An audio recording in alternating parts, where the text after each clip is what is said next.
In this world, everyone has the opportunity to become a god. Anyone can be classified according to their divine power into the following categories: divine beings, demigods, true gods, chief gods, and god kings. When a person reaches the age of 18, they awaken in the divine realm and then join their own major clan. Clans also have different levels, and talented people can join a clan with great potential, later evolving into superior gods. Zhang asked the guy why he was tired of living and how he dared to argue with him, because he always gets what he wants, and if he doesn't give up his divine power points voluntarily, he will destroy his god realm. This was Zhang, an arrogant school bully whom the heavens had mistakenly endowed with incredible power. His god realm harbored the power of a 5,000-strong army of orcs. The guy said, "Go ahead, try it if you dare." And this weakling is Han Wu, or rather, the guy whose body he found himself in, a piece of trash with the most disgusting representative, namely, a locust. And he began his story. You're probably wondering why a weakling like him dared to answer the powerful Zhang, who was unfairly gifted by fate. It all started yesterday when he found himself in this wonderful world where anyone can become a god. So, once he got here, he found himself in the body of a pathetic spineless guy who, at the age of 18, awakened the sphere of gods with a representative of locusts. His grandfather said that his parents were lost in the chaotic sea of stars of the Imperial Academy, but they must be alive. He is almost certain of it, and if he gets the chance, he must try to find them. The girl told Han Wu that if he was willing to become her slave and feed her thunder god with his locusts every day, she would guarantee that he could finish school and get a high school diploma, and told him to think carefully about her offer. Zhang ordered the boy to bring him 100 points of divine power tomorrow, and if he didn't, he would lead his army of gnomes against his pathetic locusts, destroy his sphere of gods, and take away his last faint hope for a bright future.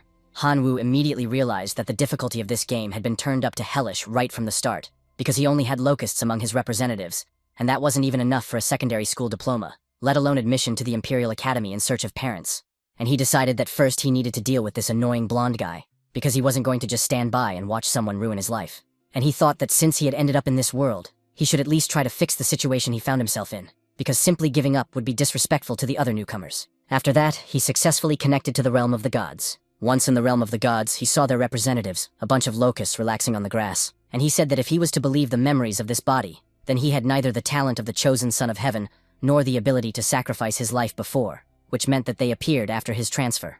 The chosen son of heaven must be his cheat, which he received when he was transferred to this world, but he probably received the unique ability to sacrifice his life, thanks to becoming a divine being. Perhaps thanks to these accounts, he will still be able to fulfill his grandfather's last wish.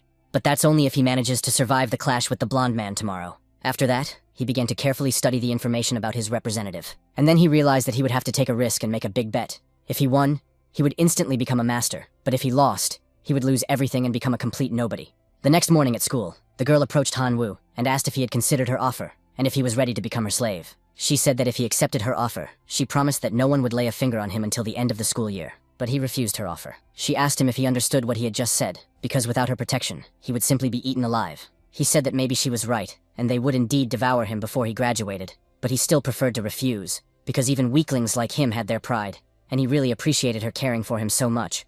But he had made up his mind, and if she had nothing else to say, then she could leave. As she left, she only told Han Wu that he would regret his decision. After that, Zhang approached him with his friends, and asked him if he had brought the 100 points of divine power he had asked for, and they told him not to make them work hard, or they would destroy his pathetic sphere of gods. The guy put his hand on Han Wu, after which he told him to take his hand away. Then he asked him if he was tired of living and how he dared to argue with him, saying that if he did not give him the points of divine power voluntarily, he would destroy his sphere of gods. To which he simply replied, "Go ahead and try if you dare." Zhang didn't understand what was wrong with him today. Usually he was afraid to even raise his head, but now this. He thought about it and realized that it was definitely not about Qin Shuang. Everyone immediately gathered around Zhang and Han Wu, shouting and fighting, because they had never seen what a destroyed sphere of gods looked like, and his locusts greatly reduced the average power level of their class. So they asked him to deal with him quickly and force him to leave the school. They said that the blonde orc's army was among the top 60 representatives in the school, and they were curious to see it.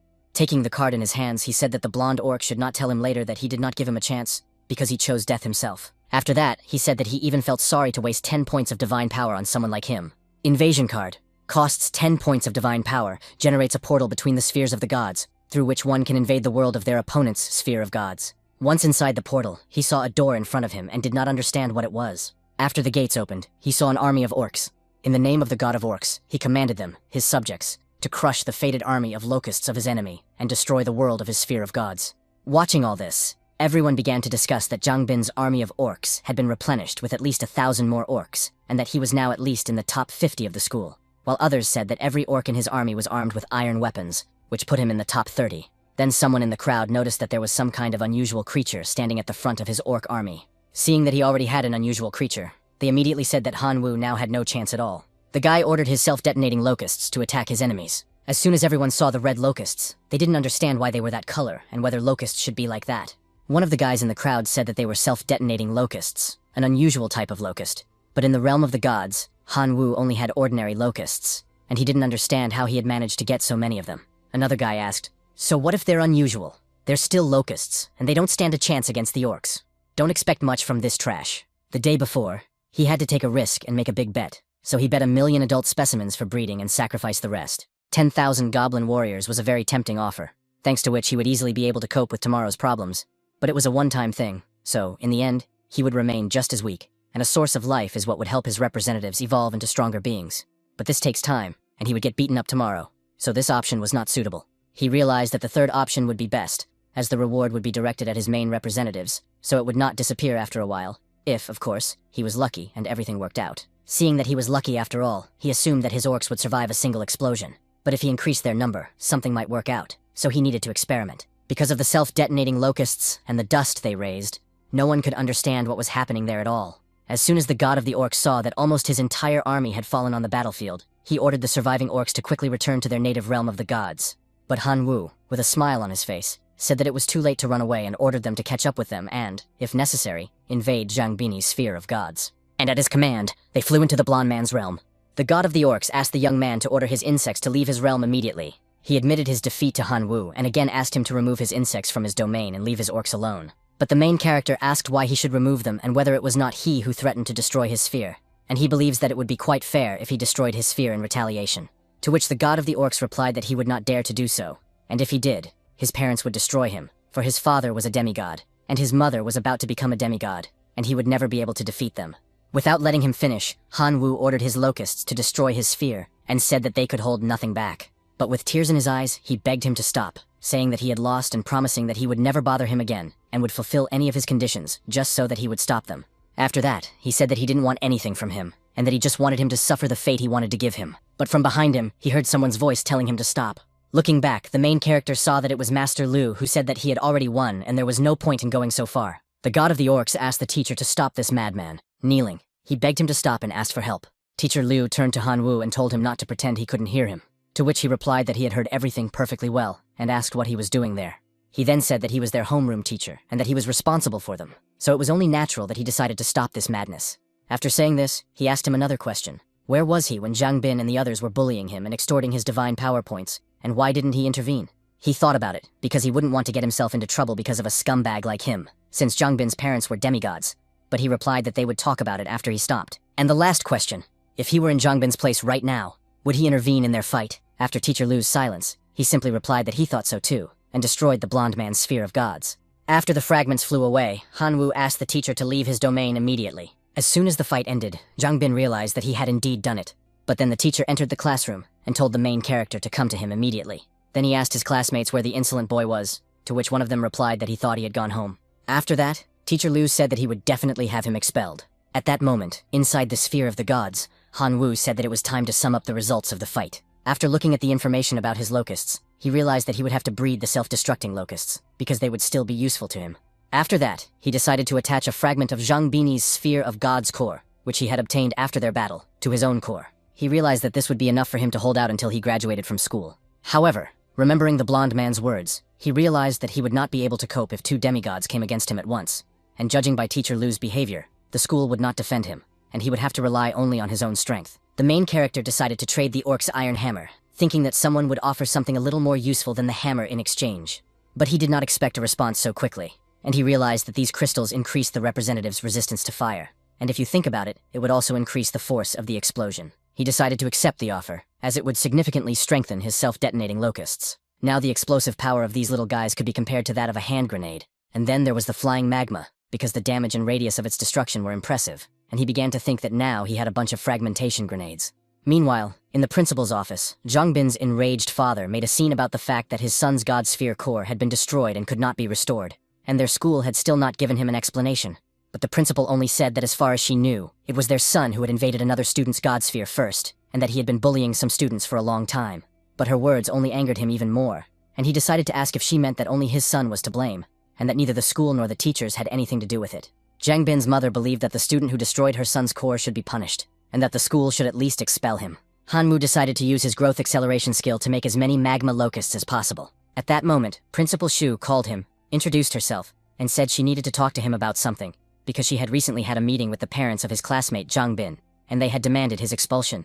She began to explain how the blonde boy's mother had demanded that the school expel him, but as she had already said, they had already determined that it was Zhang Bin who had provoked this conflict and was the first to invade Hanwoo's sphere of gods, and he had to accept this challenge. It was a case of self-defense, and they had no reason to expel him. After that, his mother asked if their school would continue to cover for the boy who destroyed the sphere of his own classmates' gods, to which Principal Shu simply replied that Mrs. Du seemed to be misunderstanding something, that Hanwoo had always been an obedient and diligent student, and that they had irrefutable evidence of bullying by their son, Zhang Bin.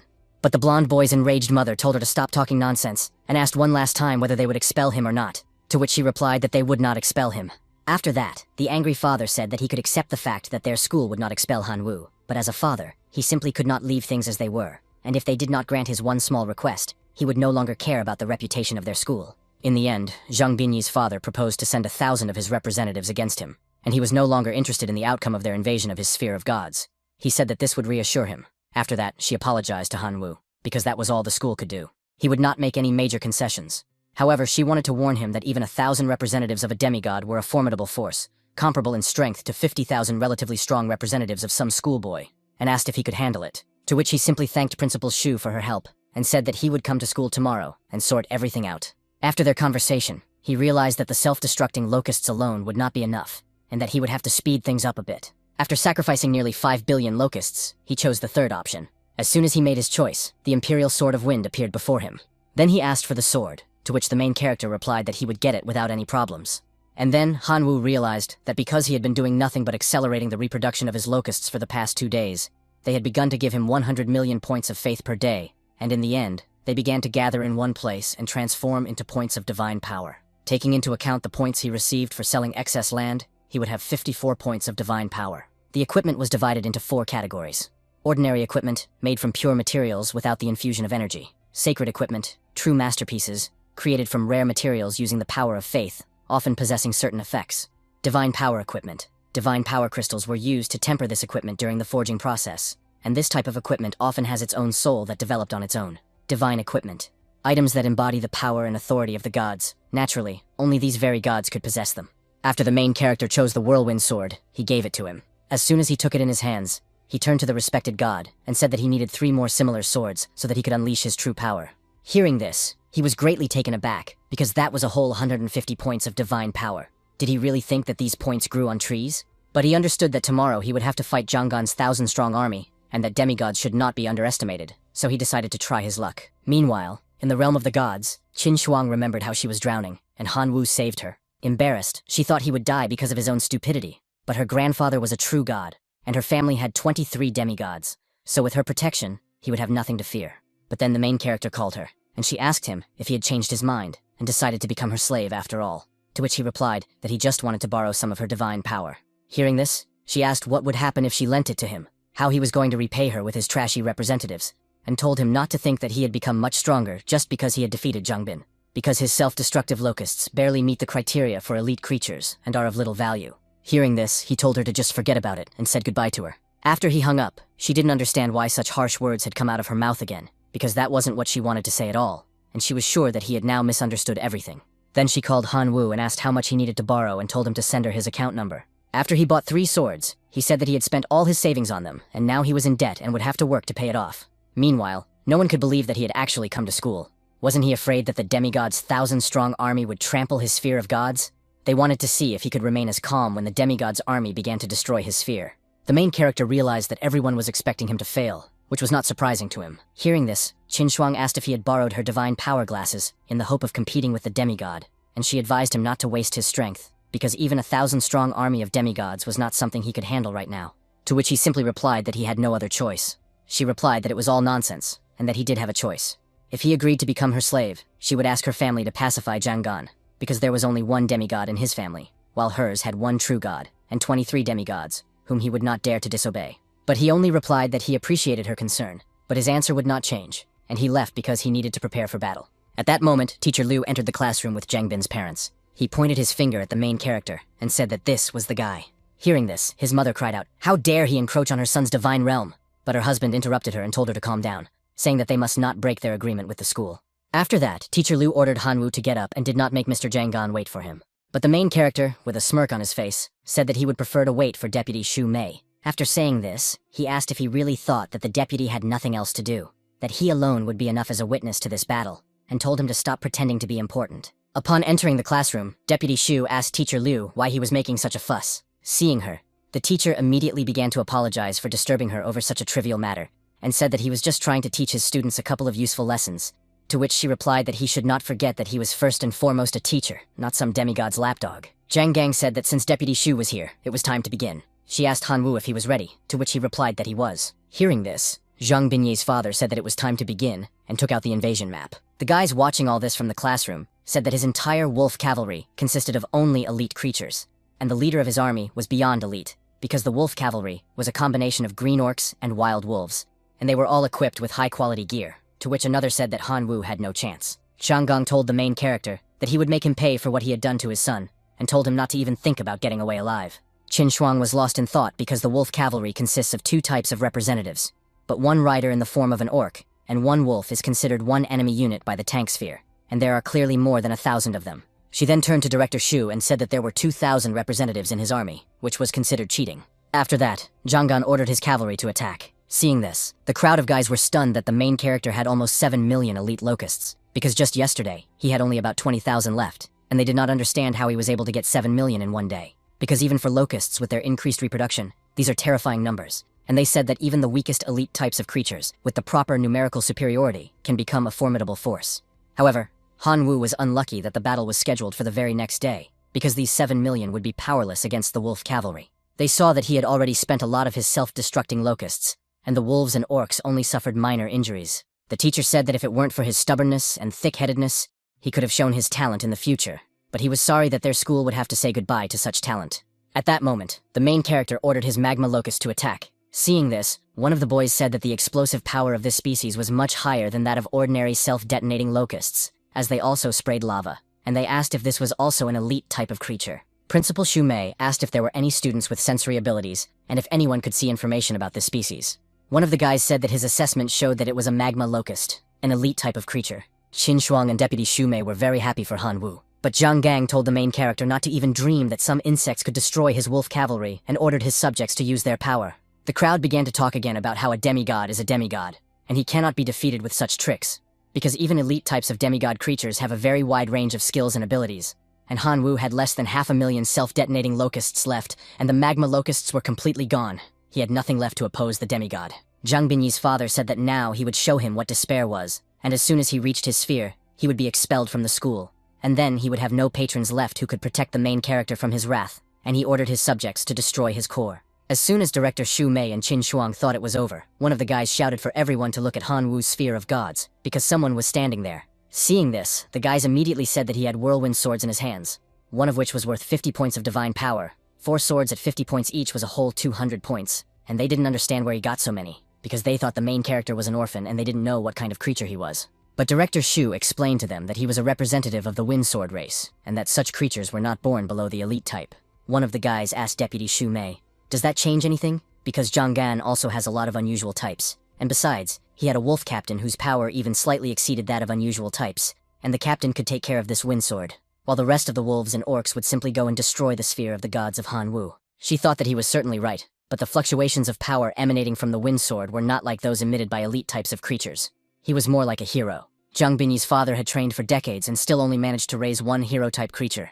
And this guy was just a school graduate. He didn't understand where the hero could have come from. He ordered his subjects to capture him, but not to kill him, because he wanted to take this creature for himself, and told them to destroy the boy's core and bring him the hero. On his orders, they attacked the hero, but he used a 3rd-level storm cut and a 1st-level table whirlwind, but they did not give up, and he activated the iron sword style. Seeing how he dealt with Zhang Gan's subjects, the men were stunned and said that this was too much. After that, he ordered the general of the wolf cavalry to raze the place to the ground. But after his words, he heard someone say to him, "Are you really going to break your word?" Turning around, he saw the director. Frightened, he said that he would not dare and ordered his wolf cavalry to retreat. After the battle, Deputy Shu Mei told the main character that he had done well, but that he should not relax just because he was lucky enough to have a heroic form of life, and that he should not think that heroes are invincible, because with his current level of strength, it would be difficult for him to even make it into the top 3 schools. But he just said that he had a small request for her, after which she asked what his request was. Then he said that he wanted to transfer to another class. Hearing this, Teacher Lu told Hanwoo that he admitted that in the past he had not devoted much time to him, but from now on, everything would change and he would do everything in his power to make him one of the best. And, of course, he would make sure that the main character would receive all the necessary resources for his development, and asked him to give him another chance, because if he continued to develop at the same pace, he would definitely be able to enter a prestigious academy and possibly even compete for a place in the highest academy, in which case he, as his teacher, would be generously rewarded, and he could not miss such an opportunity. But he firmly said that he wanted to change classes. Deputy Principal Shu Mei apologized to Hanwoo and said that he couldn't just change classes because there were many school rules. She added that if he really wanted to, he could try to take a test prepared by the school, and if he passed, he could transfer to another class. Upon hearing this, he agreed to take the test. After that, Qin Shuang also wanted to change classes and was ready to take the test. But Teacher Lu said that if she was unhappy with something in her studies, she could tell him about it, and didn't have to act so rashly, and suggested that they talk about it thoroughly after class. Then she said that she had no complaints, she just wanted to change classes. Zhang Xiaolong told Deputy Shu that he also wanted to apply, but Teacher Lu asked why he had suddenly decided to change classes, since he was the class monitor, to which he simply replied that he was grateful to him for all the years of teaching, but that he had good reasons for doing so. Then he looked at Qin Shuang and said to himself that he would follow her, and one day she would definitely be his. Deputy Principal Shu Mei agreed with their statements and said that they would have everything ready by tomorrow and asked Teacher Lu to come with her. After class, Qin Shuang caught up with the main character and asked him where he got the heroic creature, but he just replied rudely that it was none of her business. But she said that it did concern her, because he owed her 150 divine power points, and if he couldn't pay them back, he would become her slave, so she had the right to know where he got the hero. After that, he said that he would repay her debt and could even give her 5 points as interest right now, but he would not tell her anything about the hero, because that's not how it works. Then he left for his realm of gods. Once he arrived in his divine kingdom, he realized that it would be impossible to assemble a large army in just a couple of days, and that tomorrow's test would be difficult. At that moment, a representative of the main character, the Whirlwind Sword, appeared, and said that the fugitive wolves and horsemen had hidden in the mines of their world, and asked if he could get rid of them. To which he replied that he knew that part of the wolf cavalry had not managed to escape with Zhang Gan, and was hiding somewhere in his divine kingdom. But he understood that they could not be left alive, because they could start destroying his other representatives, but it would be wasteful to simply kill them. After that, he ordered him to capture them, but not to kill them, because he needed them alive. 2 hours later, they were all tied up and kneeling before the main character. After that, he began the sacrifice of 1 billion ordinary locusts and 24 members of the wolf cavalry. He was given 3 options to choose from, but he said that the alpha mechanism was, of course, good, but he would not be able to control it through his brainless locusts, and the oven, which the locusts would not be able to use to make anything, and the observation tower, which he would not be able to see from such a low height, and he realized that none of the 3 options were worthwhile. And then he remembered that he still had a couple of 100 orcs left, which he had received after defeating Zhang Bin, and he became curious about what they were doing. Then he activated his eagle eye. Seeing his eye, one of the orcs said he was grateful to him for giving them a wonderful life, and then he remembered that after the victory, he had given them only one order, to mine ore, and he realized that this tribe was originally intended for mining ore and creating something. But Zhang Bin had ignored all that, and turned them into ordinary warriors. The main character looked at them closely, and realized that they really did have a talent for it, and then he thought that if he could turn them into equipment manufacturers, then the furnace might come in handy. Hanwoo gave them a smelting furnace, and he hopes that the orcs will live up to his expectations. Seeing this, they thanked their god and said they would not let him down. At that time, Teacher Lu gathered his colleagues and said that, as they already knew, the school was going to conduct tests for Hanwoo, Qin Shuang, and Zhang Xiaolong to move to another class, and the school had entrusted them with preparing the tests. He then asked what they thought about it. One of his colleagues was very grateful to him for such a gift, because 3 of the best students in his class would be transferred to one of them. After that, he said directly that he did not care what tests they would prepare for Qin Shuang and Zhang Xiaolong, but he demanded that the test for Hanwoo be made as difficult as possible, because they had to punish the student who didn't value his teacher at all. He added that he had never crossed them, and had always supported his colleagues in every way, so he asked them to give in to him this time. After asking his colleagues for a favor, he sank into his thoughts, because yesterday, Shu Mei had almost eaten him alive because of the sudden transfer of these 3, and because of this, his class's academic performance for the semester had noticeably declined, and, in his opinion, he was obliged to put the main character in his place. But his thoughts were interrupted by the voices of his colleagues, who told him that they would not forgive themselves if they could not repay him for his kindness. As soon as they took the tests, Teacher Lu gave them to his students. But Hanwoo got a level 10 test, while the others got a level 1, and he had to defend himself against 10,000 invaders. while the others were happy that they only had to defend themselves against 1,000 invaders. After that, Deputy Shumei asked Teacher Liu if he was being too biased towards the main character, to which he replied that it was the decision of all the teachers, not just his own. But the guy just replied that it was okay, because he just wanted him to demonstrate his abilities to his new teacher. The man said maliciously that he shouldn't be so cocky. Then Qin Shuang caught up with the main character and said that her offer was still valid, and if he agreed to become her slave, no one at school would dare to bully him. But he thanked her again for her concern, and said that they would see each other after the tests. Hearing this, Zhang Xiaolong thought that he was digging his own grave. After the test began, a crowd of boys gathered again to watch how Han Wu would cope with it, and one of them said that no one had pulled his tongue, and now he was paying for his pride. Seeing 10,000 red goblins with excellent fire resistance, the guy was visibly worried. After Teacher Liu saw that Han Wu was getting noticeably nervous, he said that it was his own fault for turning away from him, and now this whole army would sweep away his locusts and quickly reach his core of divine power. Then 2 disciples approached him and congratulated him on his victory, after which he said that it was not a victory, but a useful lesson, because there can be no enmity between teachers and students, and soon the guy would understand this himself. But only Deputy Shumei believed in Han Wu. The main character directed his army of locusts at the red goblins, but they just caught his locusts, set them on fire, and threw them back at the boy. And Han Wu realized that ordinary locusts had no effect on them at all. After that, he attacked them with self-detonating locusts, but they only killed 400 red goblins. Meanwhile, Qin Shuang and Zhang Xiaolong had already completed their tests. Zhang Xiaolong returned after the tests, and Qin Shuang hurried to the director to find out how the main character was doing. Director Shumei said that the situation was unfavorable because locusts were inferior creatures, and even if they were carefully bred, they still could not reach the top. Despite this, Han Wu remained calm and continued to release more and more magma locusts, which destroyed 3,000 red goblins at once. The remaining goblins desperately tried to reach the crystal to destroy it. One of the students noticed that this time it was all over, because even with a hero, the main character could not withstand 6,000 red goblins. Qin Shuang also regretted it, as such a crazy army was bound to destroy her classmate's core. The principal immediately contacted the main character, thinking that if he couldn't withstand the onslaught, it would be better for him to admit defeat, because there was no shame in that, and in time he would be able to rise again.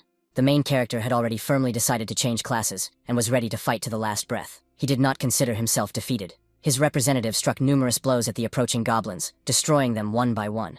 The goblins flew into a rage, roaring loudly and releasing fireballs that caused countless explosions on the ground where Han Wu was standing. All the spectators decided that it was all over, because the representative had probably suffered serious damage from these attacks. However, at that moment, there was an unexpected turn of events.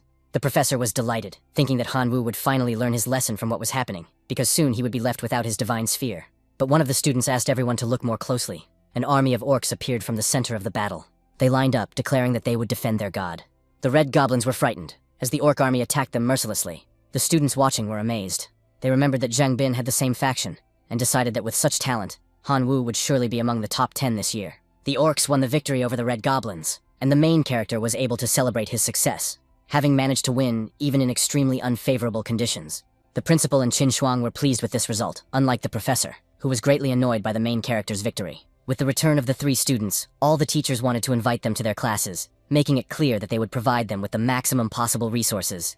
Zhang Xiaolong could only imagine that he would go wherever Qin Shuang went, regardless of which class it was. The main character was concerned about something, and asked the principal why his test was so difficult. The principal explained that the level of each student's test was chosen collectively by all the teachers of that course. The main character said he understood and politely asked to see each vote. She agreed, and gave him a summary of the opinions on the test for transfer to another class. All the teachers were dissatisfied with Teacher Liu, as his support against the student turned out to be a disaster. Han Wu approached the 2 teachers who had clearly voted fairly, and asked what resources they could provide if he joined their class. The first teacher noted that this test clearly demonstrated the protagonist's ability to develop orcs. If he joins this class, he will receive an army of 10,000 orcs. With this, he will easily enter the top 10 and have a bright future. The second teacher said that the development of his main representatives is the most important thing, and he has many resources that will help in the cultivation of insects. If the main character chooses his class, he will receive full support in the life transformation of locusts. After that, Han Wu informed Professor Tianwen that he would like to join his class. Upon learning that the main character was going there, the girl also decided to join this class. Zhang Xiaolong did the same, as he was going to follow the girl. The professor was delighted that so many students had chosen his class, as this was the way to receive the Outstanding Teacher Award. In addition, it was wonderful that such talented students had joined his class. As a token of gratitude, the professor gave the main character a special gift. He noticed that it was a letter describing the construction of a beehive, occupying 1 square kilometer of land, and capable of producing 1 million insect-like creatures annually. This made him happy, because the gift seemed to have been created especially for him. He began to think about future strategies, realizing that after installing the hive in his divine kingdom, he would be able to bless it with 2 first-level relics.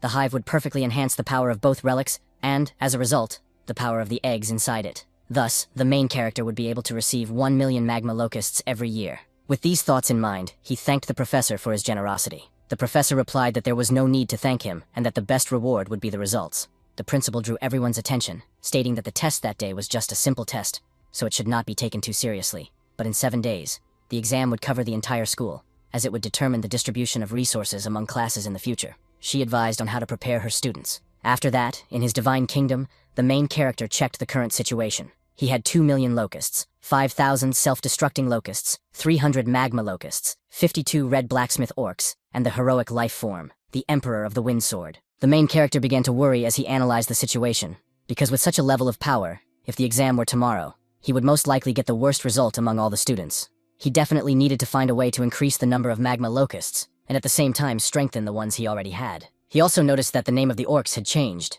Now they were red blacksmith orcs. He flew off to see for himself what this meant. When he reached their gathering place, he noticed that the orcs had indeed changed. Now, they had become elite creatures with various talents and significantly greater strength. This made him think how wonderful it would be if they belonged to his main representatives, in which case he could use his growth acceleration ability on them and significantly increase their numbers. 4 days passed after that. The main character had 7,300,000,000 locusts, and now he hoped to get something really worthwhile. He activated the ability to sacrifice the lives of all his locusts. The system gave the first option, a second-level sacred artifact, the Law of Gluttony. After charging in the core of the divine realm, the main race gains the ability to devour insatiably. If the total amount of energy consumed from food exceeds its own energy 1,000 times, it can complete its own evolution.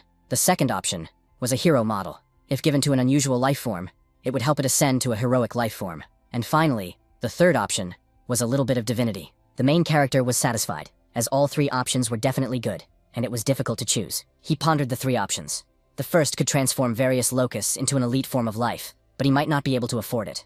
The second option would allow one form of life to evolve into a heroic version. The third option would give him a power equal to 100 billion beliefs, which was like winning the lottery. After much deliberation, the main character decided to choose the first option, because he needed to start using the full potential of his main representatives. He had few ordinary locusts left, so he would have to raise them in a hive to start with. 3 days passed, and Hanwoo would never have thought that his locusts could grow to such enormous sizes. After that, he said he would call them Magma Locusts Plus. Later at school, Qin Huang approached him and asked if he had considered becoming their slave. She claimed that he had no support or resources, so it was impossible for him to stand out among the various demigods. She believed that his locust was strong, but ultimately it didn't matter much. She also said that she liked orcs, but they were not among his main representatives.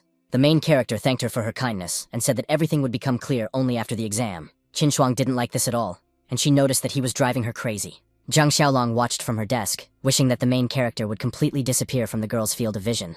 The professor explained the importance of this exam for the future in terms of resource allocation, and asked everyone to do their best. He made it clear that he had several sacred relics, land holdings, nuclear fragments, and other resources at his disposal if necessary. He also emphasized the importance of carefully reading the exam rules. The first stage was a knockout system. This was followed by a ranking system, where everyone received a score of equal difficulty. Those who failed were directly expelled from the school. The main character noted that expulsion from school during elimination was very harsh, but the rewards had to be excellent. The top 100 received divine territory. The top 50 received a first-level sacred relic. The top 30 received a creation card. The top 20 received a first-rank building. The top 10 received a divine weapon of the student's choice.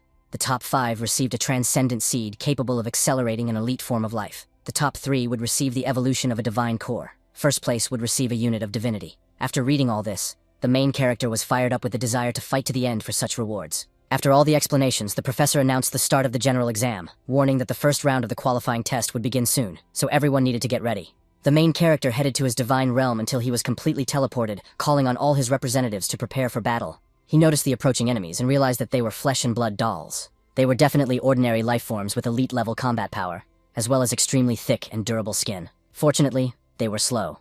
The main character ordered 50,000 locusts to explode in the form of lava. This caused numerous explosions among the monsters, who only growled in response. He was delighted because the smell of roasted meat was strong, and he wondered if he could feed his locusts with these monsters. He instructed the red orc blacksmiths to collect the bodies after the battle. 15 minutes later, he noticed that these were excellent additions, and thought that this was no longer an exam, but rather a food delivery service, and he hoped that everything would continue in the same vein. The teachers watched on the big screen, and regretted that another student they had high hopes for had been knocked out. Tianwen said that 20 students from his class had been eliminated, reducing the number of students to a third. Another professor noted that his situation was even worse, as half of his students had been eliminated, and asked if the level was too high. The principal explained that her 3 deputies were competing for positions with the civilization of the demon abyss on the front lines. Therefore, there must be a reason for choosing a flesh and blood demonic doll as the invader. And since they were demigods, there was no point in speculating. Tianwen was encouraged because his student had turned everyone's nightmare into food for himself. He then asked if there were any other creatures that could resist the toxins in the flesh and blood of these demons. Another professor showed interest, because if locusts were able to ignore the toxins of demonic dolls, it was a great discovery worthy of research. Teacher Liu replied that it was just luck, because in terms of strength, this locust was trash. Tianwen made it clear that luck was also part of strength, and that these locusts had definitely been well bred, so they could not be called weak, emphasizing that even though they were an unusual form of life, they had still crossed the threshold of unusual life forms. Teacher Liu asked if these unusual life forms were, in the end, just locusts. After all, their combat power was usually equal to that of goblins, which were ordinary life forms, and in other aspects, they were even worse. The professor made it clear that his colleague was being one-sided, because he was comparing the disadvantages of locusts with the advantages of another race. He gave an example. Locusts can increase their population 100 or 1,000 times a year, and asked if goblins could do the same. He said that he would not discuss useless things and only wanted to see results, proposing a bet that Liu Mo's results would ultimately be higher than Han Wu's. Tianwen replied that the main character would definitely get the best results. Teacher Liu added that all teachers were witnesses, and the loser would forfeit 5 points of divinity. He said this thinking that the bet was already won, because Liu Mo was his nephew, and Tianwen would definitely not provide the same resources. The big screen showed that after the eliminations, 430 candidates had been approved, and the number of students selected for the exam was 300. Teacher Liu said that they were all useless cowards, as there were still 130 people who simply refused.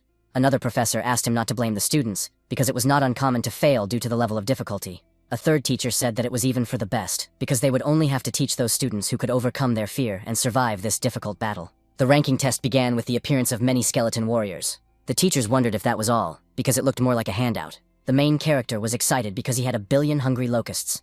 And suddenly there were so many skeleton warriors that it seemed like a joke. He ordered his locusts to completely devour this army. The skeletons, despite their glowing eyes, could do nothing. 2 hours passed, and the main character felt relieved because it was an excellent snack. However, a second wave of skeleton warriors began, but they were immediately destroyed by exploding locusts. The main character noticed that if the lava rose higher and higher, these skeleton warriors would not be able to swim in it, and the temperature would rise more and more. With this in mind, he ordered the Red Orc blacksmiths to pour molten lava from the great smelter. They immediately obeyed, killing all the skeleton warriors coming out of the portal. One of the professors was surprised because Han Wu definitely came up with great ideas. Tianwen said that it was obvious because he was in the best class. Teacher Liu was not afraid, as the main character had only reached the 7th wave, but Liu Mo was also at that level. At that moment, in Liu Mo's divine realm, he was surrounded by arrow towers, lightning towers, fire towers, and many other structures. It looked as if this student really came from a wealthy family. The professor was delighted because he had invested a lot of resources in his nephew, so that he would take first place this year. Then he heard another professor ask to see Qin Shuang's divine realm. Observing her realm, he noticed 100 lightning towers, as well as 300,000 elite natural thunder lifeforms and 100 giant primordial tree giants. This impressed everyone, because her family was truly powerful. Even many demigods did not have so many trump cards. There were even rumors that the girl was among the top 3 in the school. Teacher Liu flew into a rage, knowing that all this was because of Han Wu, and said that the boy would pay dearly for it. The 10th wave passed, and 18 students survived. The next wave would be qualitatively different from all the previous ones, so they were advised to be ready for anything. A shadow emerged from the red portal, and everyone was in disbelief, because it turned out to be a heroic life form. The creature was a bone collector from the skeleton race, a truly heroic life form. It continued to move forward, and all the bones on the ground began to tremble, enveloped in a pink aura. The bone collector raised his staff and created a huge skeleton. Then he raised his hand, ordering his creation to attack with all its might. The huge skeleton attacked, seeking only to kill, and stomped on the ground, causing an explosion. The teachers were surprised, because only 3 minutes had passed, and already 8 students had given up on the test due to its excessive difficulty. Teacher Liu was annoyed and began to accuse the main character of cheating, asking why the giant skeleton in the divine realm of Han Wu was so small. Indeed, the skeleton created there turned out to be insignificant and even trembled with fear. Tianwen explained that the reason was simple. The bone fragments in the main character's divine realm had been burned by lava. Therefore, the bone collector did not have the resources to create a huge creature. In the end, only the bone collector himself remained, who was destroyed by the representative of the wind sword with his iron sword style. The main character began to yawn, showing that everything was too easy, because he had just passed the 11th wave of the invasion. The professor refused to accept this result, and again accused him of cheating, hinting that the student knew in advance what the exam would be like. Tianwen asked what evidence he had, The professor accused him of protecting his own student and said he would complain to the educational authorities, emphasizing that everyone there was too sensitive. He claimed that Han Wu's fighting style was suspicious, because who would clean up the battlefield after defeating the skeletons? If he did that, it meant he knew in advance that a bone collector would appear who would need bones to create the strongest creature. He made it clear that he suspected Han Wu of knowing the tests in advance, which should be considered cheating and investigated by the school. The principal said that the content of the exam was determined by the supreme director before his departure, and even she herself did not know the details. She asked the professor if he thought the supreme director was capable of such stupidity. The professor panicked and replied that no, he was wrong, and Han Wu had only beaten the bone collector by luck. But he still insisted that even without cheating, his results were unfair compared to the other students. She asked if he understood, as a demigod, how absurd his words were. After all, the civilization of the divine realm was never based on justice, but only on survival, and comparing the results of different students was meaningless. Reminding him of fairness, she pointed out that the professor himself had used his authority for the benefit of his nephew, providing him with resources. Upon learning this, Tianwen became angry, as it became clear that the professor had given his nephew enormous resources.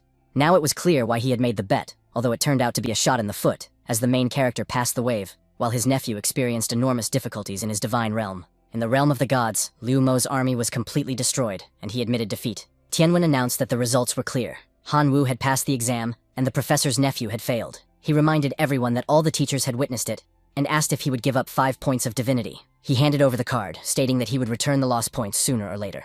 An hour passed, and only 3 students remained fighting in the 13th wave: Han Wu, Qin Shuang, and Huang Fei. The teachers waited to see which of them would take first place. In Huang Fei's divine realm, he gave up on the 14th wave because the level had become absurd. Qin Shuang reached the 16th wave but also gave up.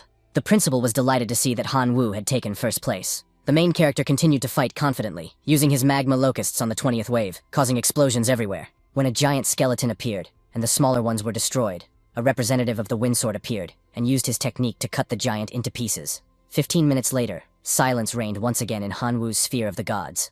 After a while, the system announced that the 21st invasion would begin, specifying that the difficulty level would increase sharply, and asked everyone to prepare. The main character felt excited, because it seemed like a great challenge. He noticed that a colossal portal had appeared in front of him, and was surprised because it was much larger than usual. The Supreme Skeleton Lord appeared from inside. As the system had reported, the difficulty level had indeed increased dramatically. Even the teachers were amazed, because it was the Supreme Lord of the Skeletons.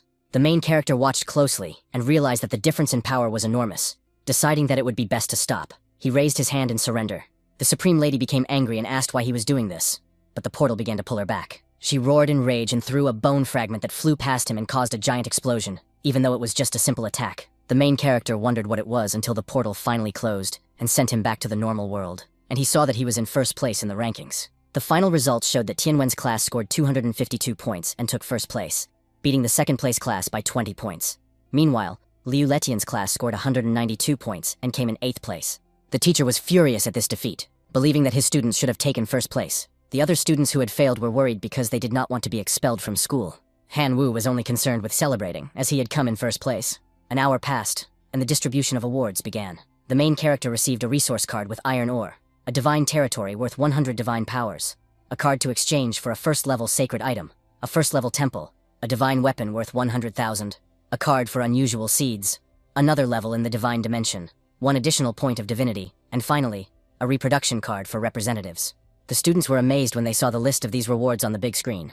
The main character thought for a moment, because he needed to carefully consider which rewards would be best to exchange using the cards. Tianwen said not to worry, because he would suggest the most suitable options. This pleased the main character, because his teacher turned out to be truly reliable. In his divine dimension, he used the territory card, expanding it to 20 square kilometers. In addition, he used the relic and all the items he had received. Looking closely at the weapons, he realized that the exchange card allowed only 1 choice, and it would be useless to give only 1 weapon to his representative. Thinking that the Red Orc blacksmiths might find a hammer or something similar useful, he found a battle hammer worth almost 1,000,000 divine power points, forged from the core of the Supreme Lord's infernal Hydra. The minimum requirement was the presence of a heroic fire life form. The main character understood that he would not be able to use it yet, and had to wait until one of the Red Orcs became a heroic fire life form. An hour later, still at the school, the teacher commented on the general exam, stating that those who remained at the school were the true elite. He also mentioned that he would like to invite the 3 best students to the stage to receive their awards. The 3 stepped forward, and the teacher explained that Han Wu had performed brilliantly, taking first place, and as a reward, he would receive any high-level resource of his choice. The main character wondered what was hidden in the resource chest. The system listed the options: Giant's Fist, Source of Life, Iron Mine Core, second-level Skill Freezing Arrow, second-level buildings, goblin lair, and finally, the unusual life form, Ligre. Without hesitation, the main character chose the source of life. It was a fountain of life-giving energy that could be used in large quantities to nourish life and improve the environment. The teacher recognized Han Wu's choice as remarkable, because he did not stubbornly strive for power, but realized his strengths and sought to develop them. Later, someone approached the main character to congratulate him on suddenly becoming rich, and asked him to sell the divinity he had received in the exam, offering to exchange it for 105 million divine powers. The protagonist was surprised that this person dared to come and try to give orders, even if he had enough money to offer 5 million on top, and wondered why he needed it. The young man replied that there was no particular reason, he just wanted to know if Han Wu would agree to a deal for 105 million divine power, because that amount would be enough to focus on locusts or anything else. The main character refused the offer. The student insisted, saying that his grandfather was preparing to be promoted to a true god and needed divinity. If the main character sold this divinity, the student would provide a personal service in addition to the agreed divine power. The main character thought about it, because 105 million divine powers was a lot, and with that amount, he could significantly increase his army of locusts. He thought the offer was interesting until the phone rang. After checking the message, he was stunned. Qin Shuang had sent a request to sell her divinity for an incredible 150 million. The main character couldn't believe such an absurd amount, and thought that this girl definitely had too much money. She wrote that he really thought that 1 unit of divinity was worth only 100 million, and asked if he had no common sense. Although it was indeed possible to condense a little divinity for 100 million divine energy, this only happened if the god himself produced and sold it. Moreover, if the power of other gods' faith interfered in the process, the probability of successful condensation was significantly reduced. Therefore, the current price of divinity was 145 million divine power. But even then, there was no real market for it. The main character began to understand better after this explanation, and realized that the guy was trying to deceive him. With this in mind, he made it clear to his classmate that he rejected his offer. The guy got nervous and asked him not to get cocky just because he had taken first place on the general exam. But Han Wu no longer paid attention to this, because 150 million divine power had just been deposited into his account. He felt rich. After that, in his world, the protagonist ordered the construction of a first-level temple next to the Red Orc's territory, and the construction was completed immediately. As for the fountain, he imagined that it should be erected near the desert. Like the temple, this land would soon become fertile. Then he went to the Red Orcs and gave them a new artifact, the Hellish Warhammer. The Orcs were amazed and thanked him for everything their god had given them before. Han Wu took the seed of superiority in his hands and handed it to them, saying that from now on, this Red Orc blacksmith would be known as the Hammer of God. The main character trusted him that he would soon become a hero and be worthy of raising the Hellish Hammer. He was touched by such an honor and said goodbye to the boy, praising his god. As the boy flew away, he looked at the crystal his teacher had asked him to choose, but did not know its purpose. He had not yet had time to think about it when he received a call from Tian Wen. When he answered, he heard the teachers arguing about who was better, Han Wu or Liu Mo. The teachers had made a bet for 5 units of divinity, and Tian Wen was the winner.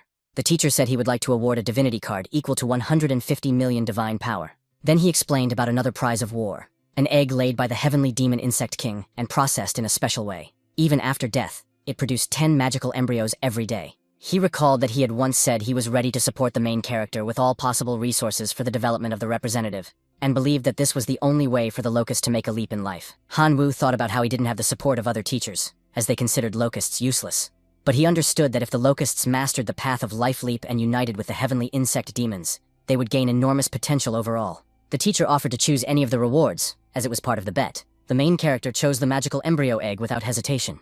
Tian Wen explained that the combination of the heavenly insect demon with the poison property was powerful, and it could carry a poisonous mist thanks to the first-level item, and the result would be absolutely satisfactory. The main character thanked him for all the information and said that he would live up to expectations. Additionally, he asked if there was a way to obtain a large amount of meat regardless of quality, as the prices in shopping centers were too high. The teacher advised not to feed the locusts meat and not to buy it in stores, as the cost was high and the benefit was low. He mentioned that the director had recently invaded the demon abyss, and there were surely many corpses of blood-thick puppets left there, and suggested asking about him.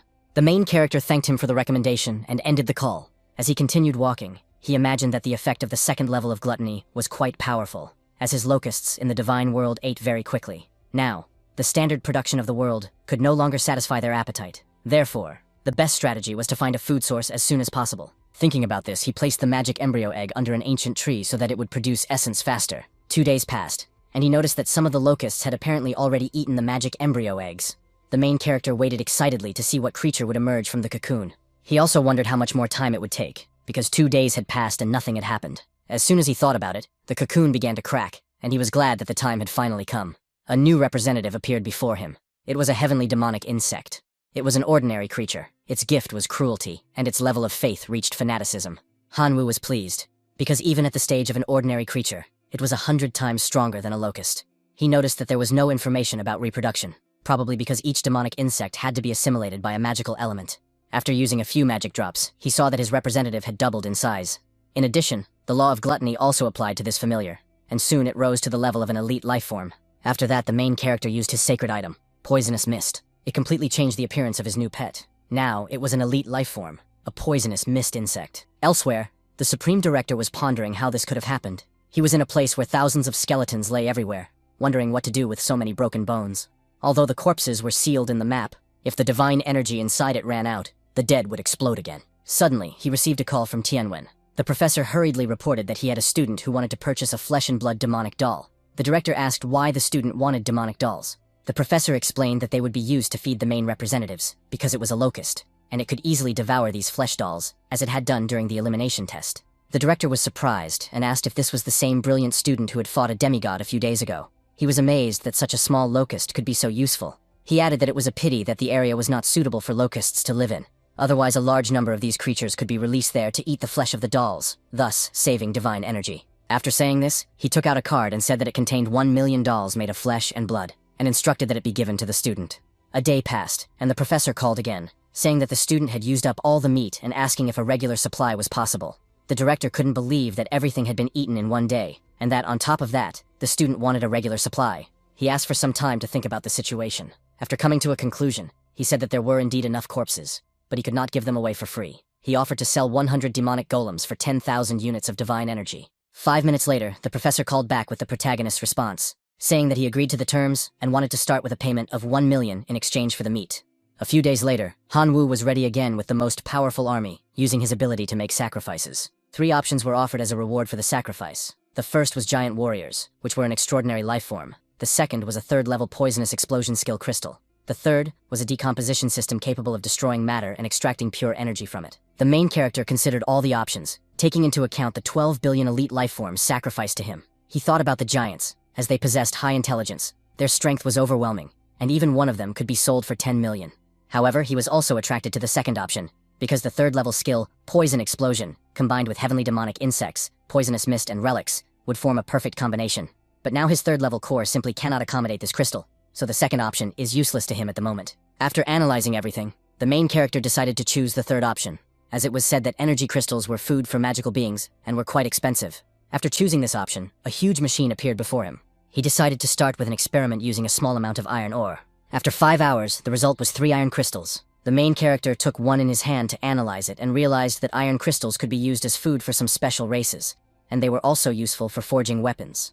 Each crystal was worth 5 points of divine power. Hanwoo realized that in the long run, he would definitely be able to make a huge fortune. Suddenly, a voice rang out in his head, informing him that during the hunt, they had been attacked by undead creatures, and 3 of his companions had been wounded. At that moment, the leader of the Red Orc clan was in battle and asked for his god's support, if possible. The main character was surprised, as the temple seemed to be communicating with him, but he did not understand where the undead could have come from in his kingdom. To better understand what was happening, he used his divine vision and saw the Red Orc fighting the undead. However, he found it strange that the undead's clothing was very similar to that of the Supreme Lords. He also did not understand why the enemy was so easily defeating such a strong orc. The main character felt excited, because it was unbelievable. He tried to get information about the monster, but was stunned to find that the request failed, as the skeleton was not his follower, and he had no other way to see the data. Suddenly, the Emperor of the Windsword appeared to meet this new challenge and struck the first blow so quickly that the skeleton's head fell to the ground. However, the skeleton soon rose again, reassembling its entire body. Then the main character tried to force the skeleton to obey, but his hologram was attacked. The main character noted that this monster was too naive, because if the divine realm remained unshakable, then his divine form would also exist forever. He ordered his representatives to put pressure on these skeletons until they obeyed. 3 days later, all the undead were on their knees and finally surrendered. Hanwoo decided to see if he could now obtain information about these monsters. This time, everything worked out. It turned out to be a weak lord of the undead from the skeleton clan. His talent lay in crystal bones, and his faith power was 1 million per day. The next day at school, the teacher asked if everyone was ready for a new test, warning that the next test would really widen the gap between everyone, directly affecting their admission to future colleges.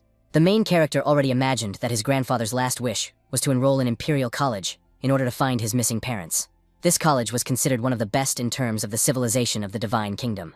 The teacher announced that everyone would be transported to the demonic abyss, and that the specific content of the exam would be sent by email. One of the students noted that this abyss was supposedly always filled with a demonic aura that corrupted anyone who entered, turning them into servants, and that only the undead and demons could survive there. Xiaolong smiled, confident that the moment had come to finally defeat Han Wu. Suddenly, an unknown call appeared in the system. When he answered, it turned out to be Professor Liu, who said he needed help getting rid of someone. The student realized that it was Han Wu, and noted to himself that there was no point in discussing anything, because he would meet him at the upcoming exam anyway. Liu thanked him, calling him his favorite student, and said he had a gift that would be very helpful in the exam. It was a demon dragon card, an extraordinary life form, a race as powerful as the heroic life form. Thus, the exam began, and everyone headed to the demonic abyss. The requirements of the test were announced. In short, only one reincarnation of a creature could be used at a time. If the reincarnation died, the student returned to their true form and could summon one representative per day, with a total limit of 100 creatures. It was necessary to destroy more than 90% of the demon army. The weakest creature was considered to be an ordinary dead person, and the strongest was an extraordinary undead. The main character received a notification asking him to choose one of the creatures to appear. His options were a locust, a red orc blacksmith, the embodiment of a whirlwind sword, and a weak skeleton lord. He decided to bet on the skeleton lord, since it was a dead man, which meant he was immune to the demonic aura of the abyss. However, he was struck by the fact that an aura appeared around his body before he was teleported in the form chosen by reincarnation. The main character noticed that the demonic abyss was indeed a paradise for the undead and demons. Then he summoned 100 locusts. A dark veil began to rise, and he realized that, as he had suspected, demonic energy was indeed the enemy of creatures. After walking a short distance, he found the fruit of a bone demon and ordered his locusts to collect it. But as soon as he gave the order, he sensed something strange. Turning around, he saw a giant army of undead. As they approached, the main character felt excited, because it was the perfect moment to test his attack and defense in the form of a skeleton. 10 minutes passed, and the main character felt confident after checking his movements. He imagined that, despite all his efforts, the demon's fruits would only bring him 20 points. But the task required 100 points to defeat the demigod, and he had no chance if things continued this way. He ordered his army to collect more fruits, relying on quantity. 1 day passed, and now he had all the demon fruits in the abyss at his disposal. The main character opened the system because he had a plan. He offered to sell 100 bone demon fruits for task 49, and added that he was also open to exchanges. The first person to read the message was surprised and said that doing so was cheating. Another replied that it was not cheating, but resource integration, and agreed to take some of the fruit, offering 50 points of divine power. Another also wanted 50. Finally, Professor Tianwen demanded that the main character exchange only those resources that had been obtained in this plan, and gave him a first warning. After 3 warnings, disqualification would follow. The main character just thought that he was indeed a business genius, because he found a solution to any problem. At this time, one person who had been turned into a familiar admitted that he was worried about where to find Han Wu, but now that the location had been revealed through messages, he wondered how he would survive. It turned out to be Xiaolong in the form of a dragon, along with his ferocious wolves. The main character noticed his rating dropping and felt irritated because his representatives were too weak, which meant it was extremely difficult to earn points. If he didn't complete advanced tasks, he would quickly be overtaken. Suddenly, he noticed an army of skeletons behind him and decided to head towards them. As he got closer, he let out a loud roar and noted that he wasn't sure if his appearance as the skeleton lord would allow him to control them. One of the monsters watched the main character closely, and the rest froze, staring at him. The main character wondered if they would recognize him. At that moment, the skeletons bowed before him. They were ordinary skeleton soldiers of the undead class, and their faith was true. Han Wu was surprised, not understanding what was happening, because more than a dozen skeleton soldiers suddenly obeyed him like true believers for no reason. Without thinking twice, he ordered his followers to get up and lead him to the camp. An hour later, his army had grown. Now he had a skeleton knight with the talents Iron Bones and Summon Skeletons. His faith was also true. Han Wu couldn't believe his eyes, because his small army had suddenly become incredibly strong. The skeleton knight reported that he had previously been part of the first legion of skeletons during the battle with the flesh and blood demon. After the squad disbanded, he had to stay behind. He also explained that due to the invasion of distorted corpses, zombies, and puppets, his soldiers were dwindling day by day, and he had to send the skeletons to search for the fruit of the bone demon. The main character understood the situation better, and was pleased that the new squad was under his command. Thinking about how to make them stronger, he checked the current rating, and found that he had already dropped to 178th place. Realizing that things were going badly, he decided to take serious action, announcing that he would distribute the bone crystals, and leave the rest of the equipment to the soldiers. 10 minutes later, the army became stronger, and the main character set a new goal, a flesh and blood puppet demon. They approached the cave they were about to enter. He explained to the army that the mission stated that there were about 10,000 flesh and blood puppet demons in the lair, and their own strength was equal to 1,000 skeletons. They went inside, but soon noticed several creatures running towards them, trying to determine whether they were humans or monsters. The skeletons took up positions, and began to destroy all the approaching puppets. The main character watched from afar, hoping that the slain flesh and blood puppets would turn into skeleton soldiers and strengthen his army. An hour passed, and now his army numbered 7,000 skeletons. This filled him with confidence, for only 3,000 flesh and blood puppets remained in the lair. The moment of the decisive battle had come. He ordered his troops to attack with all their might. 3 hours passed, and one of the soldiers returned, holding an object in his hands, which he presented to his master. The main character's points increased by 60, and he rose to 108th place in the rankings. Meanwhile, outside the cave, the wolf was sniffing around, and his master was raging because he couldn't find Han Wu anywhere. Xiaolong decided to check the rankings and noticed that his target had just received 60 points. This meant that he had defeated the lair of the flesh and blood puppet demons, exceeding expectations. But it was still clear that his luck would soon run out. Xiaolong headed for the demon's lair and, enraged, discovered that Han Wu had secretly created a clan of skeletons and intended to use it to score high points. Without wasting any time, he ordered his hellhounds to attack, and they leaped toward the main character. But the skeletons rose to defend their master. A battle broke out between the two sides. Xiaolong realized that in just 2 days in this dimension, Han Wu had descended into the demonic plane of the abyss and had already gathered enormous power. He understood that if he gave him a few more days, he would gather a colossal army. Realizing this, Xiaolong took part in the battle himself, taking the form of a dragon, but he was immediately stopped by a skeleton knight. The main character noted with interest that he had no complaints about his classmate, but would like to know why he attacked his creatures. In a rage, Zhang Xiaolong declared that he simply did not like his appearance and demanded his death. He unleashed a barrage of blows on the main character, along with a roar, and hit his target squarely. The army of skeletons was outraged, but the dragon considered them to be nothing more than a pathetic rabble, not even worthy of being killed. The skeletons continued to seethe with rage at the dragon's actions against their master until the main character rose again. Fortunately, his skeleton lord form had the ability to resurrect. He ordered his army not to stand still, but to gather all their strength and retreat as quickly as possible, leaving a warning that the next time he met Zhang Xiaolong, he would face certain death. Meanwhile, the little dragon checked the rankings again, and was surprised that Han Wu had not yet been eliminated. Looking more closely, he noticed that he was in 163rd place, which meant that he had somehow managed to escape death. This enraged Xiaolong, and he decided that even if it took an eternity, he would still destroy all the skeletons. He flew straight to the entrance of the lair, but when he arrived, he found it empty, with not a single skeleton in sight. He immediately ordered his wolves to comb the area within a 100-mile radius, and not let a single skeleton escape. Some time passed, and the main character remained with his army, distributing bone crystals to them. After the attack by his classmate, he had only 5,000 skeleton soldiers left, who still had to develop. These crystals made them stronger. The main character checked the system and realized that their power was still insufficient, especially considering that more significant feats were required for recognition by the Imperial Capital Academy. The next goal was a mission to destroy the tribe of the Fallen Demon. The reward for it was 80 evaluation points and a second-level skill crystal, a chain fireball. The main character knew that the Fallen Demon was a native creature of the demonic plane of the abyss, and was quite weak. But the mission still gave 80 points and might allow him to use the Fallen Demon to mass-produce soldiers later on. Therefore, he announced to the army that they were heading to the Fallen Demon's tribe. 2 months passed. In the teacher's room, one teacher noted that his student Huang Fei had assembled an army of over 100,000 demonized goblins, and his points had reached 3,200, securing him first place. Another mentioned that Liu Mo had also performed excellently, scoring 3,010 points and taking second place. Someone asked Professor Tianwen why Han Wu, who had taken first place last time, was performing so poorly this time.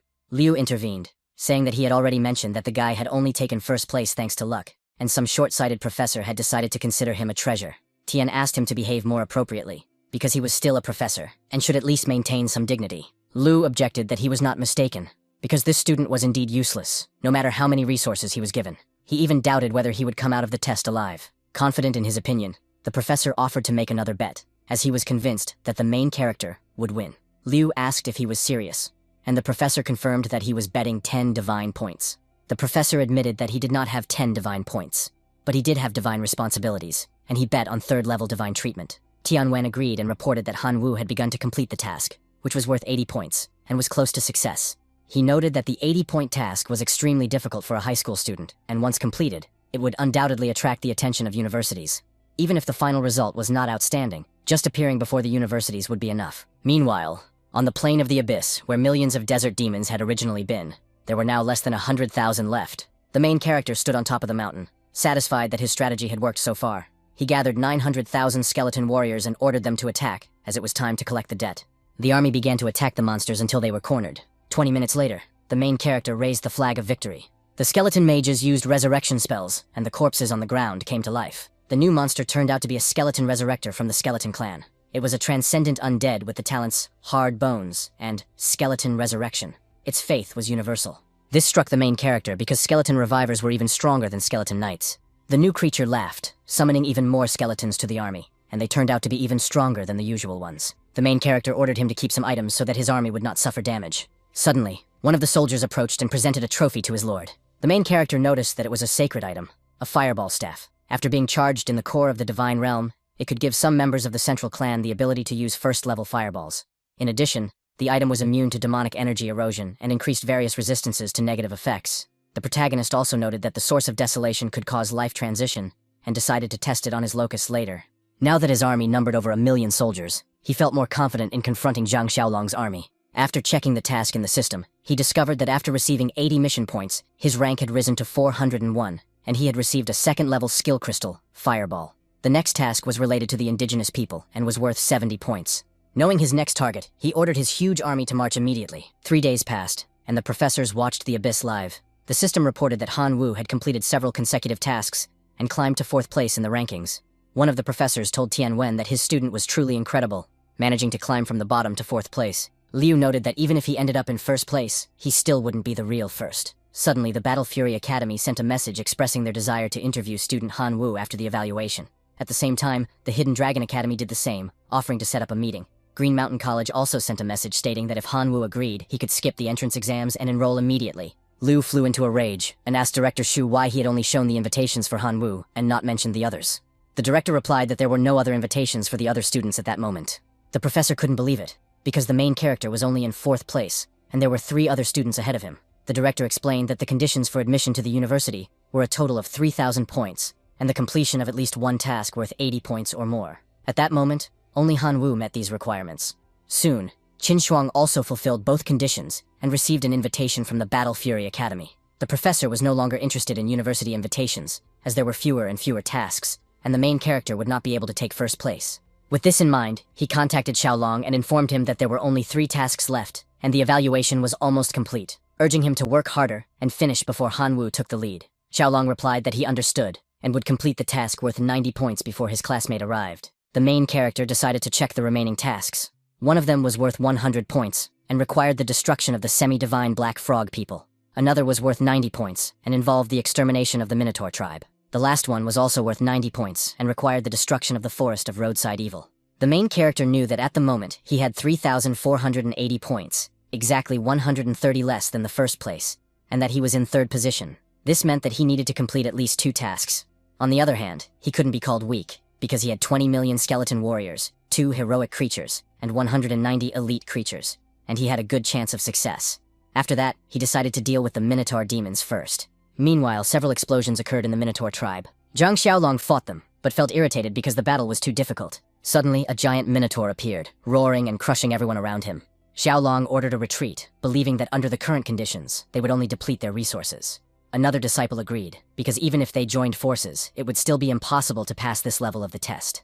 However, he was soon struck by the sight of a colossal army of skeletons ahead, and wondered what it was. They decided that they were simply unlucky to encounter so many undead creatures, until they noticed that the skeletons were fighting against minotaurs. Both realized that despite their numbers, their combat power was weak, and it would be easy to break through them.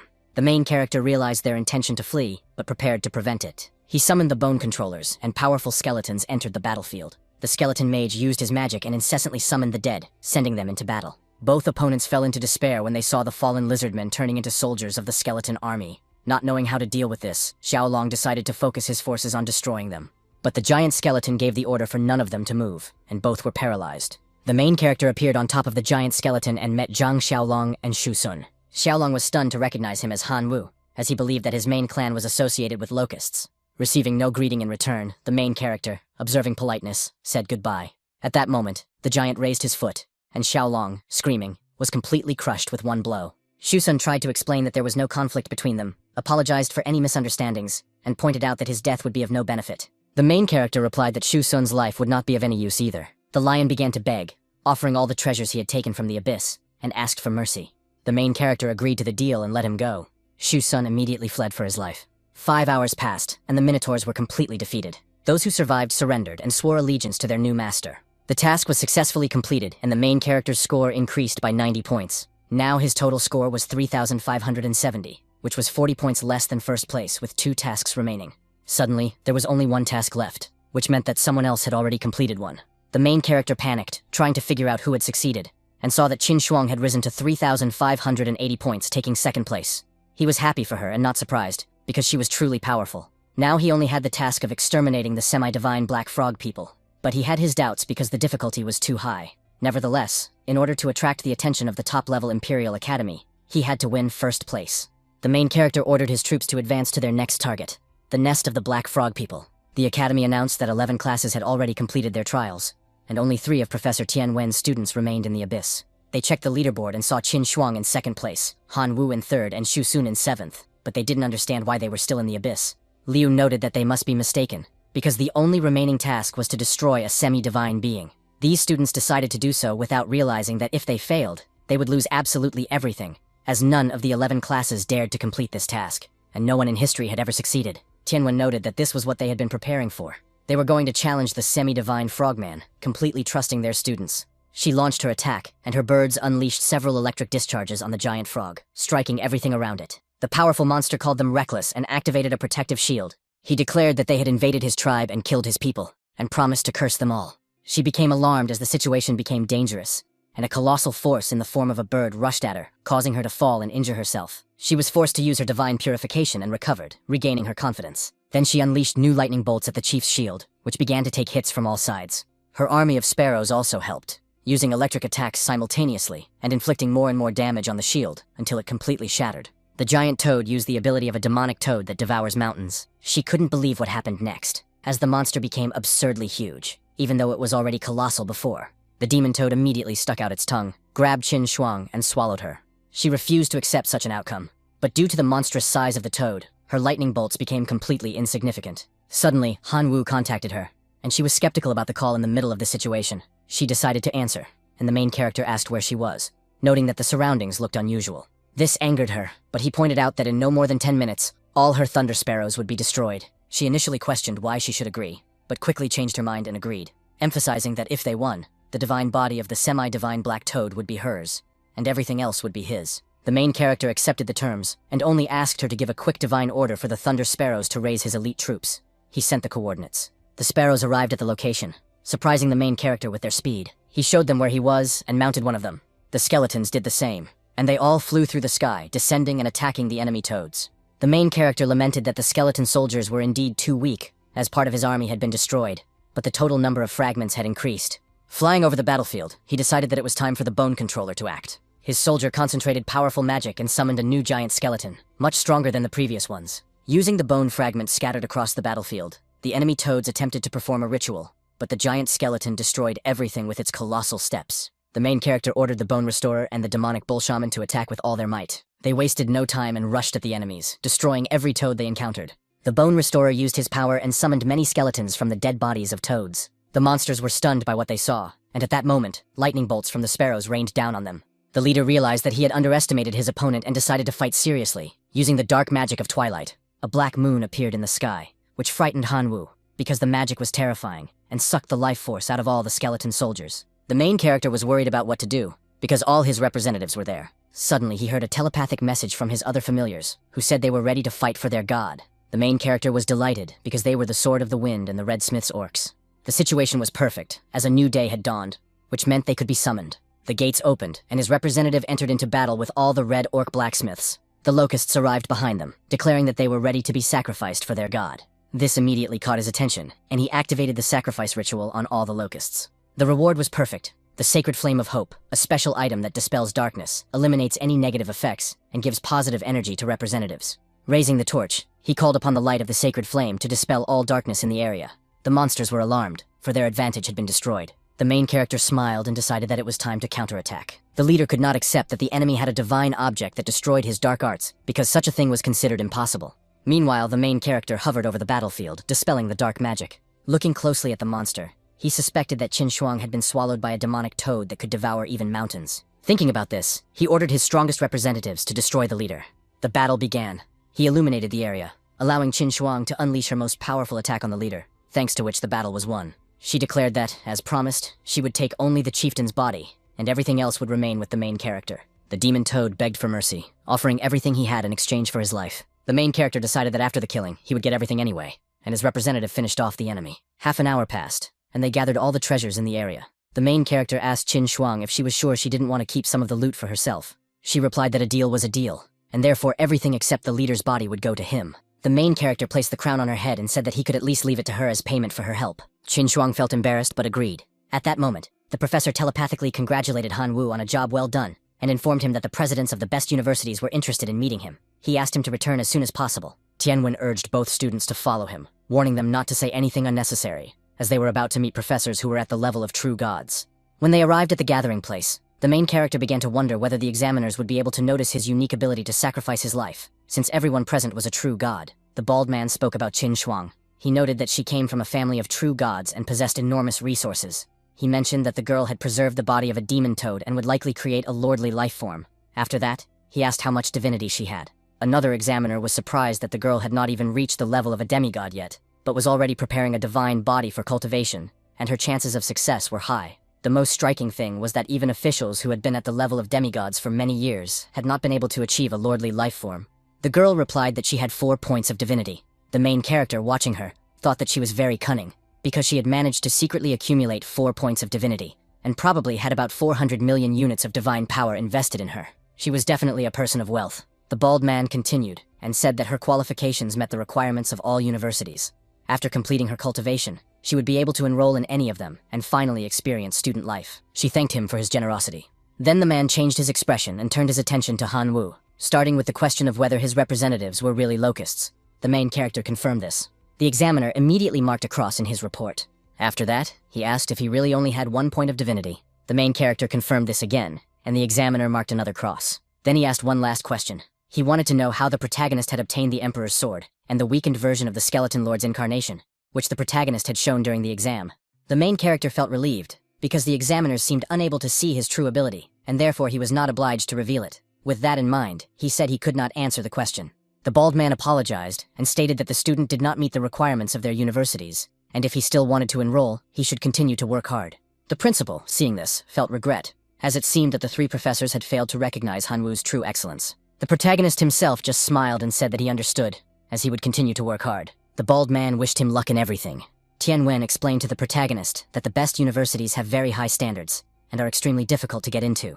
But he also added that there are several elite universities that would be happy to accept him. The protagonist replied that this was not necessary, because his true desire was to enter Imperial University. After that, he left the hall and met Qin Shuang. She said that she was going to cultivate a noble lifestyle, and then join one of the best universities as a reserve student, because the resources there were more suitable. Knowing this, she asked if Han Wu really intended to enter the Imperial University. The main character confirmed that he would definitely enroll there. He remembered that his parents had been lost in the starry sea of chaos, and therefore it was necessary to get into this particular university to learn more about it. Qin Shuang replied that she understood, as she herself was planning to enroll at the Imperial University in the capital. As a reserve student, she would undoubtedly develop greatly thanks to the resources provided to her. Probably, when they meet again, they will already be rivals. After that, she added that it was not too late for the main character to become her servant before entering the university. The main character turned away and noted that he had already earned a lot of money himself, so he saw no point in becoming her servant. In addition, he said that he had his own business to attend to and was about to leave. The girl said goodbye, thinking that although he was a little stupid, he was still cute, especially in his skeleton form.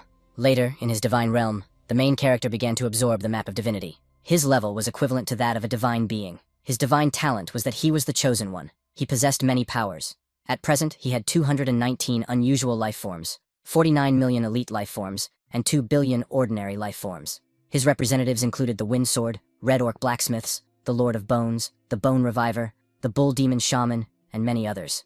The main character was pleased because, thanks to his resources, he could improve the creature's equipment, significantly increasing their combat power. However, he was now interested in building a path of life leap for the locusts. Starting with the use of the fountain of self-immolation, he watched as a black cloud rushed towards the locusts.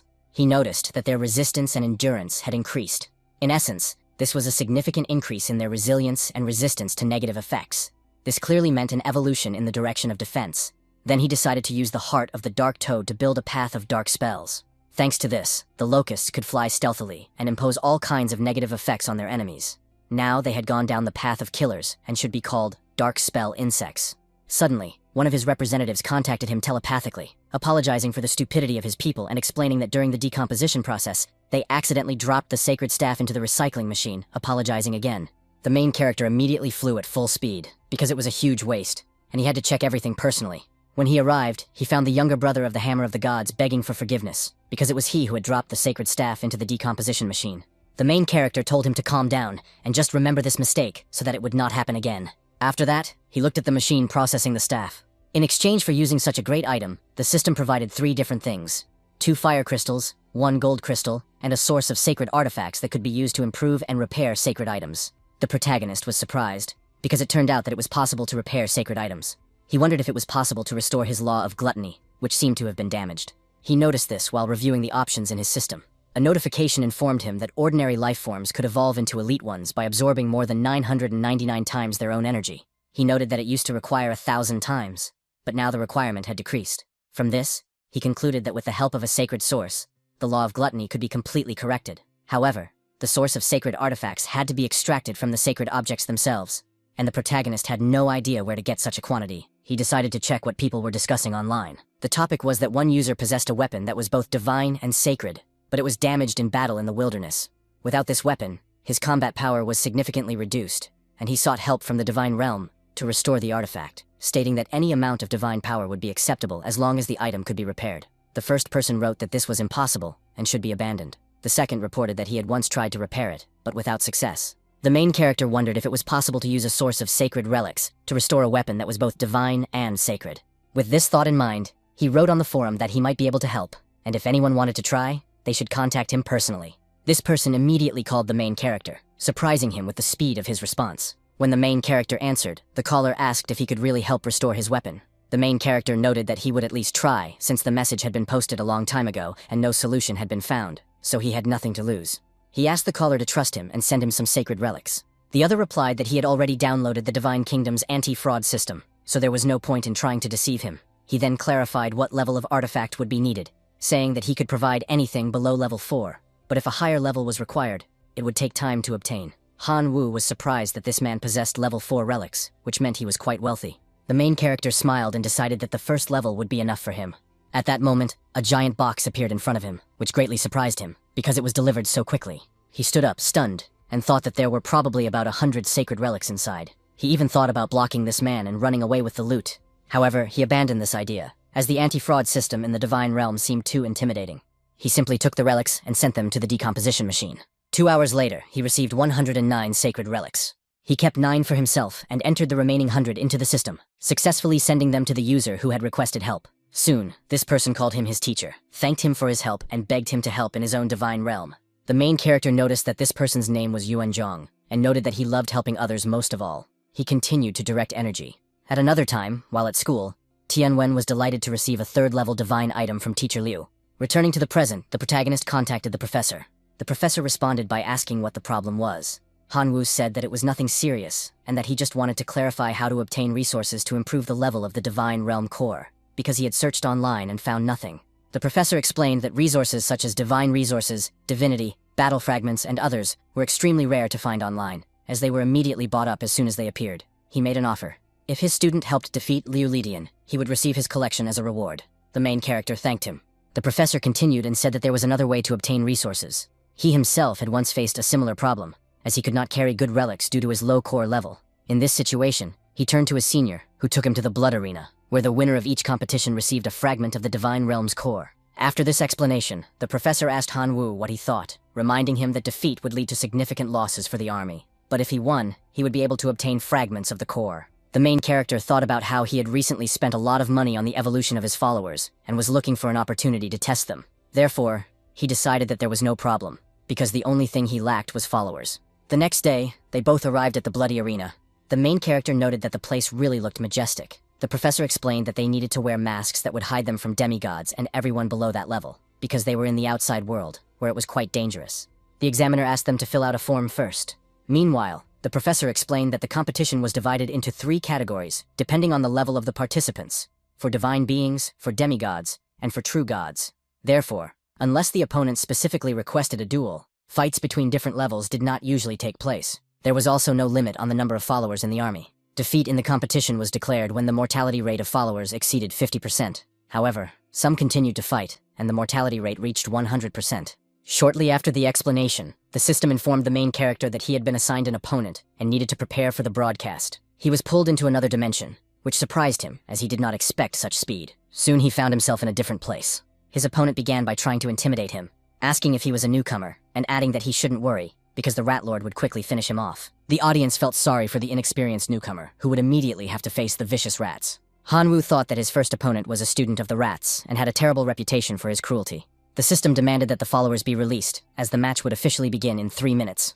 The toothy opponent wasted no time and summoned his rats, declaring that he would destroy everything in his path. The main character smiled, deciding that his opponent really wanted to compete in numbers, and summoned his army of locusts. The Rat Lord laughed when he saw that his enemy's main followers were locusts, and became even more convinced that the battle would be over as soon as it began. At that moment, a notification appeared announcing the start of the battle. The rats prepared their bows and at the signal, released their arrows. The main character immediately ordered his locusts to activate their shields, successfully repelling the attack. The hairy guy ordered his warriors to continue shooting, but the main character ordered his dark insects to launch a surprise attack. His representatives flew over the rats' backs and, upon receiving the command, used their special ability against everyone at once, plunging them into a state of confusion. Then the main character ordered his demonic insects to destroy the enemies. The insects prepared their stingers and rushed at the still stunned rats. The audience was shocked, as the attack proved devastating. The main character's current survival rate was 99%, while the shaggy guy's followers held only 22%. He couldn't take it anymore, shouted that it was impossible, and begged for it to stop, admitting defeat. Following this, all the insects stopped their attack, and an object appeared from under the pile of dead rats. The main character came closer and noticed that it was a fragment of the divine core, which closely resembled his ability to sacrifice his life. The system announced that the game was over and that both would be transported back to the waiting room. The professor greeted the main character and noted that he had done well, winning the first competition and receiving a huge amount of divine power. He also suggested moving on to the second round, as his representatives had suffered almost no losses.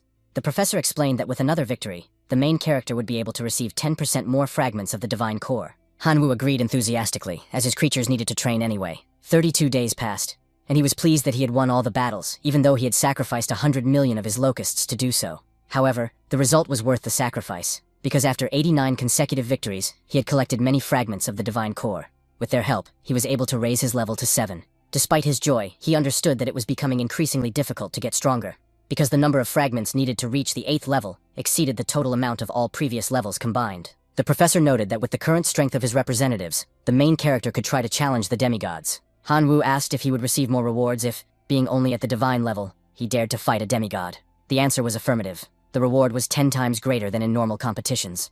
He was given an example. If the main character wins, his 90 consecutive victories will be multiplied by 10, which will bring 90 times more fragments of the divine core. The main character wondered whether it was worth the risk. The examiner showed him the registration form for the internal level test and asked if he had thought it through, since this was a test to move up to a higher level. The main character confirmed his decision and said he was ready. In the arena, everyone was talking about the grasshopper guy who had been in the bloody arena for about 30 days, and now dared to do whatever he wanted, even challenging the strongest. Some said that demigods possessed higher levels of divine core and wielded powerful artifacts, so the challenge from the grasshopper guy was insane. Others believed that he needed to lose badly in order to learn his lesson. The professor warned that at the moment, the odds of winning were only 1 in 100, and even the entire audience was against him. The protagonist took this calmly, and realizing that he couldn't bet on himself, asked the professor to bet 10 million on his victory. Tianwen watched with interest at such confidence, and added 5 million of his own, saying that all hope now rested on him. He also promised to hand over a magical weapon if victory was achieved. The main character thanked him for his generosity, but noted to himself that he did not care about the magical weapon at all, because he was simply thrilled at the opportunity to fight such a strong opponent. He went to his divine kingdom, where he had not yet added any sacred artifacts to the divine core, and pondered what to choose. The law of gluttony and the pearls of poisonous mist seemed too insignificant to him. Suddenly, the man who had helped him before contacted him and asked if his master had extracted the source of the sacred items that day. Hanwoo confirmed this, and asked if this person could really find sacred items of the 4th level or lower. The man assured him that he had a large supply of such items, and could send them if necessary. The main character replied enthusiastically that he needed 2nd-level sacred items, preferably with the attributes of poison, earth, darkness, and fire. As soon as he said this, a giant box appeared in front of him. The main character concluded that this man was incredibly rich. He started by acquiring a 2nd-level sacred relic, a lava sphere of earth and fire. This relic possessed the attributes of earth and fire, which allowed it to strengthen the defense and endurance of its representatives, as well as speed up their recovery. The second item was a 2nd-level sacred relic, the Nail of Shadows. It had the attribute of shadow. When charging the core of the area, it allowed a compatible representative to master a 2nd-level ability, which consisted of nailing the enemy's shadow and restricting their movement. The main character found both items interesting, as they were suitable for the submerged locust and the dark curse locust. For this reason, he decided to combine the two relics, causing a huge explosion in the sky. Then he summoned his locust to absorb the new power, and they immediately became stronger, evolving once again. This gave the main character confidence, as future battles promised to be promising. No sooner had he finished his thought than the battle arena summoned him, demanding that he immediately report to the training arena. He immediately teleported there. Upon arriving at the battle arena, he saw a crowd wildly cheering for Mr. Elephant. The demigod was pleased, for he was lucky enough to meet an inexperienced newcomer in the bloody arena. He declared that the newcomer would die along with his representatives. He added that he admired the courage of a low-level creature who dared to challenge a demigod, but noted that courage was not strength, and that was why he would show how terrifying those above could be. After that, he summoned his army of giant mammoths. The spectators supported him, demanding that he crush everything and put on a show in this battle. He climbed onto his giant mammoth and demanded that the main character try to entertain the crowd. The main character agreed and ordered his swarm of locusts to appear. He felt confident in the locusts of the dark curse, as they had been bred by the fusion of the law of gluttony and the nail of shadow. The explosive submerged locusts also gained power from the combination of gluttony and the laws of earth and fire. His opponent found this amusing and decided that the battle would be spectacular. He ordered his army of mammoths to attack the approaching locusts. Hanwoo did the same and ordered the locusts of the dark curse to attack. They released their stingers and completely immobilized the monster's shadow.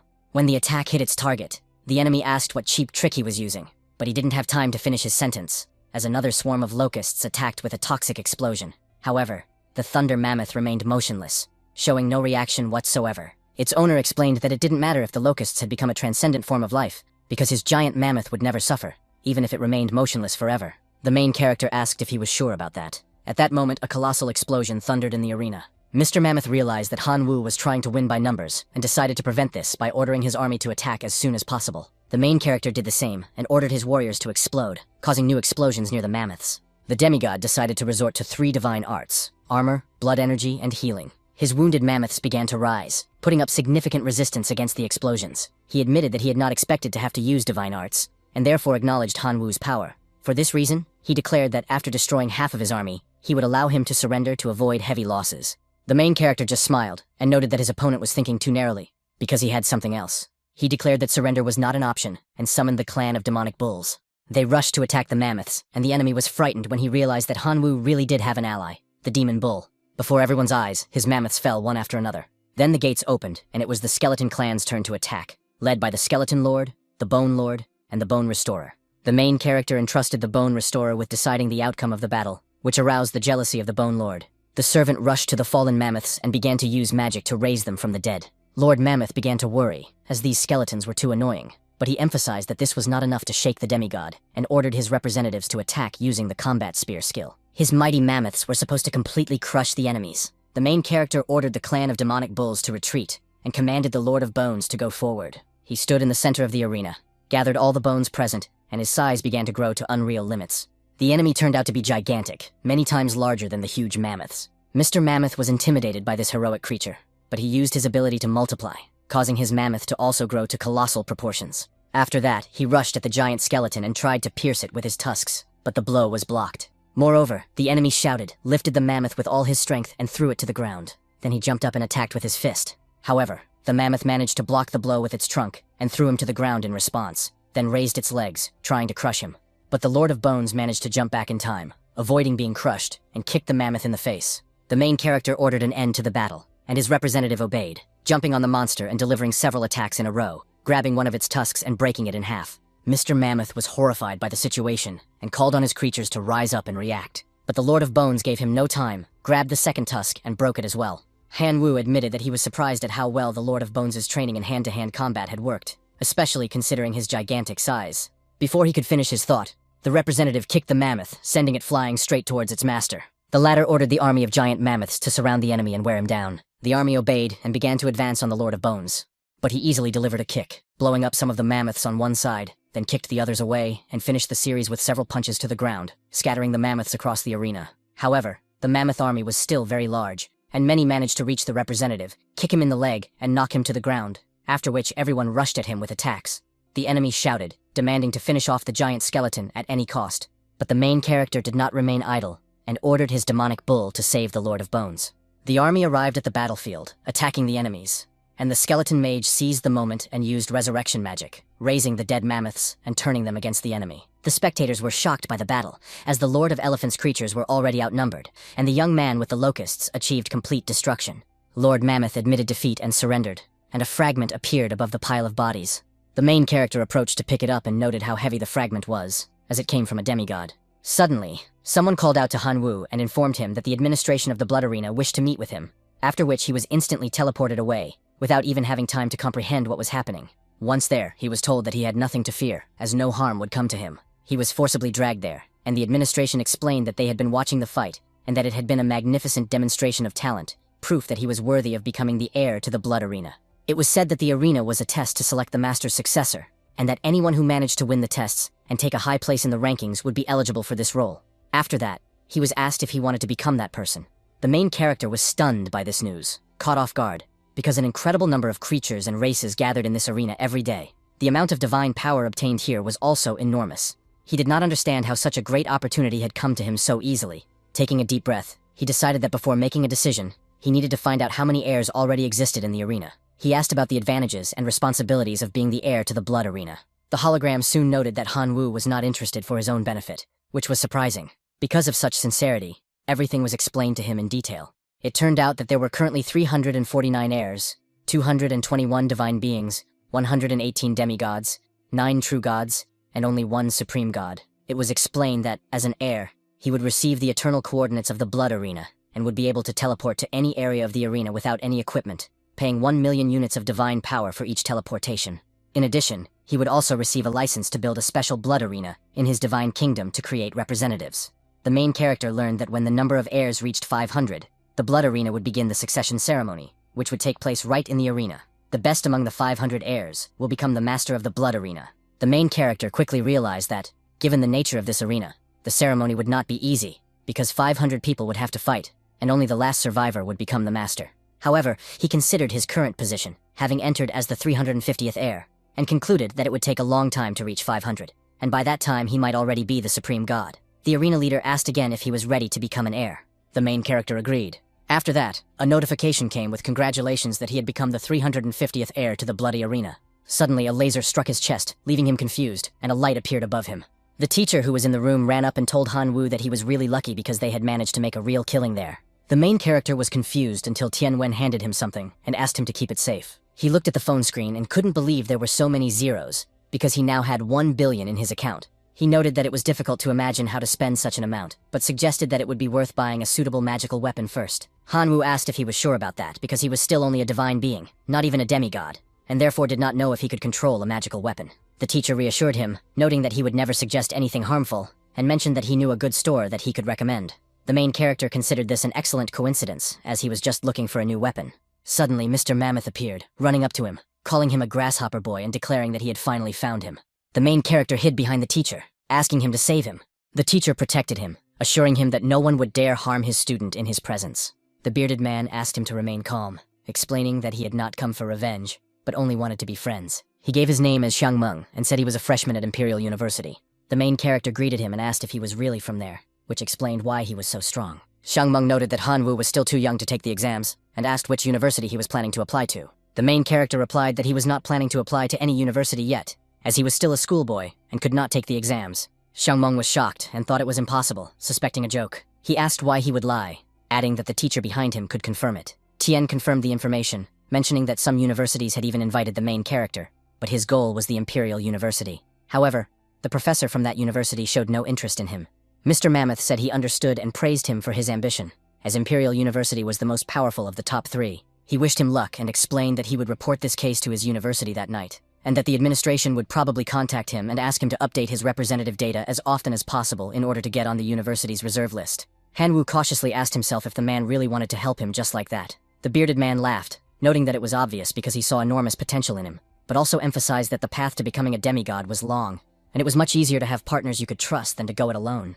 He also explained that after recommending him to the university, and if he was accepted, he would receive a bonus in the form of resources, so the benefit would be mutual. Han Wu said he understood and thanked him for his help. The demigod noted that it was not difficult, and only asked him to continue working hard. He advised him to put more effort into developing the main representatives, and in the future, into heroic life forms.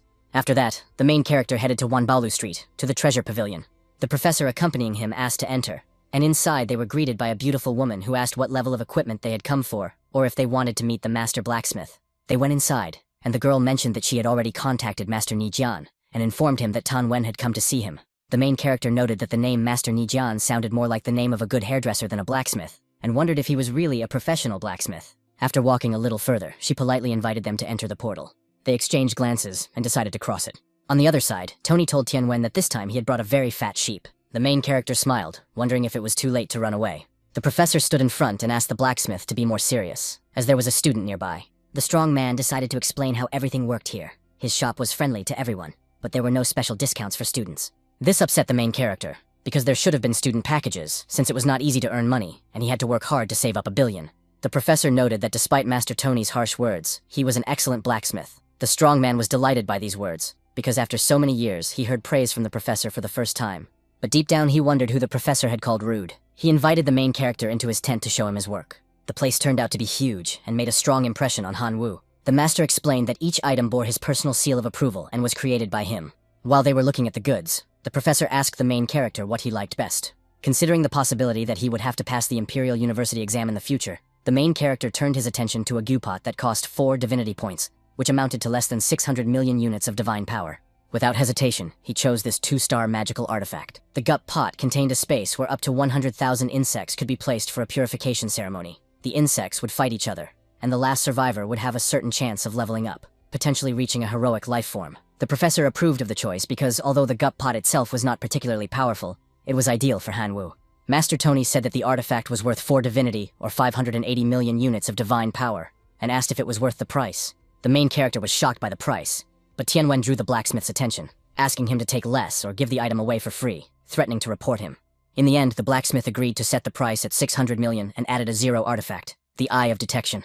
After that, the two left the shop satisfied with their purchase.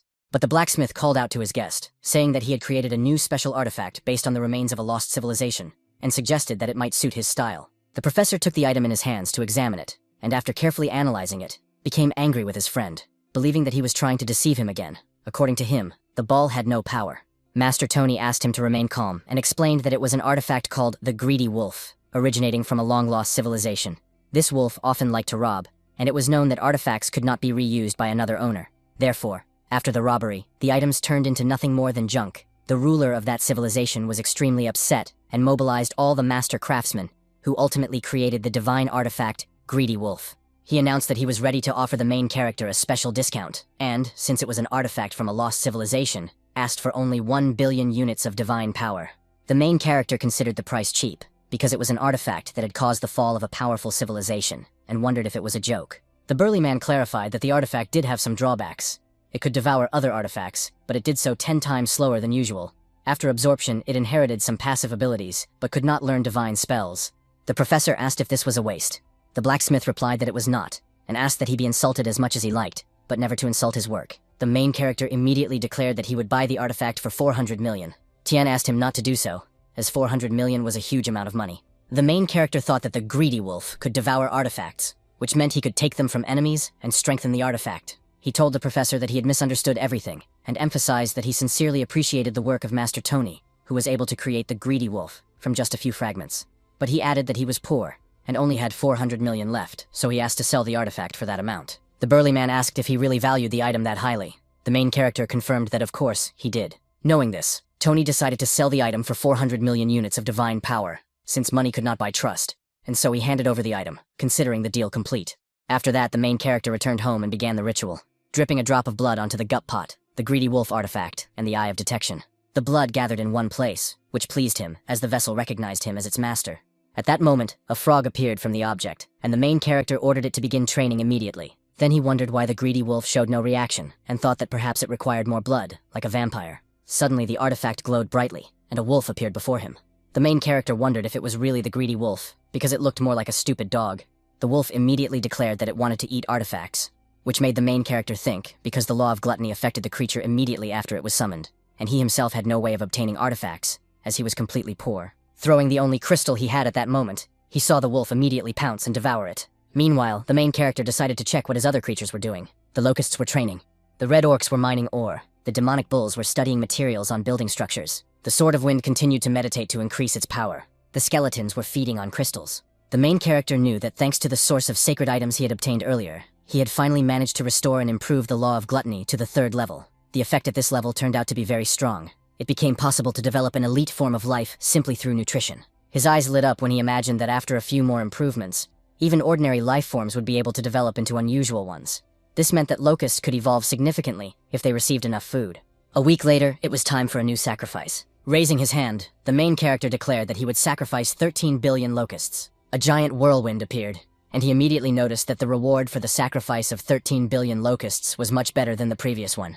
The first option was 10,000 night demon hunters, an unusual form of life. The second option turned out to be a 3rd-rank artifact, a steel blade. It allowed the main representatives to summon a steel blade as a weapon, increased their strength against beasts by 15%, and added the divine art of sovereign. The third option was a 2nd-level sacred item, a stone of enlightenment. It gave the main representative a chance to take on a semi-human form. The main character considered the last option incredible and chose it. The item immediately appeared in his hand, and he immediately split it. A ray of light descended from the heavens and struck the elite locusts, transforming them.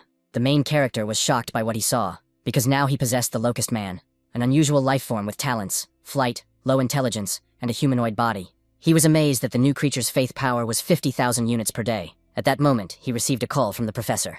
Tianwen informed him that the Imperial University had issued a notice that the main character would have to take the test again, and that the admissions professor would come to the school the next day to check on him, asking him to prepare in advance. The main character thanked him for the warning. The next day at school, a guy approached him, asking about the situation in the divine world, and saying that if he needed any resources, he could let him know.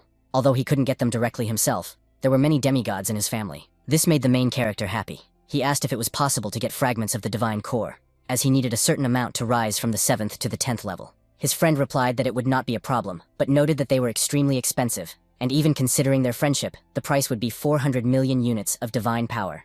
The main character acknowledged this and thought that poverty really limits human development. Then his classmate offered an alternative, saying that his family was willing to replace 1,000 skeleton knights, an unusual form of life that could compensate for the cost in divine power. The main character agreed to the deal without hesitation, because it was about skeleton knights. His friend felt slightly annoyed at such a hasty agreement, thinking that perhaps he should have offered a bone controller instead, a heroic form of life. At that moment, Tianwen entered the room, calling out to Han Wu and informing him that the examiner from the Imperial University was waiting for him in the staff room. Upon arriving there, the protagonist saw the bald man again.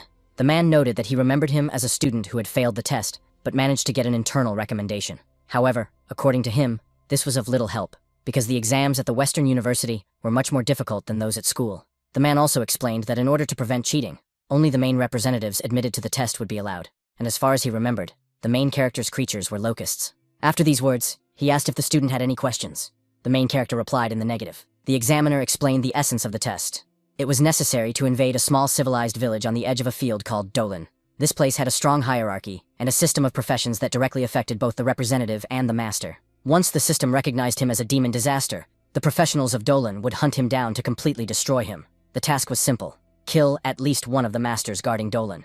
The main character asked how many troops and masters were in this city. The mustachioed man replied that although the city was not large, the average population was 10 million, more than 10% of whom were professionals, and there were also 5 heroes there. Everything else had to be figured out on his own. He was given 1 hour to prepare. The main character informed his professor that he would like to exchange his recently acquired class points for 3 first-level sacred items. He was allowed to simply choose. Returning to the core of the divine world, he placed the missing fragment. His divine core rose to the 10th level, and the space expanded. Then he decided to equip himself with 3 sacred items.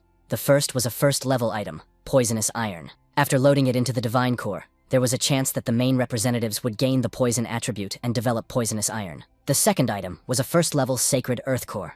After loading it into the core, there was a chance that the representatives would gain the earth attribute and strengthen their defense. The last item was a goblin's shortbow, a sacred item and divine weapon. After loading it into the core, representatives could gain the ability to summon a goblin's shortbow as a weapon. The master god also gained the ability to summon this bow. All items were successfully loaded. The main character was encouraged because most of the locusts had acquired poisonous irons, half of the locust people had strengthened their defenses, and almost all of the locust people could now fight with bows. Therefore, he expected an easy test. An hour later at the school, the examiner informed Han Wu that he and his representatives would be teleported together to the outskirts of Dolan. He touched the crystal and felt a strange sensation, as if he had been thrown into the test site. Immediately after that, several notifications appeared, stating that an intruder had been detected, and that he was being asked to leave the current dimension. Otherwise, he would be recognized as a demon and destroyed. Since he did not retreat, The system identified the main character as a demon, the king of locusts. A panel screen opened in front of him, indicating that he was a demon, the Locust King, of the 60th level, and showing his equipment and abilities. He was surprised that the system could even see the levels of the two newly born heroic locusts. The Locust Man turned out to be of the 60th level, possessing a number of talents and abilities. The main character tried to understand what the 60th level meant, but it was difficult without precise guidelines. At that moment, his representative reported that they were being attacked by creatures. The main character immediately jumped on his back and ordered him to check out the enemy. There he found Thorn, a second-class adventurer, stunned by the absurd number of monsters appearing. Next to him was Fist of Fury, a first-class adventurer who encouraged his comrade. He noted that the more monsters there were, the greater the reward they would receive, and once they had accumulated enough money, they would be able to upgrade their classes. Nearby was a ghost, and next to him was an adventurer, the Water Sage. There was also a fire mage who believed that the locusts were too weak and would die no matter how many appeared. Thorn warned the others to be careful, as it was impossible to predict what would happen next. The main character arrived at the scene and saw these adventurers killing his locusts. He decided to use his firefly detection eye, and was the first to identify Thorn, who was level 37 and a warrior. The main character noticed that all four adventurers had the same style of badge.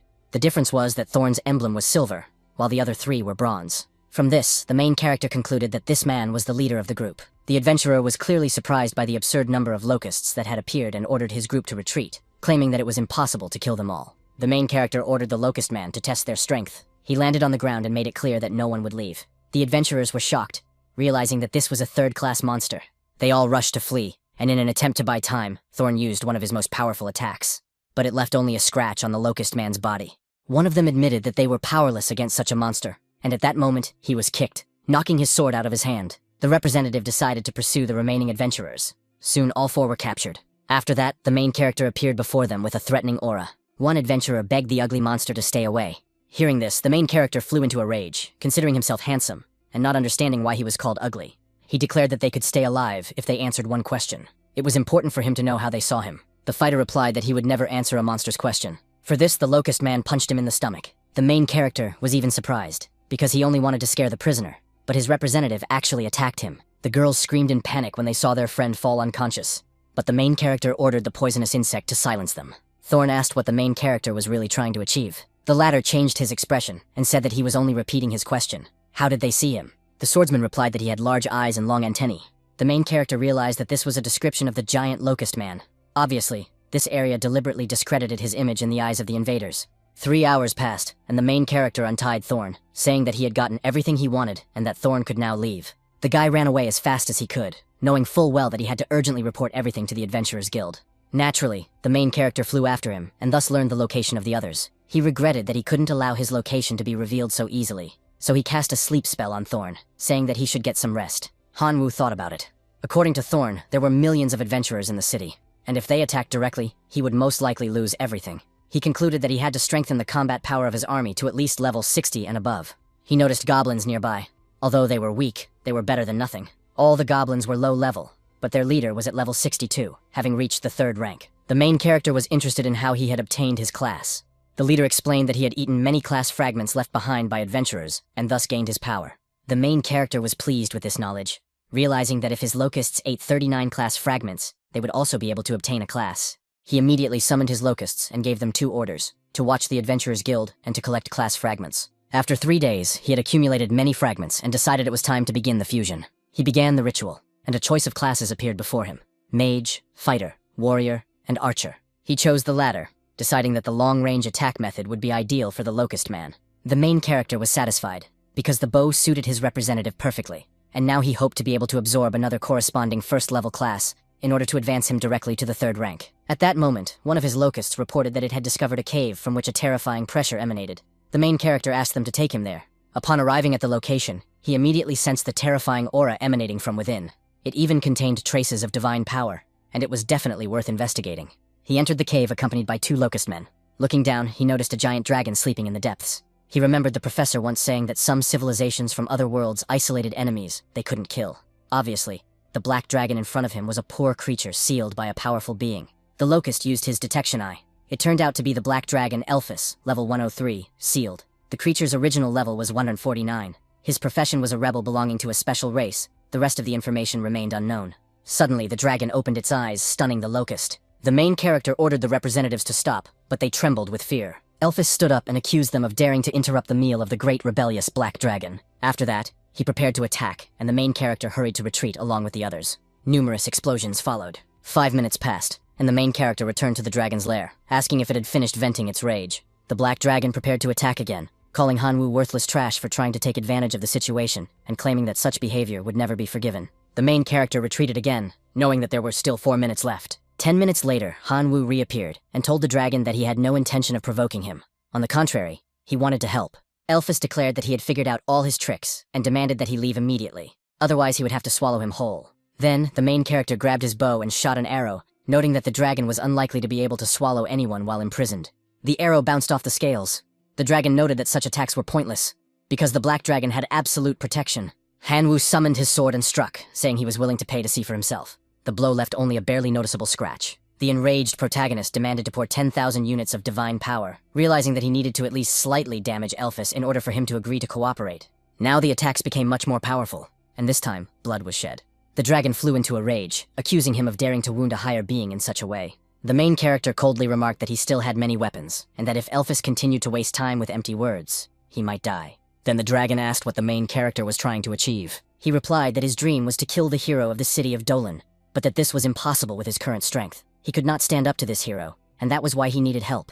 The dragon said that he had been sealed in this place for many years, and had no way of escaping. He explained that the chains binding him were a special artifact created by the guild itself, and that even his dark power could not destroy them, let alone a simple sword. Hanwoo asked if the dragon was sure that the chains were indeed artifacts. The dragon replied in the affirmative, claiming that he would never stoop to lying. Upon learning this, the main character summoned an item, for he had a solution to this problem, and ordered the wolf cub to appear. Its aura began to corrode the chain until it was destroyed. The dragon was amazed by what he saw and begged for help in breaking the remaining chains, emphasizing that the great black dragon Elphys had ordered him to do so. Hanwoo irritably clarified what he had just said. The dragon repeated his request to free the great black dragon who commanded him.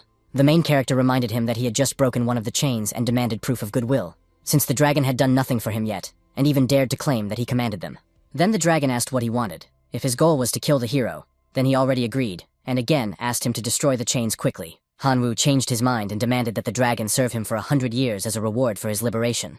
The dragon flew into a rage, calling him a madman. The main character made it clear that he could save him as easily as he could kill him, and if the dragon was not willing to help, he could still be used as a stepping stone to become stronger, because he had heard that dragons were treasures from head to tail, and even their bones were worth a fortune. Elphys was intimidated, and having no other choice, agreed to serve him for 100 years, begging him to break the chains quickly, because he did not want to remain in captivity for a second longer. The main character stopped him, saying that there was no need to rush, because first they had to sign a contract. The dragon was outraged, accusing him of trying to enslave him because dragons can never be enslaved. The main character summoned the crystal and noted that he had already sensed its weakness from afar, and would only allow this resource to be consumed after the contract was signed. Seeing no other way out, the dragon signed the contract with his paw. When everything was settled, the wolf cub jumped and devoured the remaining chains, as they were artifacts, destroying them. The cave completely exploded because of the dragon, who was happy to finally be free. After that, a meeting was held at the town hall of Dolan. The holy hero marshal announced that the black dragon had just been freed, and asked everyone to join forces to destroy it, as the seal was still weak. Rose, who was also a holy hero, noted that the dragon would likely hide to regain its full strength. Since the city's surroundings were vast, she suggested asking all the adventurers of Dolan City for help. Another hero stated that the dark energy emanating from the black dragon would lead to the strengthening of many monsters. This was Jaime, the hero of the Sword of Ice and Fire. He emphasized that they should take the first step and start acting before the monsters rose up. Carl asked if one weakened dragon was really a cause for such serious concern, and turned to his dragon slayer brother. He replied that one simple dragon was no reason for such commotion, for he had already killed one of the wind elementals single-handedly, and although it was difficult, it was not impossible. Gordon said he understood, but warned that this dragon was different, because according to the records, it belonged to the race of rebels, which meant it should not be underestimated. Ben asked if they were underestimating his power, since he himself was a dragon slayer of the Fourth Revolution, chosen by fate itself to destroy these monsters. The bearded man fell silent upon hearing this. Ben simply asked everyone to take care of protecting the city, and he was going to deal with the fugitive dragon himself. The archer supported him and said he would go with him. At that moment, the main character was gathering various monsters, taking advantage of the black dragon's presence. He addressed everyone, asking if they wanted to continue living under the oppression of the adventurers' slaughter. He told them that the great rebel, the black dragon Elphys, had called on all monsters to unite and form a monster alliance to fight against the adventurers' guild. The monsters doubted whether it was possible to gather the strength for such a cause. The main character understood that the power of his representatives was limited, and if he wanted to win, he had to use these shrimp and crabs to keep them under control. With this in mind, he told the monsters that he could help them become stronger, as the Alliance offered a reward in the form of power crystals. In other words, any monster of any race could exchange equipment and shards. A few days passed, and the Black Dragon offered his blood to help the main character reach the 3rd level. However, he admitted that the loss of blood made him dizzy, so he demanded 500 black crystals, claiming that it was not too serious. Han Wu turned around and told him not to pretend to be weak, reminding him that 500 black crystals was a lot, and he would pay them in installments. After that, the system notified him of his promotion from the 2nd transformation of his profession to the 3rd, the profession of a Black Dragon warrior. His talent was called Black Dragon Blood. The effect was a 50% increase in physical strength, a 50% increase in resistance to all elements, a huge increase in power, and a stronger connection to the attribute of darkness, as well as the ability to transform into a black dragon. The main character found this interesting and asked to activate the transformation. His body instantly changed, taking on a new form. Now his level was 125, and the number of representatives reached 85, including divine beings. His class became Black Dragon Warrior, along with many other changes. He thought that now he would be able to stand alone against the heroes. Suddenly, the Black Dragon became agitated, and the main character asked what was wrong. At that moment, rays of light appeared in the sky, and 2 heroes appeared before him. Ben looked at the dragon and noted that he expected nothing less from a pureblood. He stated that his own class would increase significantly after killing the dragon, and asked his companion to erect a barrier so that no one else could interfere. The archer replied that he would not allow anyone to approach. He used his skill and created a huge shield that covered the entire area. After that, he noticed that the level 125 Locust King was nearby and did not expect such a powerful monster to exist so close to the city. But he added that it didn't really matter, because he wouldn't let anyone interfere in the fight. Han Wu was pleased, because he wanted to test his new abilities by killing a hero, and it turned out that the heroes had come to his door themselves. The main character imagined this and used his detection eye on the green archer. He discovered that the hero's name was Carl Smith, his level was 131, his profession was Wind Sailor in the 4th transformation, and he possessed many skills.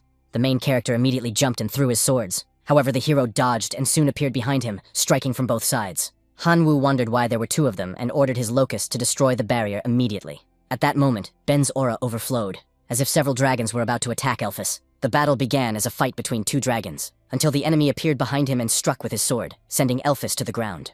The hero approached his head and asked the dragon spirits to take the black dragon back to the city of Dolan. After that, he asked his colleague if he needed help. He replied that he could handle the locust demon on his own and would soon join him in the city. Hearing this, the dragon hunter began to leave, taking the black dragon and the spirits with him. The main character flew into a rage and ordered his swarm of locusts to break through the barrier at any cost. His minions obeyed and began attacking the shield, which soon cracked, causing Carl to wonder if the barrier was really collapsing. He began to use his techniques to kill the locusts, but became alarmed because their numbers were enormous and his mana was quickly running out. Therefore, he needed a way to escape. He shouted an order for the insects to die completely, but their numbers only grew until the huge army reached him. They covered his entire body and devoured every inch of flesh, leaving only bones. At that moment, the evaluating professor informed Han Wu that he had done an excellent job of completing the task, and noted that the portal would open for his return. The main character asked to wait, as he could not return yet. The bald man asked if he was going to rescue the captured dragon. The main character confirmed that he was, as the dragon was his imprisoned partner. The professor explained that once in the city, he would have to face not only Carl as before, but 4 heroes and millions of armed adventurers at once. Even a demigod would have little chance of survival, let alone a minor deity. Han Wu said that he understood the situation, and therefore officially requested permission to release all races within his divine domain, so that they could fight on his side. In exchange, he agreed to increase the difficulty of the task by capturing the entire city of Dolan. The examiner was surprised, as it took tremendous courage to challenge an entire city, but he approved the request nonetheless. After that, the portal opened, and representatives began to appear. The Emperor of the Windsword, level 140. The Red Orcs, Hammer of God, were level 113. The Clan of Demon Bulls had a level of 135. And finally, no less significant, the Lord of Bones, level 75, the Bone River, level 86, and the Lord of Skeletons, level 132. The main character understood that there were many adventurers in the city, and although his creatures had high combat power, there were few of them, so he figured he needed to find a way to keep low-level adventurers away. He ordered his locust to send a message to the allied monsters. At that time, in the forest, the wolf gathered with the goblins and declared that the black dragon was dead, so there was no point in the alliance. He also mocked the locust servant for daring to come with an invitation to storm the city for rescue, and suggested simply killing him and taking his power crystals. But as soon as he said this, his head was cut off. Seeing this, the goblins were left in fear and confusion. Han Wu noted with regret that they were just a bunch of ants, for not only were they devoid of honor, but they also wanted to kill him, as if seeking death. One of the goblins was outraged, daring to ask how he dared to do such a thing, since they were already vassals of the Black Dragon.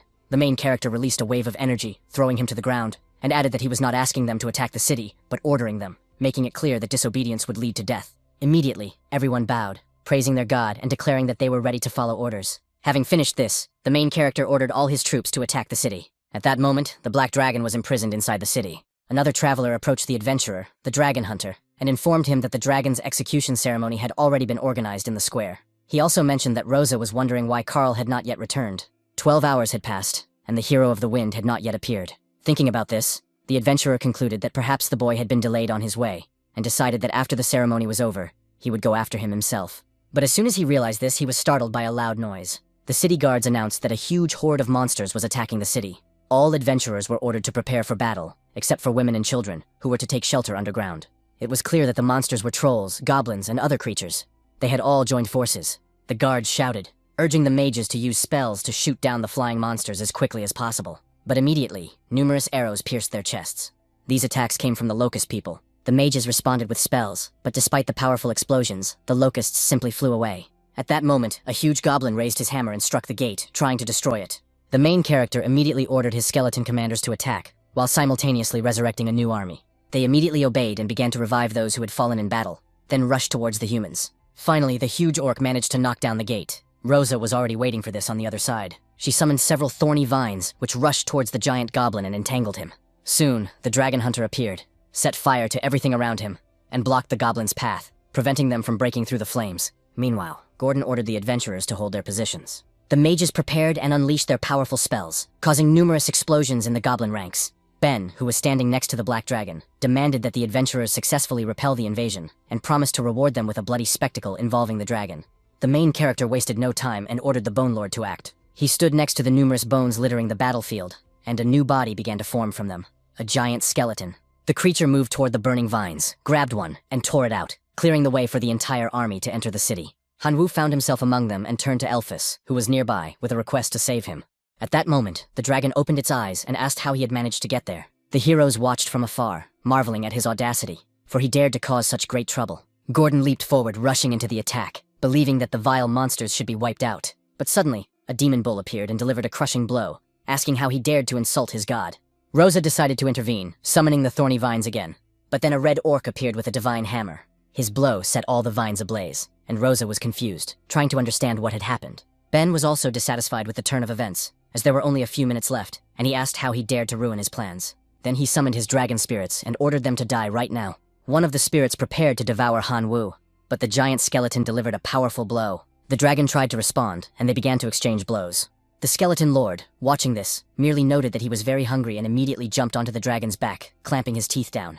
The dragon could only scream in pain, unable to attack its own back. At that moment, Ben appeared. He was outraged that a pathetic skeleton dared to try to devour the dragon's soul, and he delivered a crushing blow, sending the skeleton lord to the ground and even tearing off his arms. However, the skeleton's body immediately regenerated, and he jumped on the dragon again, clamping his teeth into its body. The hero stood in complete shock, unable to believe what he was seeing and trying to understand what kind of monster this was. The main hero immediately summoned the greedy wolf and ordered him to bite through the chains. Elphys told his faithful partner that he had the word of the great Black Dragon, and promised to always remember this act of kindness. He wished to serve him for several hundred more years to repay the favor, and asked to eat some black crystals to regain his strength. Suddenly, something behind him caught his attention. He saw the red orc of the divine hammer being brutally attacked by vines. The main character immediately ordered his army to come to the rescue, realizing that things could not continue this way, and that complete destruction awaited him. Elphys turned to his dear friend and said that he wanted to give him a gift, his own name. From that moment on, Hanwoo also received the title of Great Rebel. Then Elphys cast a spell with his eyes. The system reported that the rebel had been received, but its effects were still unknown. Feeling all the new power in his body, the main character aimed at the Dragon Slayer and launched a full-power attack. The blow was blocked, but still caused the hero to bleed from the destructive force. The Skeleton Lord, who was nearby, took advantage of the confusion and delivered a powerful blow, piercing Ben's chest. After finishing him off, he began to summon from the dead body, and a heroic mutated life form appeared, a bloody skeleton. The main hero, losing his patience, kicked Rose in midair, throwing her to the ground. In a rage, she declared that she did not believe in the death of the Dragon Slayer. Hanwoo replied that she shouldn't worry, because she would be next, and told the god's hammer that it was time to take revenge for the attacks he had received from this woman. He thanked his god and approached the heroine with his hammer, instantly killing her. The main character looked at the other battles and saw the Emperor of the Windsword fighting the hero. He decided to help by striking a blow, but the attack was blocked. However, this distracted the enemy, and the representative was able to get closer and deliver a crushing blow, knocking the hero back and knocking him to the ground. Gordon, overcome with panic, saw all his comrades fall and desperately tried to flee. But the bloody skeleton of Ben stood in his way. The hero froze, horrified at the sight of his friend in such a state, and it was because of this delay that the demon bull approached and finished him off with his club. After this denouement, the main character ordered the entire army of monsters to comb through the city and bring everything they found to the crystals. The goblins celebrated joyfully, wishing their master many years of life. Han Wu wished his dragon friend a speedy recovery. Elphys thanked him for his concern and said he was ready to follow him. At that moment, the examiner professor contacted the main character, congratulating him on completing the task and creating a miracle, and informed him that the teleportation portal was ready and that he had 3 hours to distribute the military trophies. The main character thanked him and asked to build a stable portal from this place to his divine kingdom, offering to exchange all the military trophies. The professor replied that the desire to build a civilization was understandable, but asked if he had considered the risks, as his divine kingdom could be disrupted. Han Wu said that he had already taken everything into account. The professor agreed and promised to help stabilize the portal within 10 days. 10 days later, Han Wu informed the Skeleton Lord that he was leaving Dolan under his command, instructing the Skeleton Tribe and the Demon Bull Tribe to protect it and prevent attacks by professional adventurers. He requested that if the city could not be saved, they should simply teleport back to the Divine Realm without losing too many members. The Skeleton Lord replied that he understood the instructions. When everything was decided, the portal opened so that Han Wu could return. When he arrived at school, he walked down the hallway, and the teacher asked him what had happened to his eyes. The main character did not immediately understand the question and decided to look through his phone's camera, noticing that his eyes had turned black and yellow. He assumed that this was related to his special profession, a rebel. He decided to check the system to find out more. However, the system blocked access to the information, stating that at least the level of a demigod was required to see talents. The main character felt annoyed, because he was still far from that level. At that moment, the bald teacher appeared and announced that Han Wu had successfully passed the test and received a recommendation to the Imperial Academy, but he had to fulfill certain conditions for admission. One of these conditions was the presence of special abilities and the fulfillment of at least 2 of the 4 requirements that would be counted. There were 4 conditions. The first was the presence of family nuclei, as elite life forms born naturally. The second was the creation of a heroic life form. The third was the possession of 4 or more points of divinity. The fourth was to possess the life form of a saint or lord. It was emphasized that 2 of these conditions had already been met, and only 2 remained for admission to the Imperial University as a reserve student. The main character did not like this at all, because the requirements were too difficult. However, the teacher only asked him to try, because the doors of the university remained open. Then Han Wu decided to ask Tian Wen if there was a way to quickly earn divinity points.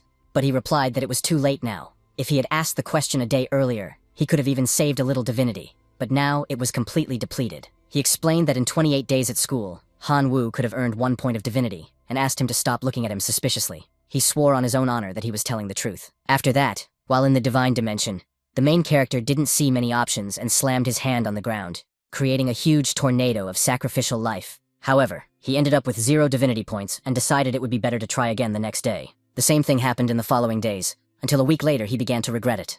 He once had a divinity card in his hands, but he did not appreciate it and exchanged it for 150 million units of divine power. Now, he regretted it. He firmly decided that if he got another chance, he would hold on to the card tightly and never sell it. At that moment, his system sent him a notification. It was Yuan, calling his master and asking if he had already received the source of the sacred relic that was supposed to be delivered that day. The main character understood that this man was a true god, and might even be able to lend him a little divinity. With this thought in mind, he asked to borrow a few points. The recipient of the message thought for a moment, because his master was not a true god, but rather a senior demigod, and he doubted that he would repay the debt. But he could not offend such a great man. The main character was delighted to see that he had received a gift, and did not even expect such speed. However, upon opening it, he discovered the ruins of a divine abyss and wondered what it was. Then he decided to search for information on the internet. The ruins of the divine abyss were a place abandoned by a divine civilization. Radiation caused by excessive research turned life forms into mutant monsters. These monsters absorbed radioactive minerals, which crystallized in their bodies, forming genetic stones. These stones were valued and used to grow representatives popular among demigods and true gods. Han Wu was amazed, because his new acquaintance was thinking big. This opened up the possibility of competing with demigods and even true gods for genetic stones. He wondered how many points this ticket could bring him. Then he checked the artificial farms of mutated beasts and felt satisfied because he had a decomposition machine. This meant that low-quality radioactive minerals could be processed, and if such beasts ate them, they would quickly mutate and be able to condense genetic stones. For this reason, he decided to go to the city outside the divine dimension. Wearing a mask, he acted cautiously, because the place was unfamiliar to him, and safety came first. At that moment, a man approached him, deciding that the main character was visiting the ruins of the Divine River for the first time. He said that an honest and reliable guide would be needed for the journey. The main character thought for a moment and asked for at least one reason to hire him. The man replied that he knew 18 gathering places for mutated beasts in the ruins, and that each of them had its own characteristics.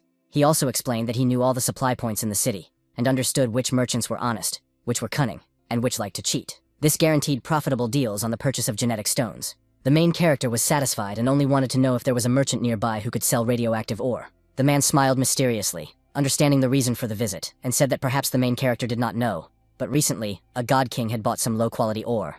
Because of this, the mutated beast died before the mutation was complete, and the farm, into which 1 trillion units of divine power had been invested, was destroyed. At that moment, someone pointed out that the only problem was that the purchase had not been made from him.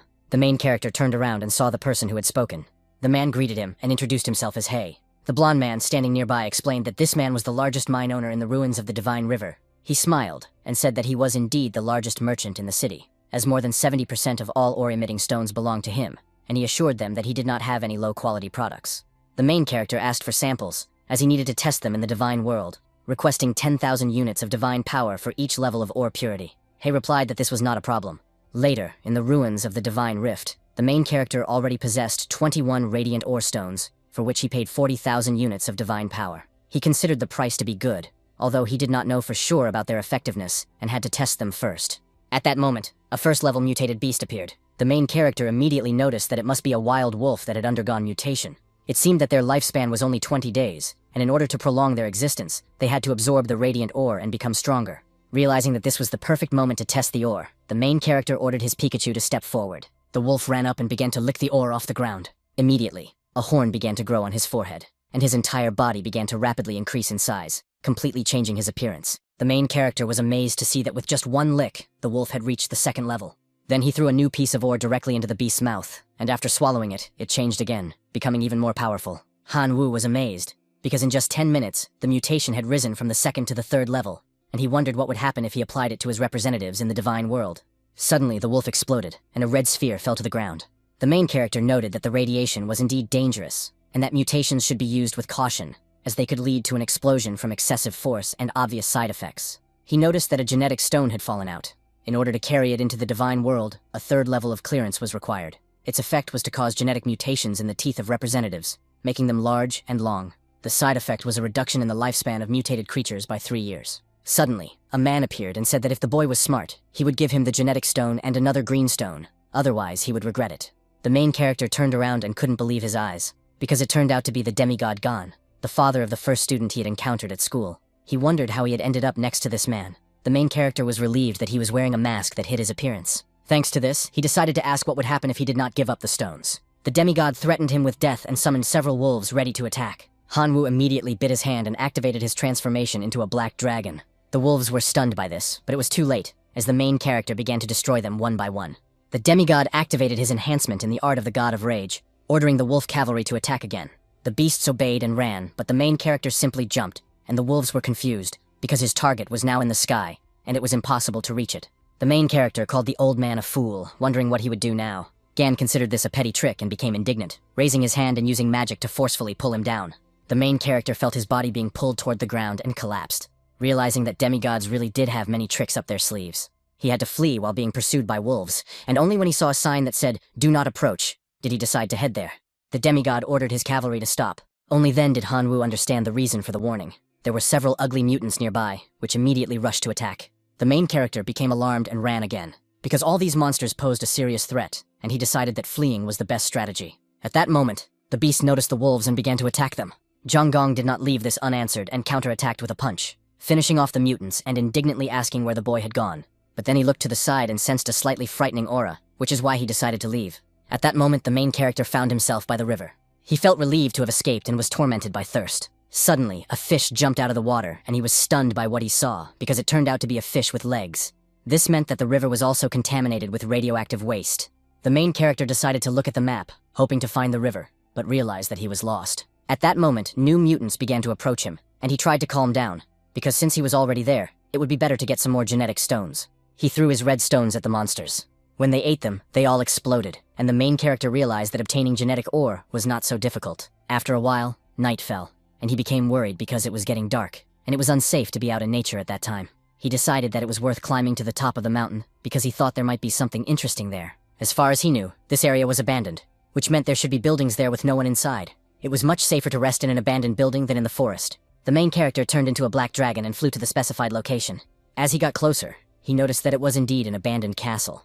Going inside, he realized that the place was empty, but he remained cautious as wild animals could live there. He noticed papers lying on the floor and felt fluctuations of energy coming from inside. Upon checking, he saw people performing some kind of ritual and wondered what it all meant.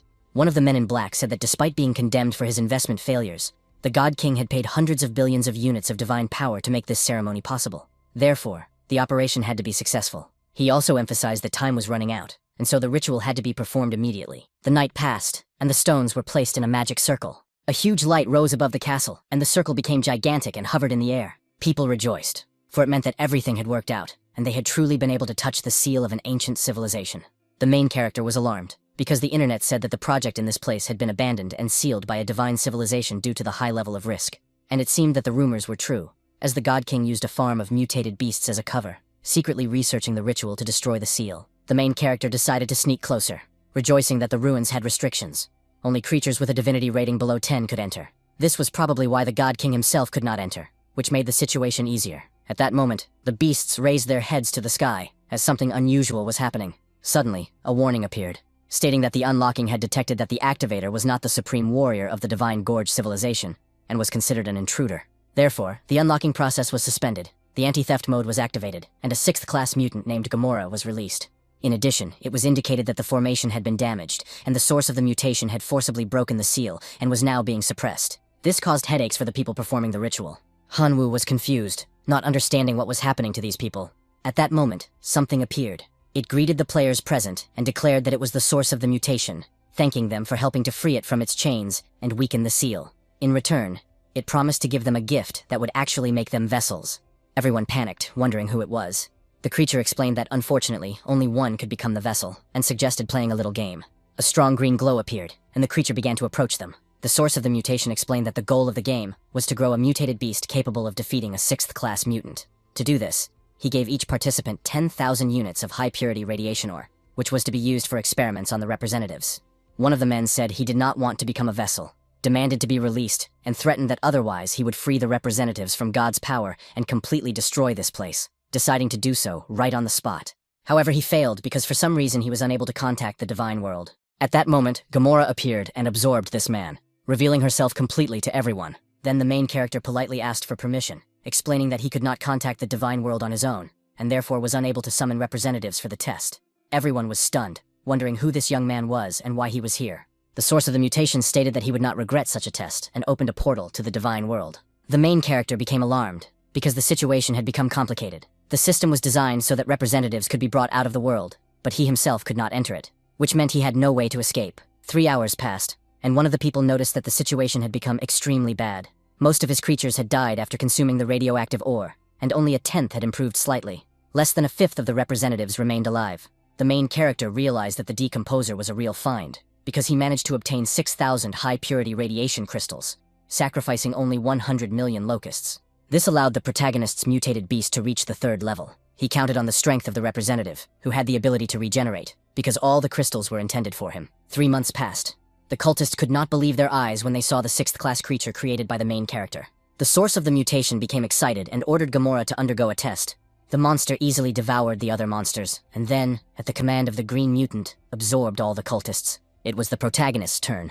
Hanwoo used many gene stones, which led to excessive mutation of the representative, and now his life could not last more than a day. However, the source of the mutation ordered Gamora to attack. The locust rushed into battle, and Godzilla responded with a fierce blow. Zhang, the mutated grasshopper, soared into the air and began to recover. Gamora screamed and activated her power. The battle lasted 18 hours and ended in victory for the locust. The source of the mutation recognized the confrontation as outstanding and addressed the main character as a vessel. The monster decided to unite with him in one body. Hanwoo panicked, but soon saw the system screen, which indicated that he himself was now the source of the mutation. A green glow confirmed this and called itself Kamiava. It rewrote the accelerated growth ability, replacing it with a direct mutation, and assured him that they were now one. The main character just wanted to know how to get out. Kamiava explained that the seal had been broken, the guardian beast was dead, and they were free. They were transported to the castle where it all began. But the noise attracted the attention of demigods and gods. The main character panicked, but managed to activate the coordinates of the blood arena. The demigods stormed into the castle, demanding treasure, but found nothing. One of them noticed the locust's body and suspected the truth. Soon another demanded to continue the search for the seed.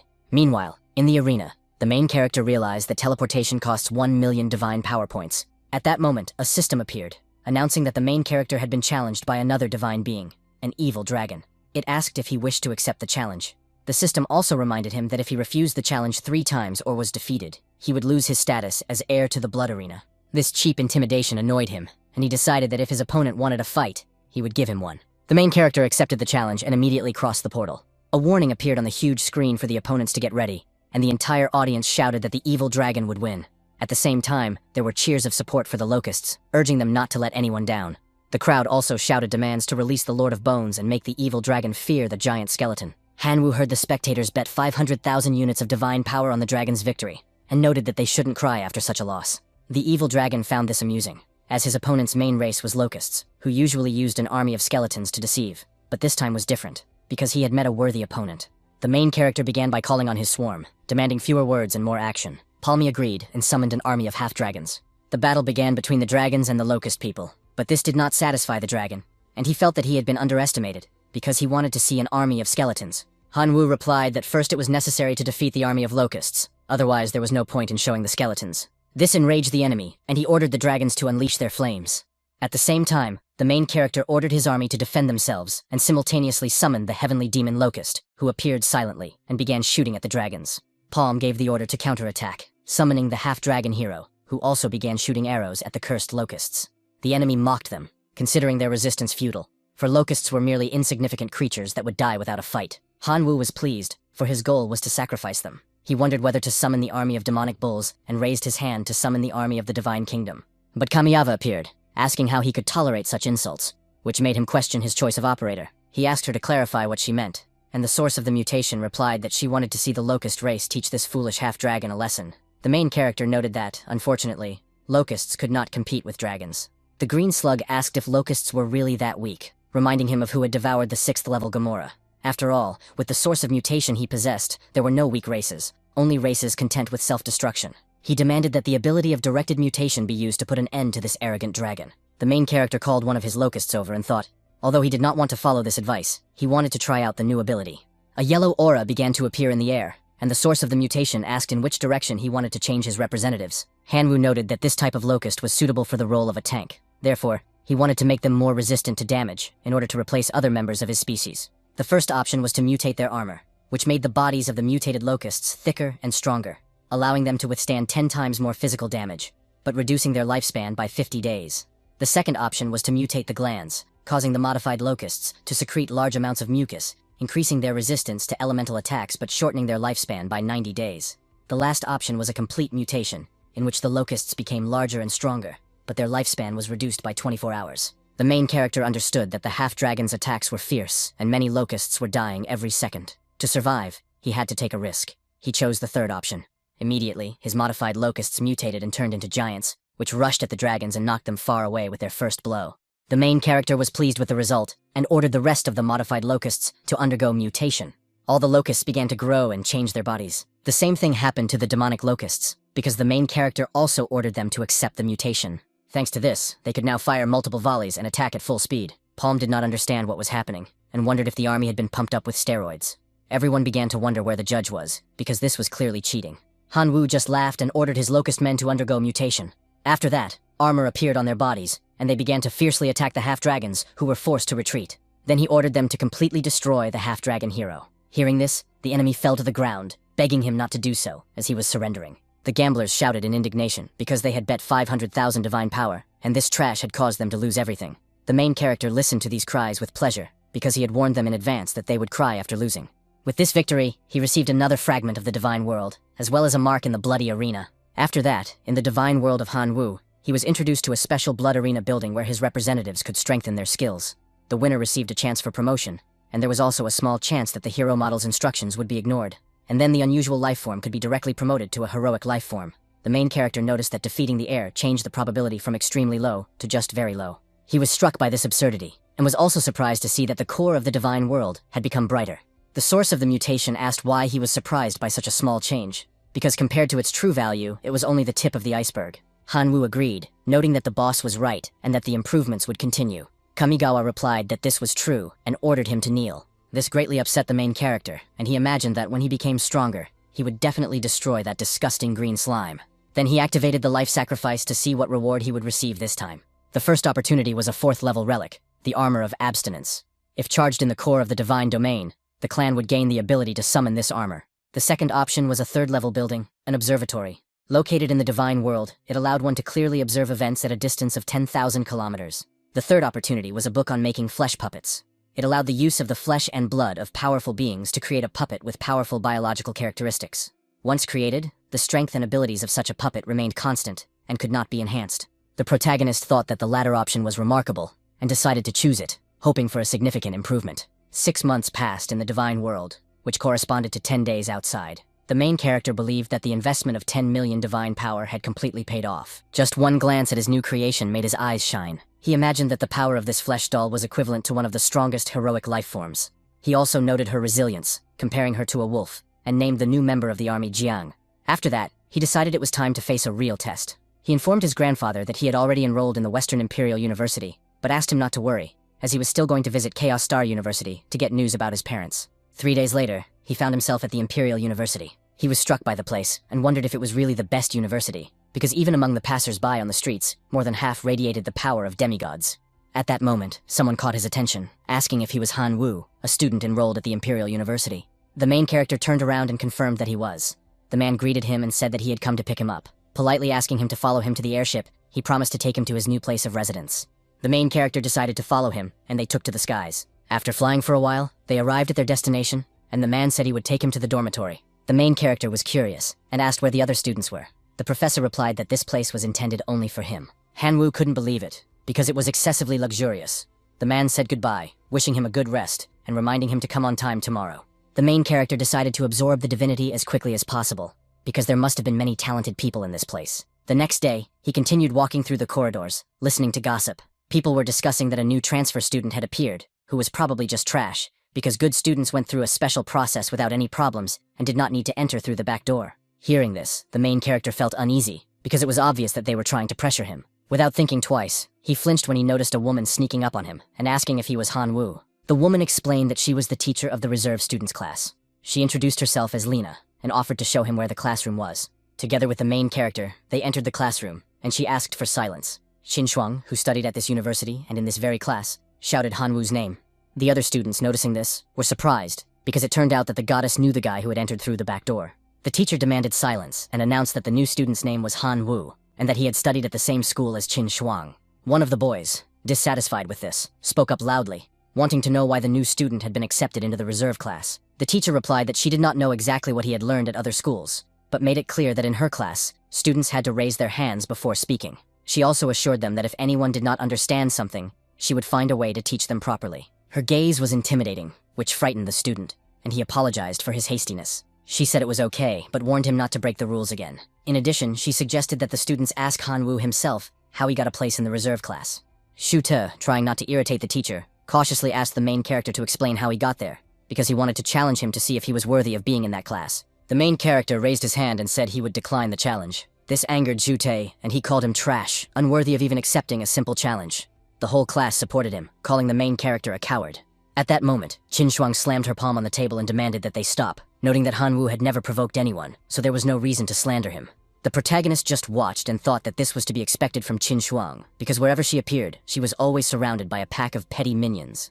After a while, the teacher left the classroom, and a group of students headed towards the main character's table. However, his girlfriend stood in front of them and demanded that they get past her first if they wanted to intimidate someone. They replied that it was none of her business and asked her to step aside. At the same time, they turned to Han Wu, saying that if he wasn't a coward, he shouldn't hide behind a woman's back. The main character took a deep breath and stood up. Shu Te approached and said that a simple transfer student who entered through the back door should not be studying here. He accused him of not even being worthy of being in the same class as everyone else and demanded that he leave the reserve, threatening that otherwise he would force him to leave. The main character turned to Qin Shuang, noting that it must be very difficult to study with such a bunch of abnormal people. She replied that they usually behave normally, and she herself does not understand why everyone is ganging up on him. Han Wu decided that this was good, because she clearly didn't know them very well, and could therefore beat them up without remorse if necessary. Qin Shuang warned him not to underestimate Shu Te, because his main representative was a rare and natural elite Iron Man. She suggested that even her Thunder Sparrow might be weaker.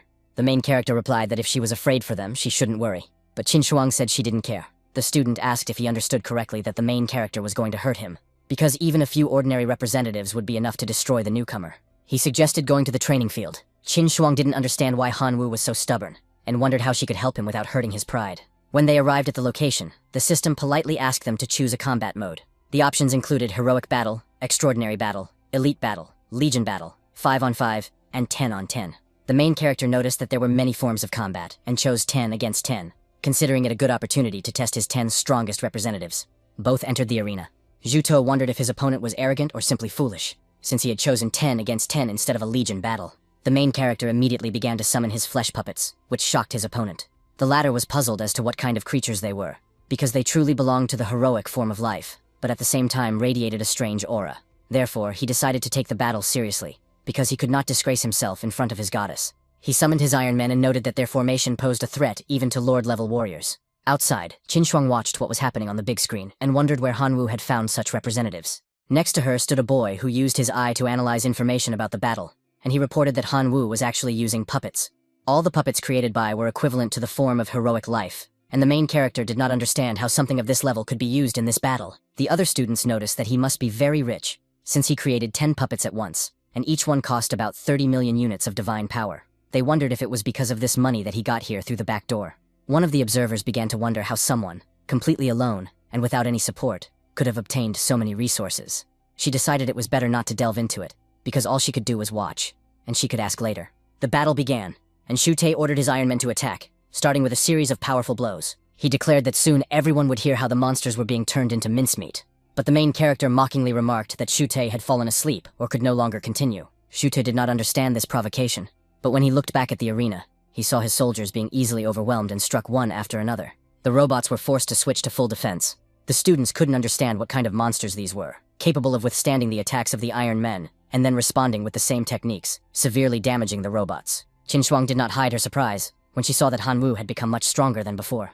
Meanwhile, the main character's council asked if the guy wanted to continue. This angered the enemy because he hadn't even used his trump card yet. He ordered the Iron Men to unite. Han Wu found this amusing, and noted to himself that the robots would now merge, as if in a children's game. He even thought that the boy must have watched Transformers too much as a child. The robot's new appearance was completely different, making the main character feel nauseous from the excessive glare. The arena shook from explosions until the huge robot was finally formed. Zhu Te burst out laughing, assuring everyone that now the enemy would be scared, because the new creation had 10 times more attacking power than the usual Iron Man. The robot prepared itself and went on the attack, striking all the puppets at once. Zhu Te loudly declared that he would show the true power of a representative of the reserve class of the greatest university of all time. The main character mockingly questioned whether he was really that strong. Then Zhu Te gave him a second chance and warned that if he heard pleas for mercy on his knees, he would spare the remaining members of the clan, emphasizing that the offer was only valid for 10 seconds. He began the countdown, but Han Wu said 0 and declared that he wanted to see what would happen next. This infuriated his opponent, who warned that he should not be blamed for the consequences. But as soon as he said that, all of the main character's monsters were suddenly completely healed. Then they jumped and began attacking the metal armor, biting it on one side and pulling out cables throughout the structure. The students concluded that the battle was not only brutal, but also humiliating, as even the robot's head had been torn off. One of the opponents fell to the ground, shouting that it was simply impossible, and the main character calmly emerged from the portal as the winner. Qin Shuang was about to say something, but another person called out to the grasshopper boy. He turned around and saw the guy hugging him, assuring him that he knew he would pass the academy's test and not let him down, because he was the one who recommended him. The main character recognized him as Brother Meng and was surprised at how he looked decades younger. The Mammoth Man was delighted to be recognized and explained that he had only changed his appearance by shaving his beard, as his previous look had frightened girls too much. The other students overheard the conversation and rushed to apologize because they did not know that the main character was a recommended student and accused him of getting in through connections. The main character asked them not to worry and said that everything was fine. Zhang Meng warned that he was a freshman at Imperial University and also Han Wu's protector, making it clear that anyone who dared to touch the boy would have to deal with him. He then took the protagonist to another place to introduce him to his friends. Climbing the stairs, he told his two companions that he had brought the boy they had been talking about. One of them, Xia Tian, introduced himself and said that he was also a freshman at the academy and was happy to meet him. The girl introduced herself as Yelin and asked if it was true that the main character had defeated Xiangman in the arena. The main character greeted both seniors and admitted that he was new to the university and that defeating their friend was just luck. She made it clear that luck was also a strength and shared what she had learned. The next lesson for the reserve class would be a survival simulation in the outer world, in a zombie city, which was a low-level secret dimension. Having said that, she expressed her desire for the main character to bring them something. The main character noted that the 3 senior members seemed to be experts on demigods, and wondered why they needed a mere novice. The girl just laughed, thinking that he was not a novice at all, and explained that the zombie city was a low-level secret dimension of the university, which, according to the rules, could only be used for important classes for reserve students. Therefore, senior students were not allowed to enter it. Mr. Mammoth agreed, explaining that if he were allowed to enter, he would completely destroy the city. She laughed and agreed with this statement. The girl also mentioned that this secret dimension contained an extremely rare resource, the Fruit of Wisdom, which could help non-human races improve their intelligence. They were willing to pay 1 divine point for each fruit. The main character thought that he really needed these divine points, so he decided to help. He was also given a seed that would prove extremely useful for the next big task. Later, at night, Hanwoo lay thinking that after accumulating 6 divine points, he would be able to prepare for the ritual of ascending to demigodhood. But he did not expect the path to be so long. The main character remembered that the teacher had talked about the possibility of preparing for the ceremony of becoming a demigod as soon as he reached 6 divine points. However, a demigod with 6 points was a hybrid and could only merge with low-level divine power in the future. For this reason, students at the Imperial University did not waste their potential in this way, and usually continued to develop further. It was also explained that after increasing divinity by 6 points, the required amount increased. For the 7th point, it was necessary to absorb 2 divine points, for the 8th, 3, and so on, up to a maximum of 10 points. Demigods who had advanced to the stage of 10 divine points had the greatest potential. Thus, in the future, the main character could even merge with 5 divine powers. The protagonist was amazed by the amount of important information she shared, and also realized that she had high hopes for him. For this reason, he decided to do everything possible to earn those divine points. A few days later, one of the students asked Hanwoo if he had heard that in the next main class, they would undergo a supernatural survival simulation and go to a low-level secret dimension called the Zombie Tower. He also learned that some veterans buy the resources that newbies find in this place. Zhu Ti challenged the main character to a bet, as it was an important class. The main character asked what exactly the bet was. Zhu Ti suggested betting on who would get the best grade. If he got the highest grade, Hanwoo would no longer be able to approach Qin Shuang. And if the main character won, then Zhu Ti would no longer have inappropriate thoughts about her. The main character was stunned by what he heard and thought that Zhu Ti probably had something against the director, as he did not understand how he could have entered university with such a level of intelligence. He also noted that it didn't matter what Zhu Ti thought, because in the end, Qin Shuang didn't have feelings for him anyway. Zhu Ti replied that he didn't care. The main thing was that Hanwoo stayed away from her, and he was willing to pay any price. At that moment, Qin Shuang approached and clarified that she had heard everything correctly. If the main character won, Zhu Ti would no longer bother her. The young man was annoyed and admitted that he loved her very much, but did not understand why she did not want to accept his advances. However, when Qin Shuang demanded an answer, he confirmed that if Hanwoo won the competition, he would no longer have such feelings for her. The girl asked her classmate to accept the bet, as it would help her.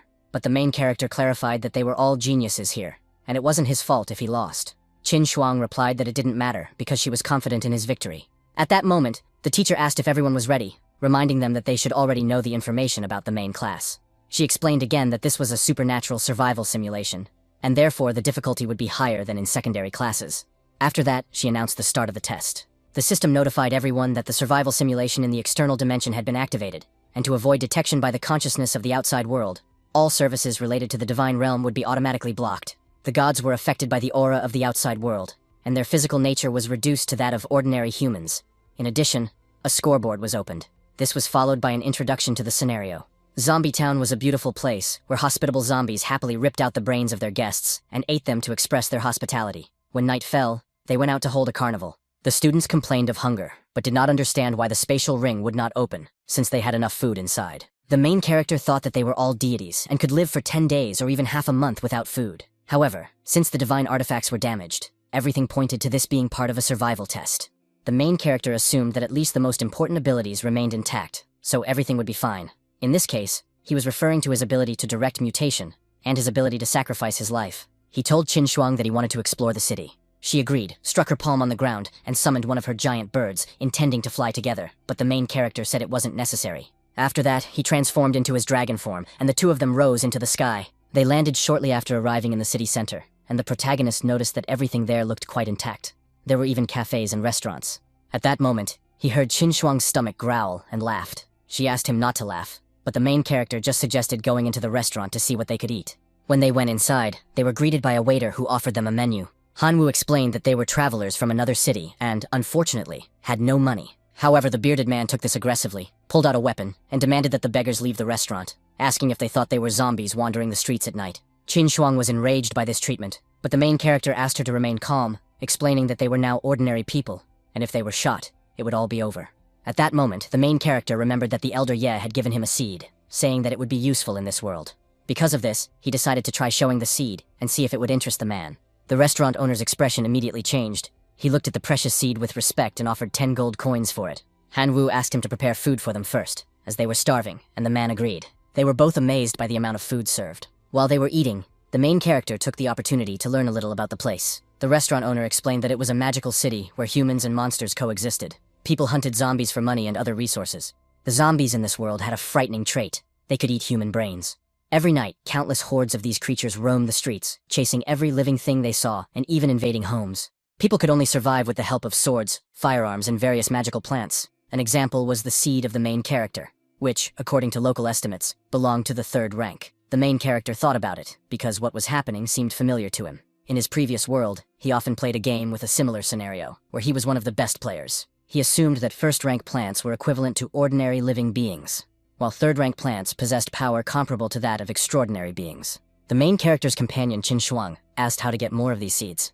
The tavern owners explained that they could be bought at the town shop, but they were very expensive. It was also possible to obtain them by killing zombies, although these monsters posed a serious danger. The main character realized that staying on the street at night was deadly dangerous, and decided that he needed to find a place to stay urgently. The bearded man advised them to go to the mayor and buy property to become official residents of the city. It was also possible to stay at the inn, but he strongly recommended not going outside after dark. The main character and his companion decided that buying a house sounded reasonable and headed to the mayor. On the way, an incident occurred. Another student entered the tavern and asked for food, but the owner yelled at him and shot him in the arm.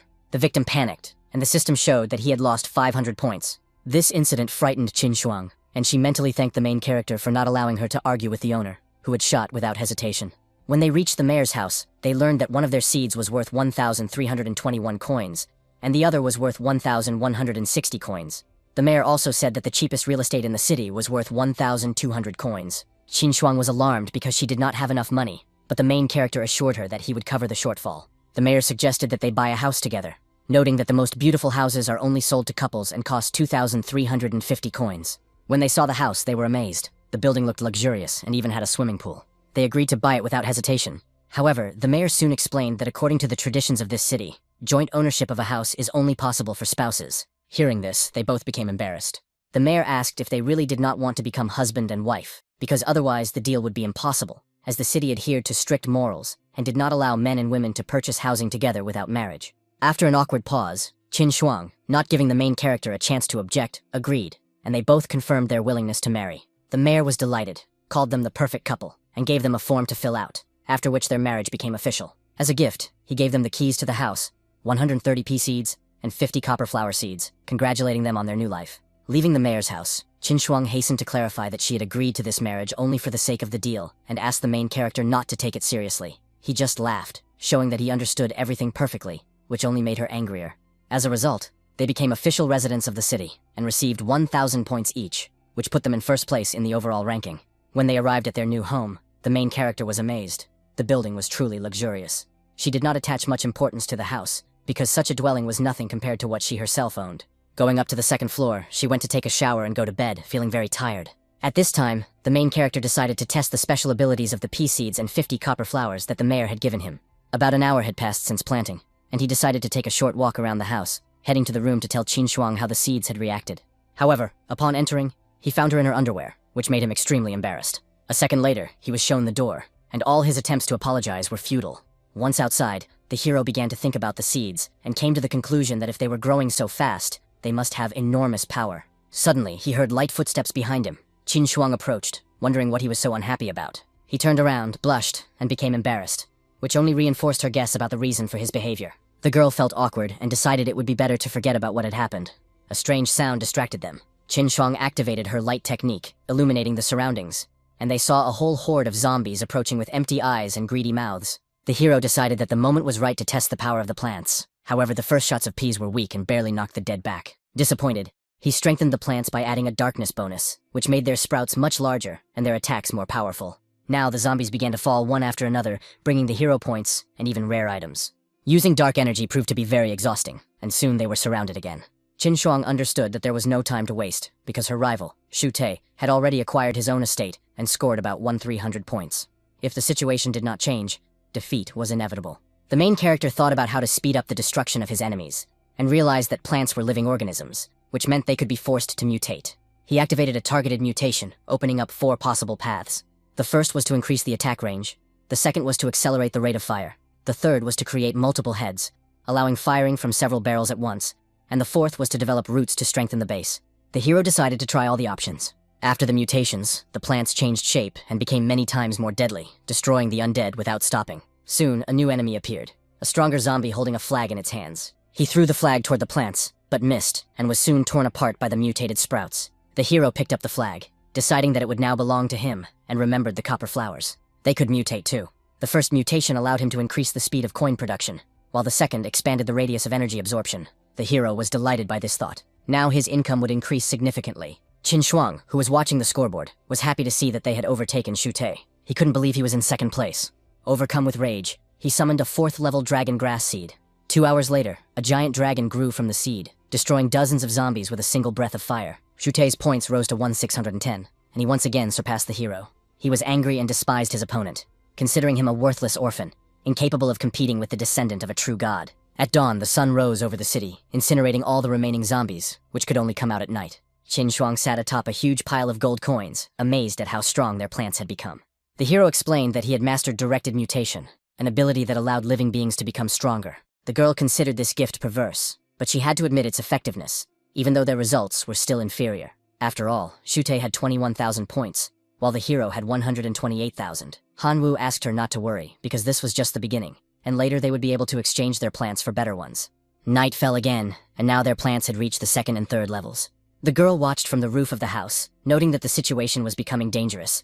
A new horde was approaching, consisting of 3rd-level night zombies and ferocious 4th-level dancing zombies. The main character realized that it would be difficult for them to deal with such creatures. Then the guy suggested acting cautiously, turning off the lights and stopping any noise, because zombies are drawn to sound and light. The mansion was plunged into darkness. They watched from the darkness as the horde, having lost its direction, moved toward the neighboring house. Convinced that their enemies were distracted, they decided to take a chance and earn points by destroying the zombies. The girl summoned an energy sphere and launched it at the enemies, catching them off guard. The remaining monsters launched a counterattack, but the plants that had come to life in the flower beds opened fire, shooting at their opponents. One horseback zombie broke through at high speed, but was thrown back and destroyed by a fist plant. The main character noticed that Sun Chinian was developing too quickly. The difference between them had already reached almost 100,000 points, and he didn't understand how this was possible. At that moment, Sun appeared nearby, enjoying the situation.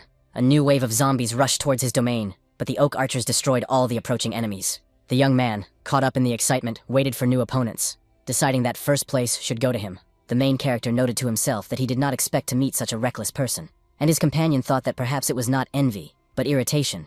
After all, defeat would mean that annoying guy Shu Te would continue to bother them.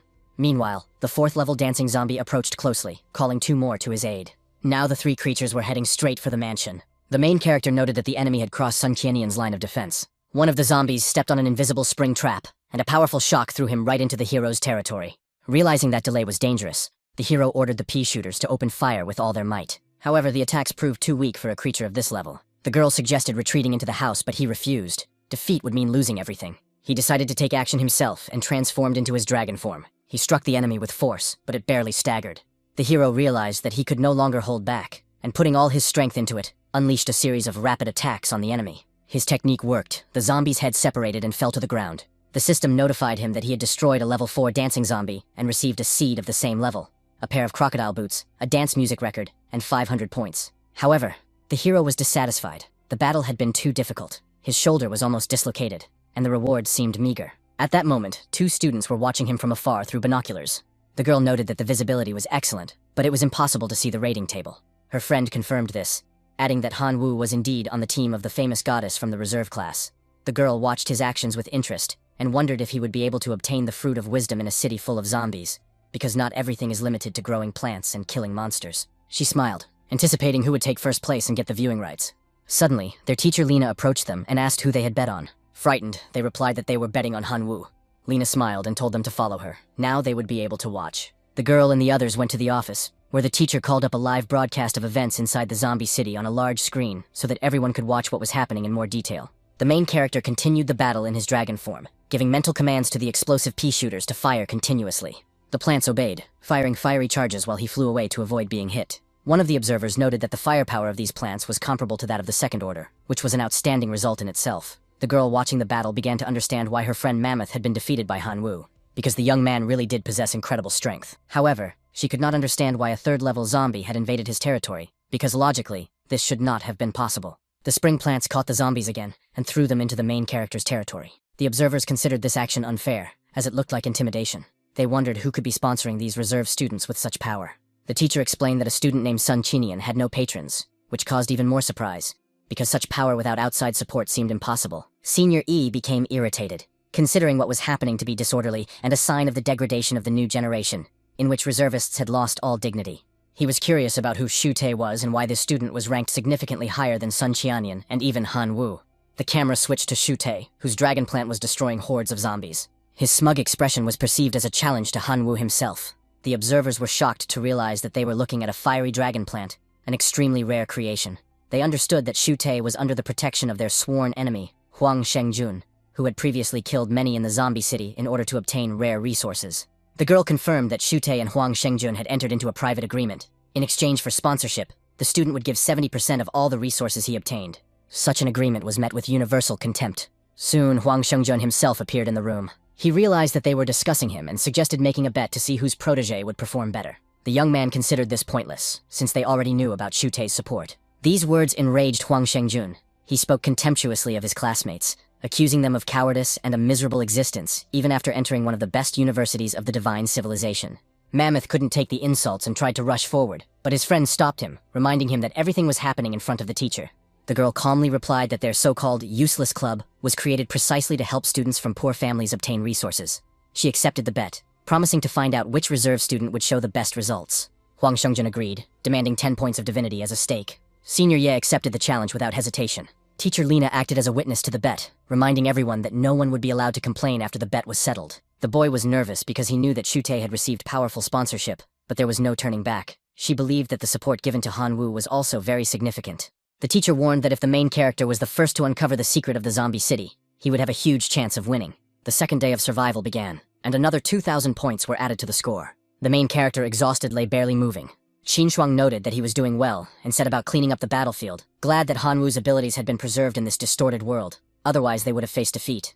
The main character smiled, inwardly rejoicing at their success, but Qin Shuang was annoyed by his excessive confidence, and she pushed him away with her foot. He just thought that strange things sometimes happened between them, but he still felt affection for her. Their conversation was interrupted by Sun Chinian, who watched them sarcastically, wondering how they could afford such recklessness, since Han Wu was only in third place. After checking the system, she discovered that they were more than 200,000 points behind the first place. The main character did not panic and decided to act according to his own plan. His gaze was drawn to a 4th-level seed lying on the ground, an enchanted mushroom. This mushroom emitted an energetic gas with hypnotic properties.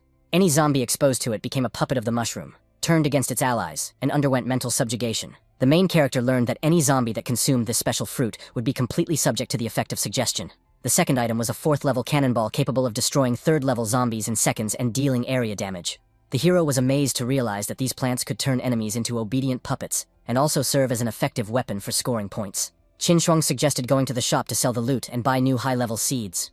The hero agreed, and almost called her his wife, but stopped himself in time, deciding that now was not the time. The girl was embarrassed, although she understood that he had done it on purpose. An hour later, they left the shop. The hero noted that he considered the dance record he had found to be a valuable artifact, but the merchant did not even accept it. The girl explained that the night raid had brought in 243 gold coins. Not a bad result. In addition, the shopkeeper said that the mayor of the city was collecting a collection of melee weapons and might exchange the pole they had found for a rare blade. The hero agreed with her decision without argument, calling her the mistress of the Han family. She remarked with slight resentment that the surname should be Qin, since it was her family that would become hereditary. The hero countered that then, he would have to become a son-in-law in the bride's house, which clearly teased his companion. The girl became angry, but he only mentally noted that any manifestation of violence was prohibited here. Soon they arrived at the mayor's house. The mayor carefully examined the pole and recognized it as a rarity, offering to choose any weapon in exchange. The hero's gaze fell on a beautiful sword. As soon as he touched the blade, a wave ran through his body, as if his dragon blood was responding to the call of steel. He decided that this sword must be his. However, the mayor said that one spear was not enough for an exchange, and asked him to add something else. The hero offered a dance record and 3rd-order seeds, everything he had of value. The mayor said the record was useless, but the seeds piqued his interest. He hinted that the record might be useful to the former dancing queen who lived nearby. The hero thanked him for the advice and decided to visit the woman. On the way, they passed by Shu Tae's mansion, which was luxurious and pretentious. The owner of the house stood in front of the gate, disappointed that he had lost to the hero and fallen to 3rd place. He could not accept defeat and vowed to prove his superiority. The main character, holding Qin Shuang's hand, felt only satisfaction at his rival's irritation. Shu Tia was boiling with rage, promising himself not only to win, but to destroy his opponent's pride. Continuing on their way, they arrived at the house of the mistress, Cell. She appeared with a young man named Sun Qinian and immediately showed her dissatisfaction, believing that the hero had come to demand compensation for the recent incident. However, the hero had no intention of quarreling with anyone. He noted to himself that the woman, once known as the Queen of Dance, truly possessed refined grace. He showed her the item he had found, an old record, and just wanted to see her reaction.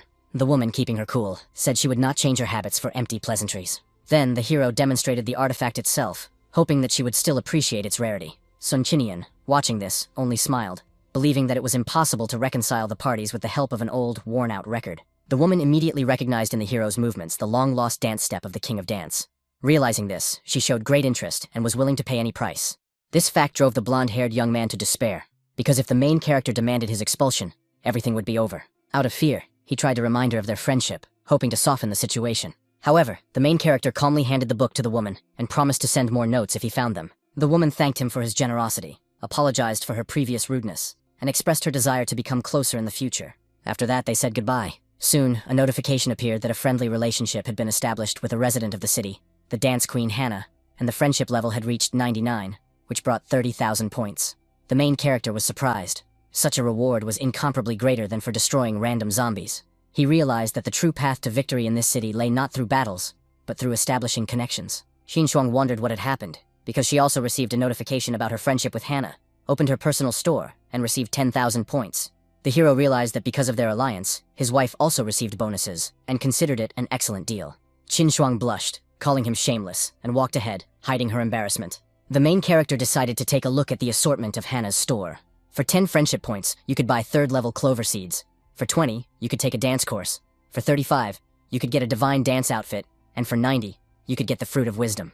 The last item was the one that the senior students demanded, and the hero decided to purchase it after the exam. As night fell, he prepared for the next wave of zombies.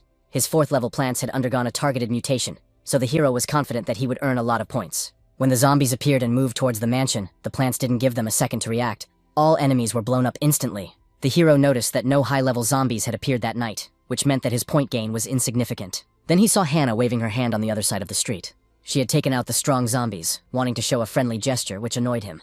Deciding to scout the area, he took on his dragon form and took flight. Finding several zombies, he attacked them with his new sword, and gold coins rained down from the monsters' bodies. Our hero found this amusing, but soon realized that it was not worth wasting his strength on weak prey, and went in search of 4th-level enemies. 4 hours later, he stopped at the top of the tower and opened the ranking table. Now Sun Qianyan was in first place with 831,000 points, Shu Te was second with 757,000, and the hero himself was in 3rd place with 723,000 points. The gap between them had narrowed significantly, which pleased him. By morning, when he returned to his mansion, he noticed a man standing at the entrance. The man introduced himself as Rick Grimes, captain of the city guard. He had watched the hero the night before and was impressed by his courage, so he invited him to join the city guards. The hero listened with interest to the explanation that their task was to defend the city from hordes of zombies of level 5 and above. This excited him, as such battles promised a lot of points. He accepted the invitation, and soon received a notification about establishing friendship with Rick Grimes, which gave him 60,000 points, as well as the opening of a merit store for joining the city guard, adding another 50,000. All this allowed the hero to suddenly rise to first place in the rankings. Rick said goodbye, promising to meet in the evening. Soon, Qin Shuang ran up to the main character, delighted that he had taken first place, and hugged him. The main character barely had time to respond when he heard a knock at the door. He opened it, wondering who could be coming so early. A blonde girl stood on the doorstep, blushing shyly and saying that he had been amazing last night. The main character didn't understand what she was talking about, and asked who she was. The blonde said that his actions last night had greatly excited her. Qin Shuang found this strange, and began to suspect what exactly the main character was doing if different girls were constantly coming to their house. The blonde, who called herself Jessica, asked who the girl in pink was, to which she replied that she was the main character's wife. Then Jessica approached the main character and asked if he was bored being married at such a young age, offering to become his mistress if he didn't mind. After that, she said goodbye, mentioning that they would see each other again in the evening at the city guard meeting. The main character smiled and said goodbye too. Qin Shuang didn't like this at all. She noticed that his expression betrayed his reluctance to leave the city, and, angered, she called him a scoundrel, accusing him of spending the whole night entertaining other girls. In her opinion, that was why his glasses had deteriorated so quickly. The main character was confused, realizing the misunderstanding. He hastily explained that he did not know this girl, and had only gone out at night to hunt zombies, which the guards had seen. so they came to invite him to join the city guard. Shuang was embarrassed when she realized she was wrong, but she still asked why he didn't say so right away, because the appearance of an excited girl at their door made her think the worst. The main character asked her not to jump to conclusions out of jealousy, because everything he does is only to catch up with Shute and help her win the bet. Shuang cried out that she was not jealous at all, and that it was none of her business. After the misunderstanding, the main character warned that he would be killing high-level zombies with the city guards, so he would be leaving the courtyard, leaving her some high-level seeds to help her. She replied that everything was fine, and asked him to be careful at night. The main character reassured her, saying that there was no need to worry, because last night he had tested the black sword, and could now easily deal with 4th-level zombies. The girl called after him not to let the cunning foxes seduce him. Late in the evening, the main character gathered with a squad of city guards. Jessica immediately clung to his arm, asking if he had missed her during the short time they had been apart. Johnson introduced himself and told Jessica to calm down, reminding her that the main character already had a wife. Another member of the squad approached and asked what his combat specialization was. The main character instantly transformed into his dragon form and soared into the sky, explaining that he was capable of transforming. The girl was delighted, deciding that this man was definitely her type, and asked the captain to allow her to lead the main character into battle, as she liked working with handsome young men. Rick agreed, instructing her to accompany the main character, but warned that battles with zombies are extremely dangerous and caution is required. Jessica pulled out 2 pistols, showing that she was fully prepared for battle, which surprised the main character, as they were 5th-level plants. One shot flames, and the other shot ice. Johnson also prepared himself, merging with a giant 5th-level nut. His body began to change, becoming extremely muscular. The blonde swordsman merged with his watchtower, a pine tree. Soon, Rick appeared in his final form, announcing that the zombies were already approaching, and immediately rushed into battle. Jessica, overcome with excitement, began shooting, ordering the monsters to take her bullets, and striking everyone who stood before her. Johnson wasted no time and attacked the zombies with his hammer, but noticed something strange. Vines began to emerge from the monster's head, heading towards him. Rick came to his aid and ordered him to retreat. David appeared, saying he would take care of that side. The main character watched in amazement, as this was his first encounter with such a high-level battle in this city, and he couldn't just stand aside. He attacked the monsters, proclaiming himself the god of slaughter. While he was fighting, his attention was drawn to a movement. Jessica ran towards him, jumped on top of him, and, gasping for breath, shot at the approaching zombie, warning him that the resistance of a 5th-order zombie was many times higher than that of a 4th-order zombie, and even when wounded, such a monster did not lose its ability to attack. Hanwoo was surprised to learn all this, and thanked her for saving his skin. She asked him not to be stubborn, suggesting that he first provide support by staying close to her and attacking the zombies around them again. The main character obeyed, killing the nearest monsters, earning 3,000 points for each kill, and receiving items in the process. After 3 hours of battle, he returned to his normal form, feeling quite tired, and noticed that the members of the squad were still holding on, asking if they were taking any stimulants. Jessica joked, asking if he was really tired when the battle had barely begun, and teased that if so, he wasn't even fit to be her lover. He could only imagine that if he were in his divine body, fatigue would be impossible, but in human form, it was difficult. Suddenly a voice sounded in his head, asking if the master could guess who it was. Hanwoo immediately recognized the source of the mutation and asked if he finally had time for him. Kamiyama noticed that he sensed a woman and heard that his body was not good enough, then asked how a woman could possibly refuse his master. For this reason, he decided to give permission to dominate that voluptuous woman with outstanding curves, revealing that this permission was called a genetic lock. He only said to hold on tight, as they were about to embark on a new journey. With these words, the lock that had been holding back his power opened, and a powerful energy pierced his entire body. The main character felt boundless power. The source of the mutation informed him that he could now cause temporary mutations in his body by consuming any type of strong biological cells. The main character imagined that he could merge with plants to become strong and resilient. He decided to try swallowing one of the pills. His body began to overflow with power, and he soared into the air, emitting a bright light that began to disintegrate all the zombies nearby. Jessica was amazed as Hanwoo glowed. Nearby, Rick ordered everyone to focus as the hordes of zombies grew larger, attacking several at once. Suddenly, a new giant zombie appeared and attacked Hanwoo, and Rick immediately ordered everyone to defend him. Johnson rushed to help, but was hit with a blow that stunned him. Everyone began to worry when they saw this, because the 6th-order zombies' defense was too powerful, and they were ordered to retreat. The main character simply watched as the monster's fist approached him and allowed it to come closer. The light from his body grew brighter and destroyed even the giant zombie. The squad rejoiced, saying that the main character was truly amazing, and began tossing him into the air.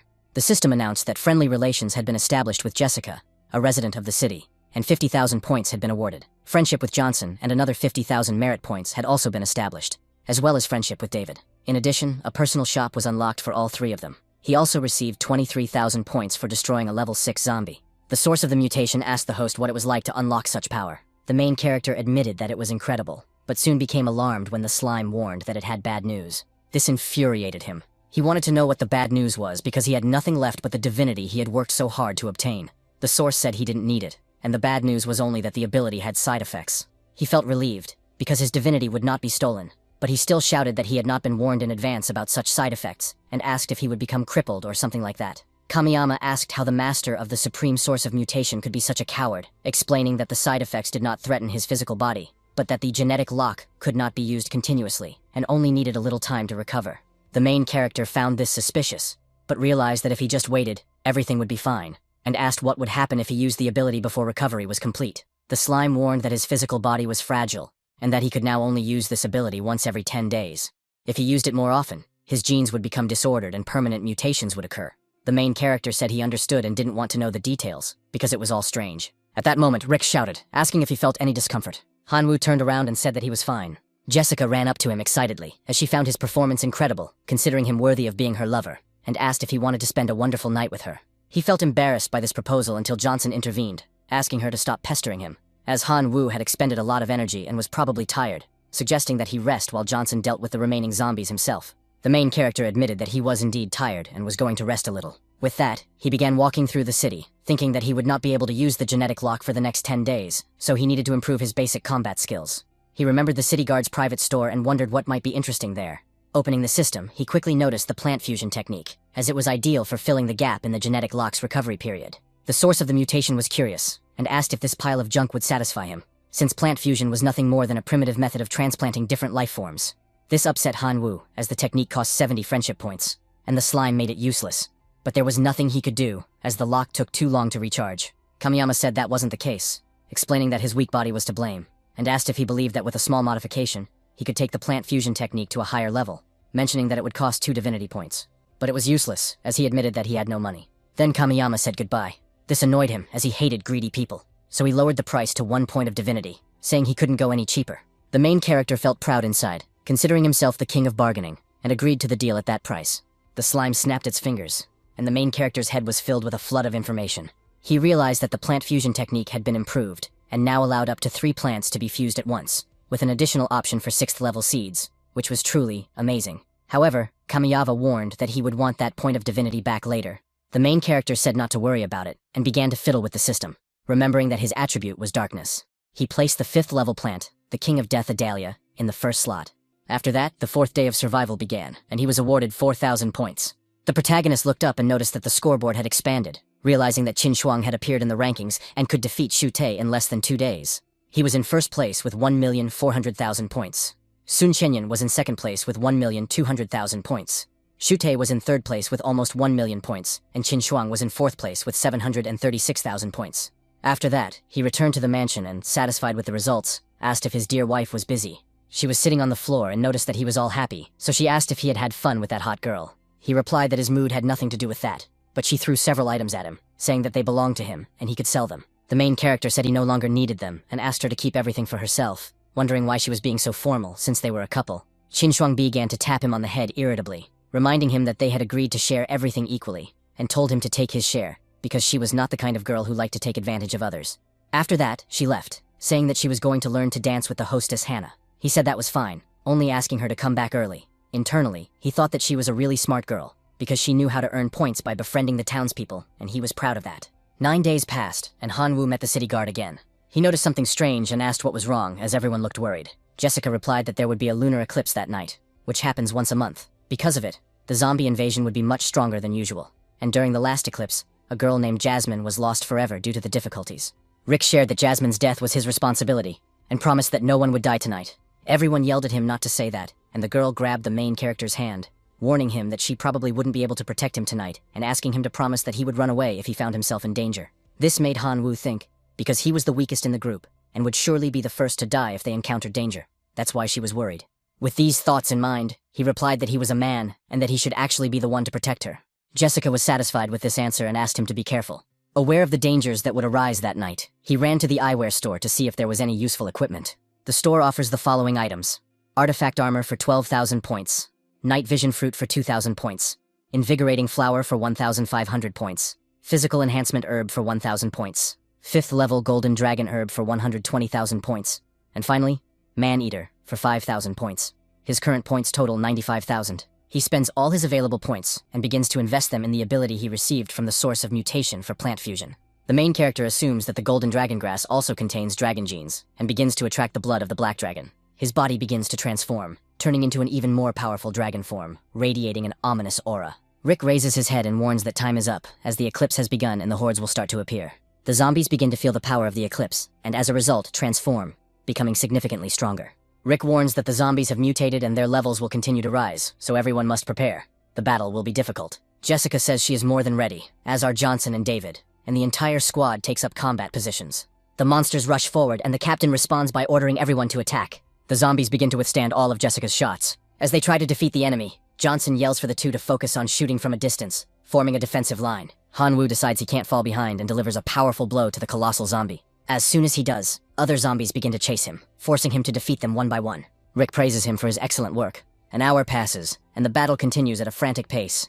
The zombies appear endlessly. At that moment, the captain yells at Jessica to find the mayor and request reinforcements. She immediately obeys the order, asking the others to hold their positions.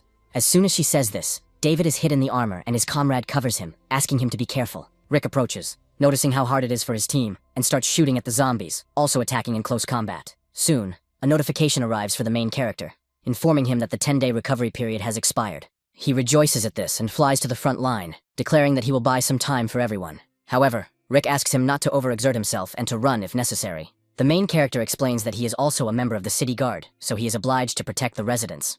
After that, he activates his ability, unlocking the genetic lock. His body instantly begins to glow with powerful energy, and giant vines grow out of him, rushing towards the zombies. The squad is stunned, as no one expected such power from a city guard fighter. Time passes, and the main character grows tired after many battles, but seeing even more zombies standing there, he becomes alarmed. Then Jessica appears, announcing the arrival of reinforcements. Schwarzenegger orders to end this once and for all, but Rick stops everyone because he notices something ahead. The mayor takes out his binoculars to see what it is, but the fog obscures his view. Rick warns that the fog is a problem and asks to use the plant to disperse it. The mayor agrees and takes out a 4th-level wind seed. He places it in a pot and it quickly sprouts, turning into a plant.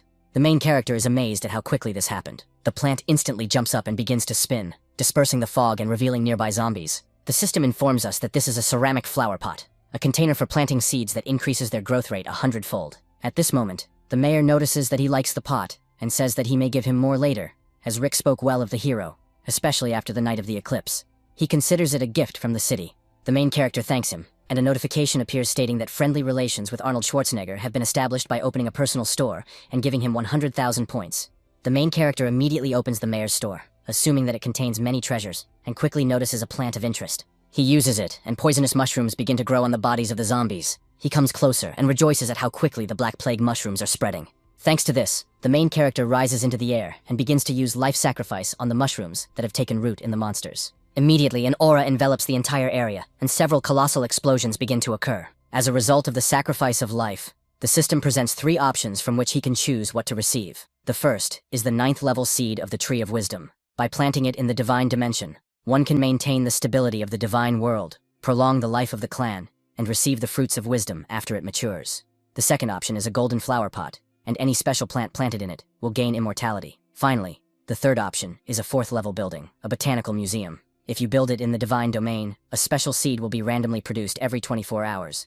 The probability of a 1st-level seed is 50%, the second is 40%, and it gradually decreases to the 9th level, the probability of which is less than 0.09%. The main character admits that the choice is difficult, but decides to take the pot of immortality, as in combination with his mutation, endless possibilities may arise, and later he will also be able to obtain 9th-level seeds. Then Rick shouts that they are surrounded, and Han-Woo begins to worry, because he did not expect the power of the Black Plague to be so weak and already dissipating. Because of this, he decides to use a targeted mutation on the mushroom. Its possible useful mutations are a significant increase in spore spread, increased spore activity, and accelerated spore growth. He orders all 3 targeted mutations to be activated simultaneously, making the windflower more powerful and completely dispersing the fog. After that, Rick celebrates, because the speed of the zombie horde has slowed down, and everyone present rejoices. However, the mayor warns that things will get more complicated as the eclipse enters its final stage, making the zombie hordes even more ferocious. The main character is unhappy about this. When the eclipse reaches its peak, one of the zombies begins to mutate, growing enormously, and 2 huge horns grow out of it. The mayor orders everyone to retreat, and people start running, thinking they are about to die. The main character observes the chaos and realizes that if morale drops, the city will lose. Therefore, he must lift everyone's spirits. He takes flight and urges everyone not to be afraid of the zombies because they will surely win. With these words, he rushes to attack the monsters. The people feel confident, and Han-woo is glad that it worked. But suddenly, a giant vine grabs him, causing him to feel fear. Jessica rushes to him in panic, but Rick stops her because going unprepared is certain death, and they need to focus their strength, advancing layer by layer. He shouts to Han-woo that he will rescue him soon. However, the main character loses his patience and breaks all the vines around him, flying away from the zombies. He realizes that he is severely exhausted, and theoretically, he just needs to return the same way to reach the city. Half an hour later, he is still flying, not understanding what is happening, because no direction seems right. At this point, the source of the mutation says that if he hasn't figured it out yet, he's trapped. Han-woo is unhappy with this, and asks if there is a way to help. The slime replies that it wouldn't be a problem, but it would require one divine point to guarantee a safe exit. The main character replies that he no longer has any divine points, but he has his life, and he can take it if he wants. Kamiya replies that it doesn't work that way, and that he is on his own. However, as a good super genius, he offers free advice. Don't wait until morning to leave, because time stopped for him when he entered the fog. Han-woo is unhappy with this, because if it's true, then he's in serious danger. But he doesn't understand, because no direction, north, south, east, or west, is correct. Only the sky or the earth remain. Thinking about this, he decides to fly straight up, not believing that the fog is endless. After a minute of flying, he notices something strange. A huge barrier. This infuriates him, and he draws his sword, asking if they really think they can trap him like a turtle in a jar. Even one of his strongest attacks only created a small crack. Because of this, he decided to launch multiple attacks at once, wanting to see how long the barrier could hold. As a result, the crack grew until a huge hole appeared in the barrier. He was amazed to see a colossal tree in front of him that shouldn't have been there. Suddenly, a voice in his head welcomed the stranger. This stunned the main character, and he tried to understand if the tree had created all this, and how it even knew who he was, and that he was a stranger. He began to suspect that his identity in the simulation had been revealed, and that now he was finished. However, the tree asked him not to be nervous, explaining that it was not going to kill him, but simply needed a favor to save this world. This piqued his interest. He thought that perhaps it was about destroying all the zombies, but the ancient tree replied that the real task was to expel the inhabitants. He was puzzled, and decided that there was something more to it, so he sat down and asked the tree to explain in more detail. It said that it was the Tree of Wisdom, the guardian of this secret world, which had been alive for 10,000 years, and that it had always been a peaceful place until one day a stranger discovered the secret kingdom and seized it by force. This man also sent many followers to collect the seeds of special plants that the tree grew and sold them as rare resources. Therefore, the tree could no longer bear to see its descendants sold as commodities. For more than 10,000 years, peace reigned in this world, for the tree had no fighting abilities and could not resist the invaders. Because of this, it was forced to turn to the god of death and, at the cost of worshipping him, asked for strength and revenge. From that moment on, it gained the ability to turn living bodies into zombies. After that, a war began between humans and zombies. Over the course of 1,000 years, the number of zombies grew, and humans gradually lost the strength to resist. Then, 30 years ago, the tree led a general offensive. At that time, victory seemed close, but suddenly a powerful man appeared, descending like a comet. This unknown man managed to grow powerful 4th-level plants, such as fire dragon grass, which prevented the zombies from capturing the city. Years later, the tree realized that this mysterious man was probably a stranger, as he possessed different abilities. When the tree launched a new offensive, it realized that the main character was one of these beings with extraordinary power. The main character understood that the tree wanted him to betray the city and help it.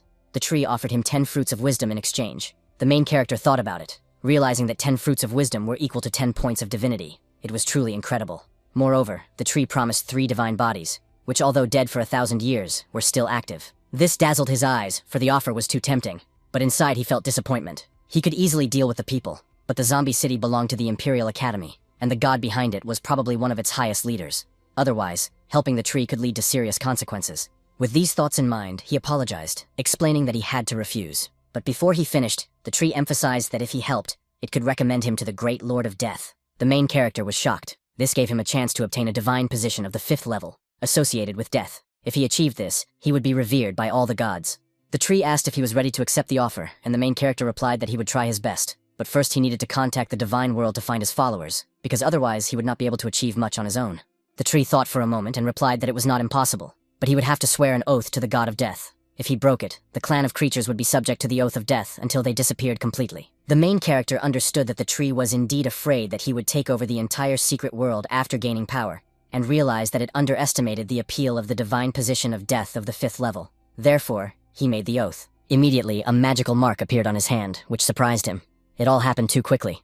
Then vines appeared, forming a passage, and the protagonist's locust flew out of the portal, directly connected to his divine realm. Seeing his fellow creatures again, the main character felt joy, because by this point he was supposed to have attained the lordly form of life. The tree creature declared that it had fulfilled its part of the agreement, and now expected the stranger to fulfill his as soon as possible. Before he could finish speaking, it opened the portal and threw the main character through it, causing him to fall to the ground. The main character thought irritably that this damn tree had been extremely rude, throwing him out like that without even offering him a cup of tea. However, he was more concerned with how to get rid of all the inhabitants of the city. He decided to fly over the city until Rick noticed him, and with him, Jessica, who immediately ran to him, hugged him, and rejoiced when she saw that he was okay. The main character felt awkward about such a reception.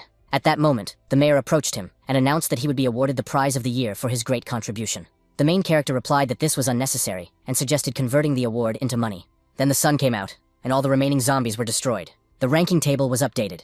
In first place was the main character with 12,300,000 points. In second place was Qin Shuang with 8,720,000 points. In third place was Sun Chinian with 7,920,000 points. And in fourth place was Shu Te with 7,890,000 points. When Shu Te saw this, he couldn't calm down because of the gap in points, and couldn't imagine how he could catch up. He thought that now he would have to resort to dirty tricks. He took a bag of gold and left the house, heading for another dwelling. There he asked if that man was really the strongest assassin in the city, offering 8,000 gold coins for the murder of the main character. The masked man accepted the offer, telling him to wait for good news. However, locusts were flying nearby, and the main character noticed this, finding it amusing that his rival was unable to win fairly and had now chosen the dirty path. He decided that he could not blame him if he died because of his own choice. After that, the main character ordered his creatures to invade his rival's mansion, attacking his plants and destroying them one by one until they had devoured everything. Elsewhere, Qin Shuang asked if it was his locust, and how he managed to summon it there, also wanting to know what he was doing in general. The main character replied that it was a secret, and that if he told her, he would have to kill her. This enraged her, and she began to pull his ear. Then someone shouted, demanding that the main character leave the house. It was Shu Te, accusing him of everything that was happening. The protagonist was pleased to see him and wanted to know if his luck had run out. His rival was indignant, claiming that he knew very well that it was the locusts who had been ordered to destroy all the special plants. The main character said that it was nonsense, because creatures from the divine realm could not enter this city, which meant that it was slander. Moreover, he mockingly remarked that he now had 12 million points, almost twice as many as 7 million, and asked how his opponent was going to respond with only a motorcycle. Shu Te was enraged by such mockery, and decided that he would do everything in his power to ensure that the main character would not see the next dawn. After that, all the residents of the city went to the store to buy insecticide, as the entire city was flooded with locusts. The shopkeeper said that the store was quickly running out of stock, and asked everyone to return to work, promising that the goods would arrive the next day. People asked what they should do, because plants were dying, including 4th-level plants. At that moment, Schwarzenegger appeared, announcing that the city would activate its emergency shelter plan, and that they only needed to survive the ordeal of that night. The main character watched as his plan worked. If the residents did not stay in their homes, the locusts would be able to devour the plants more effectively until they were completely destroyed, and then the residents would not be able to resist the zombies. Therefore, even if they did not want to leave, they would be forced to do so. Night fell, and the main character met with the city guard. Rick said that the task for that day would be relatively easy, as the zombie army had suffered heavy losses the night before, and now they could rest easy. Jessica ran up to him and asked him to stay with her, but the main character replied that he needed to take a walk because he was going to buy something. As he leaves, Locust informs him that Zhu Te and the killer are about to make their move, and he replies that this is fine, as he wants to find a deserted place to wait for them. After waiting for a while, the main character sees them both and says that they have finally arrived, noting that he did not like waiting so long. The student becomes enraged, asking if the assassin leaked the information, but the assassin replies that he would never do such a thing, because one can insult his character, but not his professionalism. After that, Shu Te declares that Han Wu will not survive the night and must die. The main character asks if he is sure he dares to do it, because the entire lecture is being recorded by the Academy, and wants to know what he will say in his defense. He replies that the killer is the one who will kill him, so it has nothing to do with him. The masked man asks him to stop talking, as he needs to work. He summons thorny vines, takes out a sword, and attacks with his ghostly shadow. However, the weapon immediately breaks in half, as it is not strong enough to pierce the protagonist's dragon form. The latter mocks him, asking if 8,000 gold coins were really worth it. The student instantly retreats, asking how he knows about the 8,000. The assassin notices this and asks if he is really going to betray him like this. Then Han Wu calls on his locust people, because now it's his turn to act. Shu Te panics when he sees the summoned creatures because this should have been impossible. Before he can comprehend it, Han Wu orders his creatures to kill the assassin, and all the locusts rush forward.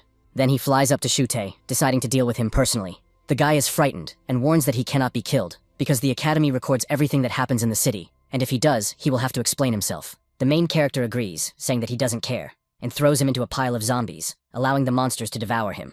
Shu Te tries to run away and begs him not to come near, but it's useless. The main character, in his dragon form, instantly flies up to him and slams him into the ground. The student begs him to stop, saying that his family will not forgive him, but Han-woo pays no attention, as he is not used to being afraid, and throws the guy straight to the zombies. He checks what is left of him and admits that it was cruel, because almost nothing is left. Having said that, he flies away, ordering his creatures to rest. The day passes, and all the townspeople gather together with the mayor, outraged that their plants are being devoured, and concerned that if this continues, it will become impossible to live in the town. They also note that the church shelter is too small for everyone. Schwarzenegger is concerned, not knowing what to do, until the main character draws attention by saying he has an idea. He suggests that all the residents move to another world. People ask if he is serious, because it is no longer possible to live here. Zombie attacks are so frequent that they can hardly sleep. The mayor replies that they would be happy to leave, but the portal was destroyed during the war with the monsters, and no one knows how to fix it. The main character says that this is exactly what he was afraid of. But if this is a problem, it can be easily solved, because the city of Dolan is ideal for them, and there is a way to restore the portal to other worlds. He only asks for a little time. Schwarzenegger is delighted and promises his full support. After that, Han-woo flies to the ancient tree and explains the situation, asking only to restore the portal so that all people can be taken out of the city, leaving the place free of people. He is happy to hear this, thanks him, promises to fulfill his part of the agreement, and asks him to come to the dense forest at night during the full moon. When night falls, the main character leads everyone to the forest, and the mayor asks if he is sure that the portal will only appear because of the full moon. Then Jessica shouts for everyone to look ahead and asks if that huge tree is really the tree of wisdom. A portal appears nearby, and everyone begins to pass through it. The main character says goodbye to them, saying that they will meet again soon. The residents cry with joy, because now they will be able to live in peace thanks to their benefactor. Jessica kisses him on the cheek and asks him to remember her, then walks through the portal. The main character is happy that the trial is finally over. Soon, Lena contacts all the students, informing them that the trial in the zombie city is over, and that everyone will be teleported back to class. She congratulates those who have returned successfully, informing them that 2 students died in the secret realm during the survival test. She wishes them great strength in their next life. The main character reflects, realizing that death in the secret realm apparently leads to death in reality, which is incredibly cruel. However, he is shocked to see Shu-tae alive and unharmed, and does not understand how this guy survived at all. The teacher asks for attention as she announces the results of the test. Han-woo comes in first place with 16 million points. In second place is Chin Shuang with 12 million, and in third place is Sun Chinyan with 10 million points. Before she finishes her announcement, Shu-tae stands up and shouts, accusing Han-woo of cheating. The main character turns around and asks what evidence he has. Shu-tae claims that he saw a swarm of locusts in the zombie city, and personally saw him summoning them. Other students also confirm that they saw it. However, Lena explains that the theme of this test was a simulation of survival in another world, and nowhere did it say that summoning representatives was not allowed. The teacher explained that if Han-woo's student was able to summon his familiars, it was only because of his own strength or luck. Upon hearing this, Shu-tae became angry and claimed that she was covering for Han-woo, threatening to complain to higher authorities. The teacher replied irritably that he could complain to anyone he wanted, but reminded him that as a teacher, she had the right to punish him for disrespecting a member of the academy. His punishment was 1 year of forced labor on the Black Prison Planet, where she immediately sent him through a portal, ignoring his cries. After that, she asked the other students if anyone else wanted to join the punished student. The frightened students immediately apologized, acknowledging that she was right and that no one had the right to disrespect a teacher. She accepted their apologies and continued her explanation. After class, the main character was walking around the school grounds when he met some older students. He told them that he had obtained the fruits of wisdom they had asked for, but immediately apologized because his powers were limited. He was only able to obtain 9 divine points. In fact, he exchanged all his friendship points for the fruits of wisdom, including those given to him by the ancient tree spirit, and ended up with 12. The senior students were surprised, because even 9 points was an excellent result. One of them, Ye, explained that thanks to the main character, they were able to win 10 points of divinity from the most arrogant guy in the school, Huang, and suggested that the main character keep his points for himself so that he could enjoy a good life with them. At that moment, Huan Shengjun himself approached them and asked irritably if he was the same Han-woo who had caused him to lose 10 points. Teacher Mammoth stepped forward and sternly asked what this hothead was going to do. The main character did not immediately understand what was going on until the girl standing next to him explained that he was just angry because of his defeat. The older girl added that before the exam, Huang himself had started provoking them and suggested a bet on who would get first place in the assessment, so they beat him by 10 points. The main character was surprised to learn that he had bet on Shu-tae and thought that one would have to be blind to do so. After that, everyone started teasing Huang Shengjun, and he, feeling embarrassed, threatened that battles with veterans awaited them ahead, and if the main character offended him, he would send them all to hell. After that, the mammoth guy apologized to the main character, explaining that because of this dispute, he had made an enemy, and now they would not be able to defend him in the next class. The main character just smiled and said that he was used to this. Wherever he went, he was always threatened, but in the end, he only became stronger. He thanked his elders and promised to turn to them if he needed help. Meanwhile, elsewhere, one of the servants reported that a demigod was requesting an audience with his majesty.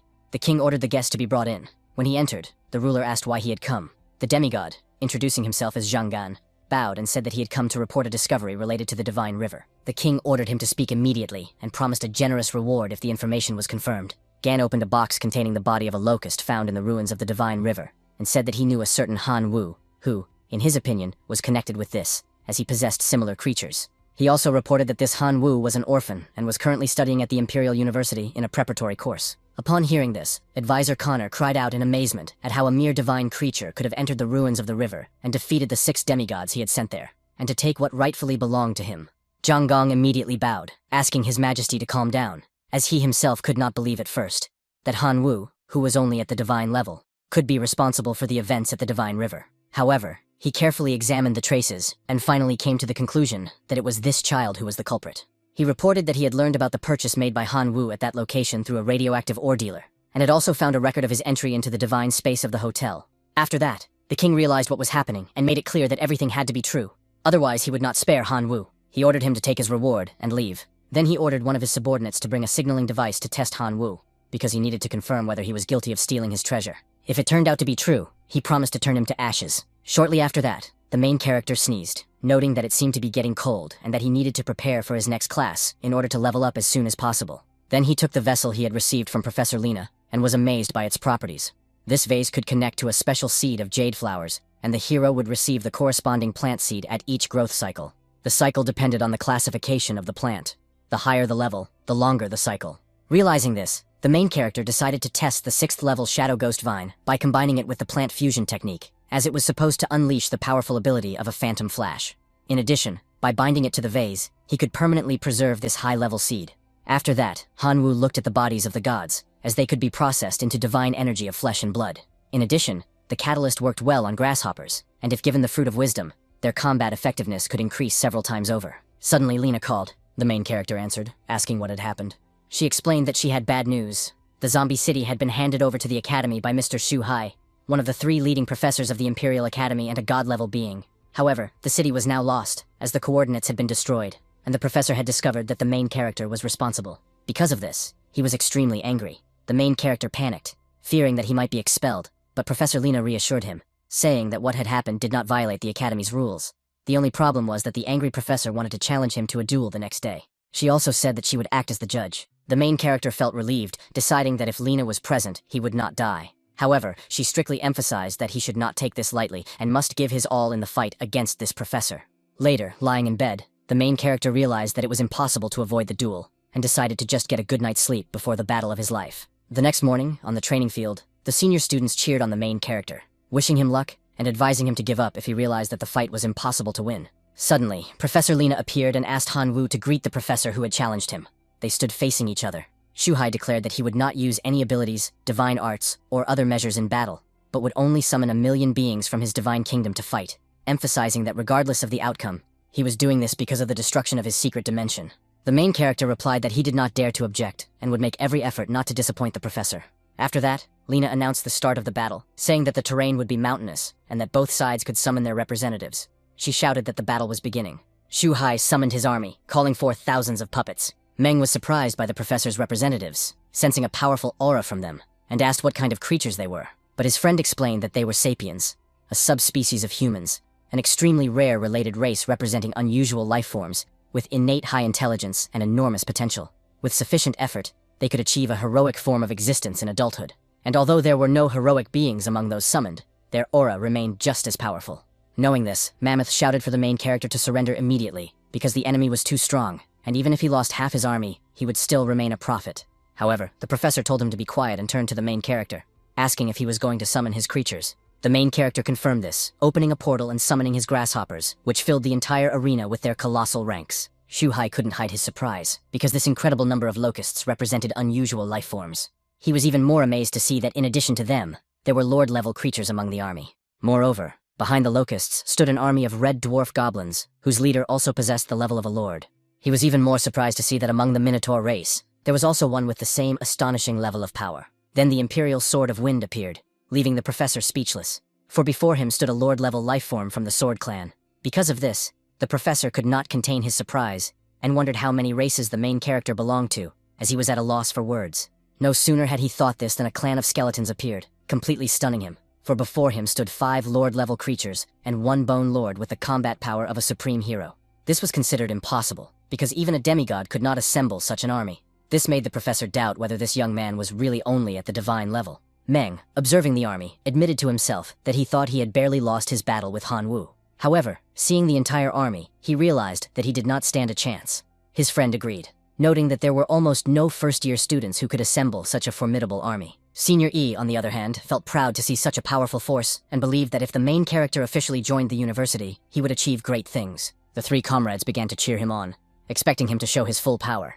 The main character decided to launch an attack, ordering his army of locusts to strike. His creatures rushed forward, but the humanoids put their palms together, creating a powerful barrier above them that blocked all external attacks. This stunned the hero, making him wonder what had happened. The puppets counterattacked with fireballs, and the main character instantly realized that the situation was not looking good. He ordered the locusts to retreat and provide cover, and they attempted to form a protective barrier. However, the professor said that this was not enough to withstand the blow of his army. At his command, the creatures rose, creating a giant energy sphere. The main character was shocked by what he saw, realizing that it was a colossal spiritual bomb, and wondered if the professor had watched too much Dragon Ball. Shu Hai ordered his creatures to attack, and a stream of energy rushed towards the hero's army. The main character shouted that it wouldn't work, and called upon the divine hammer to fight. The red goblin jumped toward the energy charge, preparing to strike, and smashed the spiritual bomb with his hammer, causing huge cracks on its surface. After that, Han Wu ordered the locusts to attack, as a breach had formed in the enemy's defense, and the swarm rushed towards the enemy army. The elders watched the battle unfold with interest, wondering if the main character could really win. However, the professor noted that the game was just beginning. The locusts advanced, and the main character noticed that their combat power remained too low, despite their enormous numbers. Even if they managed to destroy the sapiens at a ratio of 1 to 10,000, the chance of victory remained minimal. His trump card was right there. He ordered his skeleton lord to join the battle. The main character noted that the sapiens were indeed strong, and their individual combat skills had reached their limit. This was cause for concern, as the number of defeated puppets remained too small. Then he decided to strengthen his locusts by applying a source of mutation. Kamiyama contacted him telepathically, warning that the enemy was extremely powerful and that she would have to remain in hiding to avoid detection. Because of this, the targeted mutation and gene blocking were temporarily disabled. The main character couldn't believe what was happening, considering it absurd, because it meant that she only scared the weak, and when faced with a strong enemy, she simply hid. He felt irritated, realizing that targeted mutation was impossible, and ordered his skeletons to fight with all their might, as now everything depended only on them. Following this, a giant Bone Lord entered the battle, which excited Man, because the decisive move was finally approaching. The skeleton began to materialize, but suddenly numerous explosions thundered in the arena, and the main character did not immediately understand what was happening. The professor explained that the undead race had a huge advantage due to their method of invasion and struggle for survival. Once, tens of thousands of years ago, they were a real nightmare for all civilizations. However, this is now a thing of the past, as numerous studies by players in the field of gods have led to the development of many ways to counter this race. He noted that, starting from the level of true gods, almost everyone has a trump card that is not affected by the undead.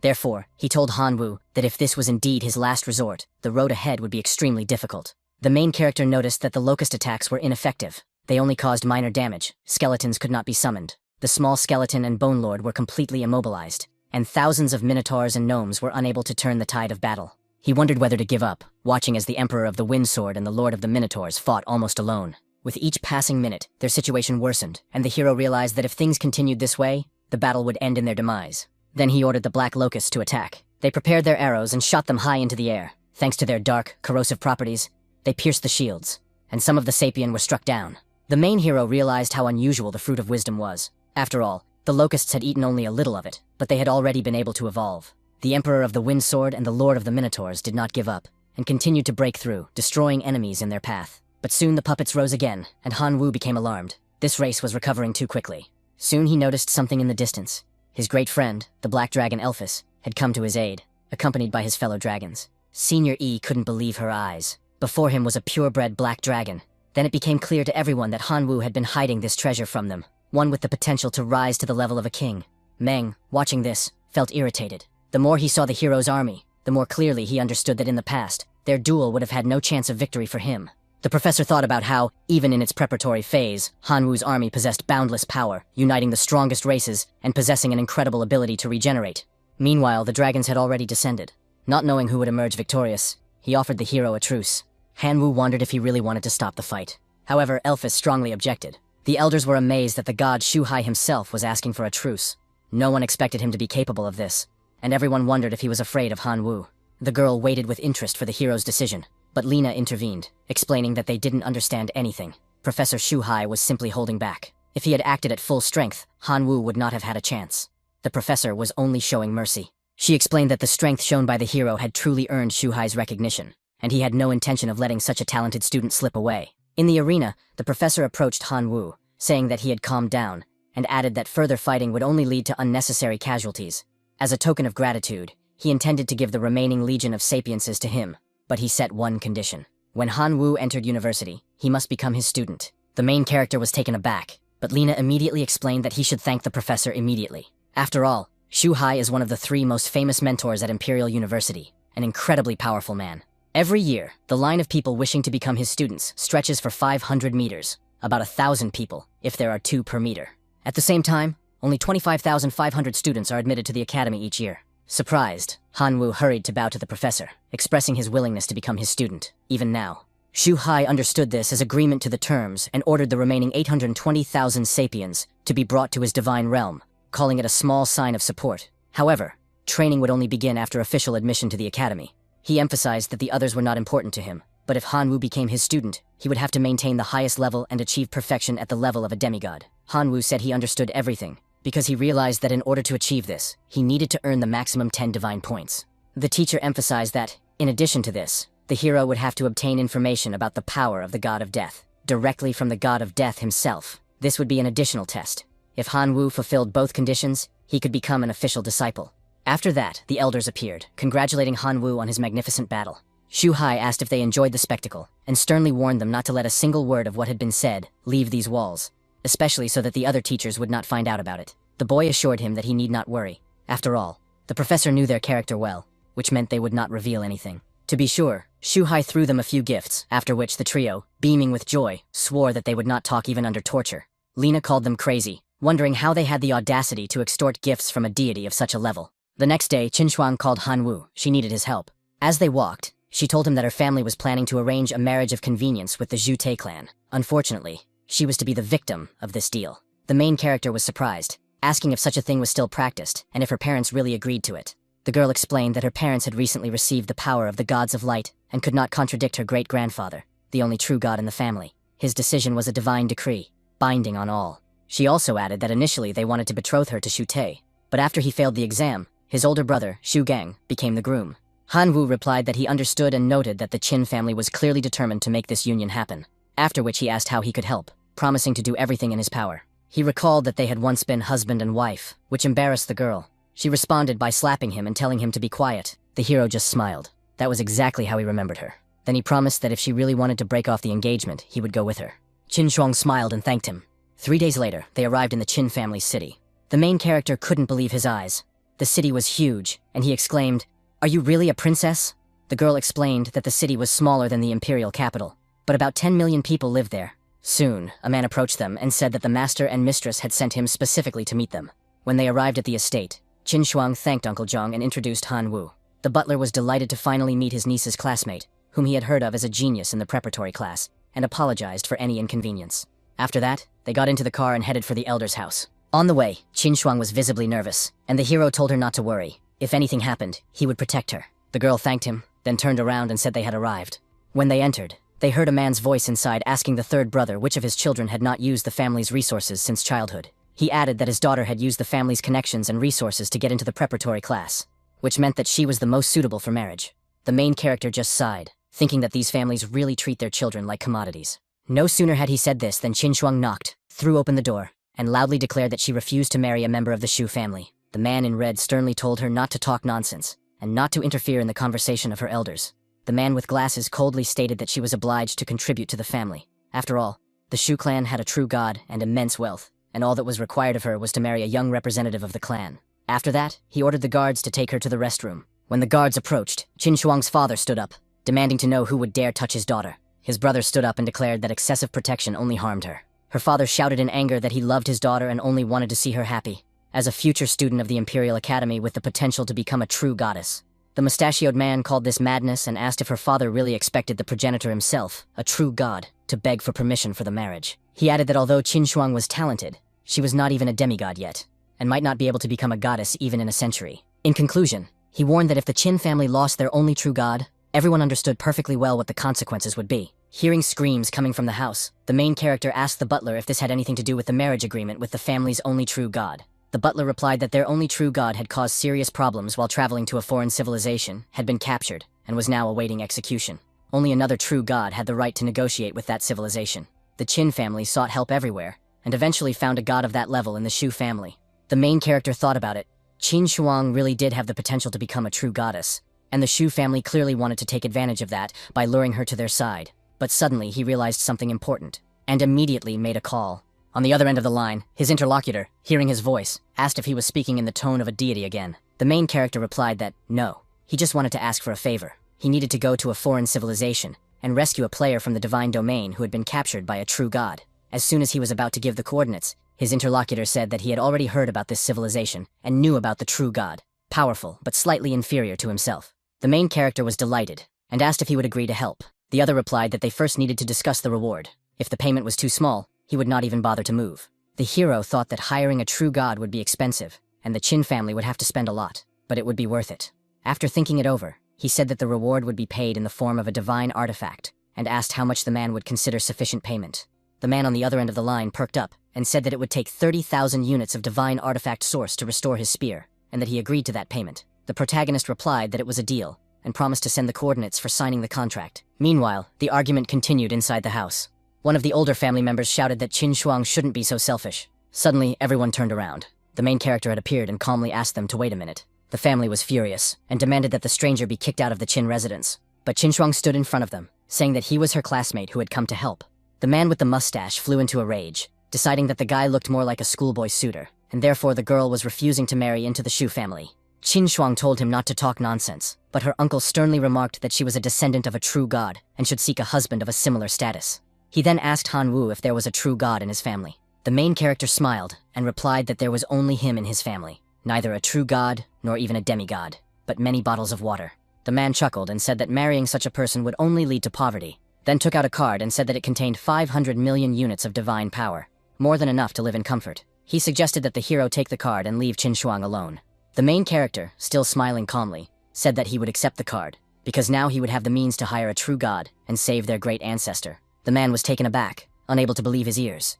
The mustachioed man asked irritably if he was joking, because true gods cannot simply be summoned from the street like cabbage at the market, and accused the hero of stalling for time. Qin Shuang's father admitted that he was glad to see the young man protecting his daughter, but it was difficult to believe such words. Then Qin Shuang firmly said that she trusted Han Wu, and if he claimed that he could hire a true god for 500 million divine powers, she would believe him to the end. The old man snorted, deciding that the boy was simply bragging, because it was impossible to hire such a powerful being for such a paltry sum. He asked how the hero was going to hire a true god from the Shu family. The main character calmly replied that no one said he was going to hire the god of the Shu family. After all, there are many true gods in the world. This enraged the man, who shouted at him to stop talking nonsense and leave the house immediately. But his brother told him to calm down. Suddenly everyone felt a powerful aura, the power of a true god. The people looked at each other in horror, wondering if this presence belonged to a real deity. The main character calmly said that he had invited an even more powerful being. They ordered him to stop joking at such a tense moment, because the head of the family was in trouble, and when the real god appeared, the boys' lies would be exposed. But the hero just shrugged and suggested that they ask the newcomer themselves. With that, he went outside, where his guest was already waiting. When Yuanzhong finally came downstairs, one of the Qin family members rushed towards him with desperate joy, greeting him and asking if he had come to help find their ancestor. Yuanzhong noticed that he was being addressed by a demigod, and considered such an approach unworthy of his attention.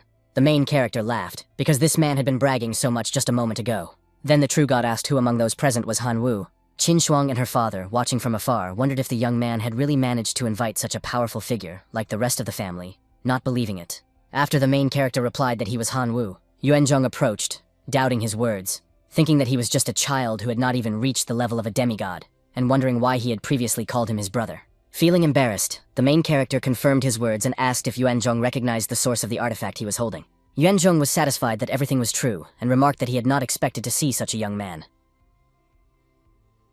After that, everyone went into the house, and the true god asked if these people were members of Han Wu's family. The main character replied that no, these people had no relation to him. The old man became alarmed, deciding that the young man might harbor resentment for his poor treatment. He hurried to his brother, informing him that the young man had come for his daughter, and therefore they needed to convince him to help. Everyone followed his example, begging the sixth brother to support the family, because if they managed to enlist the help of a true god, they would not have to give their daughter away in marriage. This made the man look closely at Qin Shuang, after which he decided to talk to her. He noted that she had good taste in men and that she had definitely found a worthy person, and that she should take advantage of this opportunity to save her great-grandfather and not let anyone else manipulate her through marriage. The girl was confused, not understanding what he meant, because she and Han Wu weren't close. The man said it was only a matter of time and asked if she would take him home if she was interested in him, since he seemed like a decent person. Qin Shuang, still embarrassed, continued to watch the main character until she decided to approach him. However, the main character beat her to it, saying that she had come just in time, because the true god had already agreed to save her great-grandfather and had only asked the family to provide the necessary information to help. The girl was surprised that everything happened so quickly, because the question of payment remained. But before she could finish her sentence, the main character covered her mouth with his hand, implying that there was no need to talk about remuneration, as there was no need to worry about it. Everything had already been decided. This made Qin Shuang blush even more, imagining that 500 million units of divine power were clearly not enough, and that he had probably paid extra from his own funds. This made her think that her friend was too good for her. Yuanzhong turned to the old man and said he wanted to receive the promised reward, then flew away to fulfill his part of the bargain. The whole family thanked him for what he had done, but he took Qin Shuang aside and said that all the credit belonged to her, because she was the one who had tried to solve the problem. The sixth brother laughed, thinking that this young man was indeed an interesting character. After that, 2 days passed at the Imperial Academy. Shu Te asked all the students if they had seen Han Wu and Qin Shuang. They replied that they had not seen them anywhere. This made him very angry, because if they were nowhere to be found, it meant that they were at the Qin family's house. He promised that he would not let this go unpunished. For this reason, he decided to return to the family fortress and told his grandfather that someone named Han Wu was involved with Qin Shuang, which was disrespectful to their family. Upon learning this, the old man asked his 2 grandsons to accompany him, as they were going to go straight to the Qin family's house, because such a thing could not go unpunished. Shu Te agreed, imagining that this time Han Wu would not be able to escape.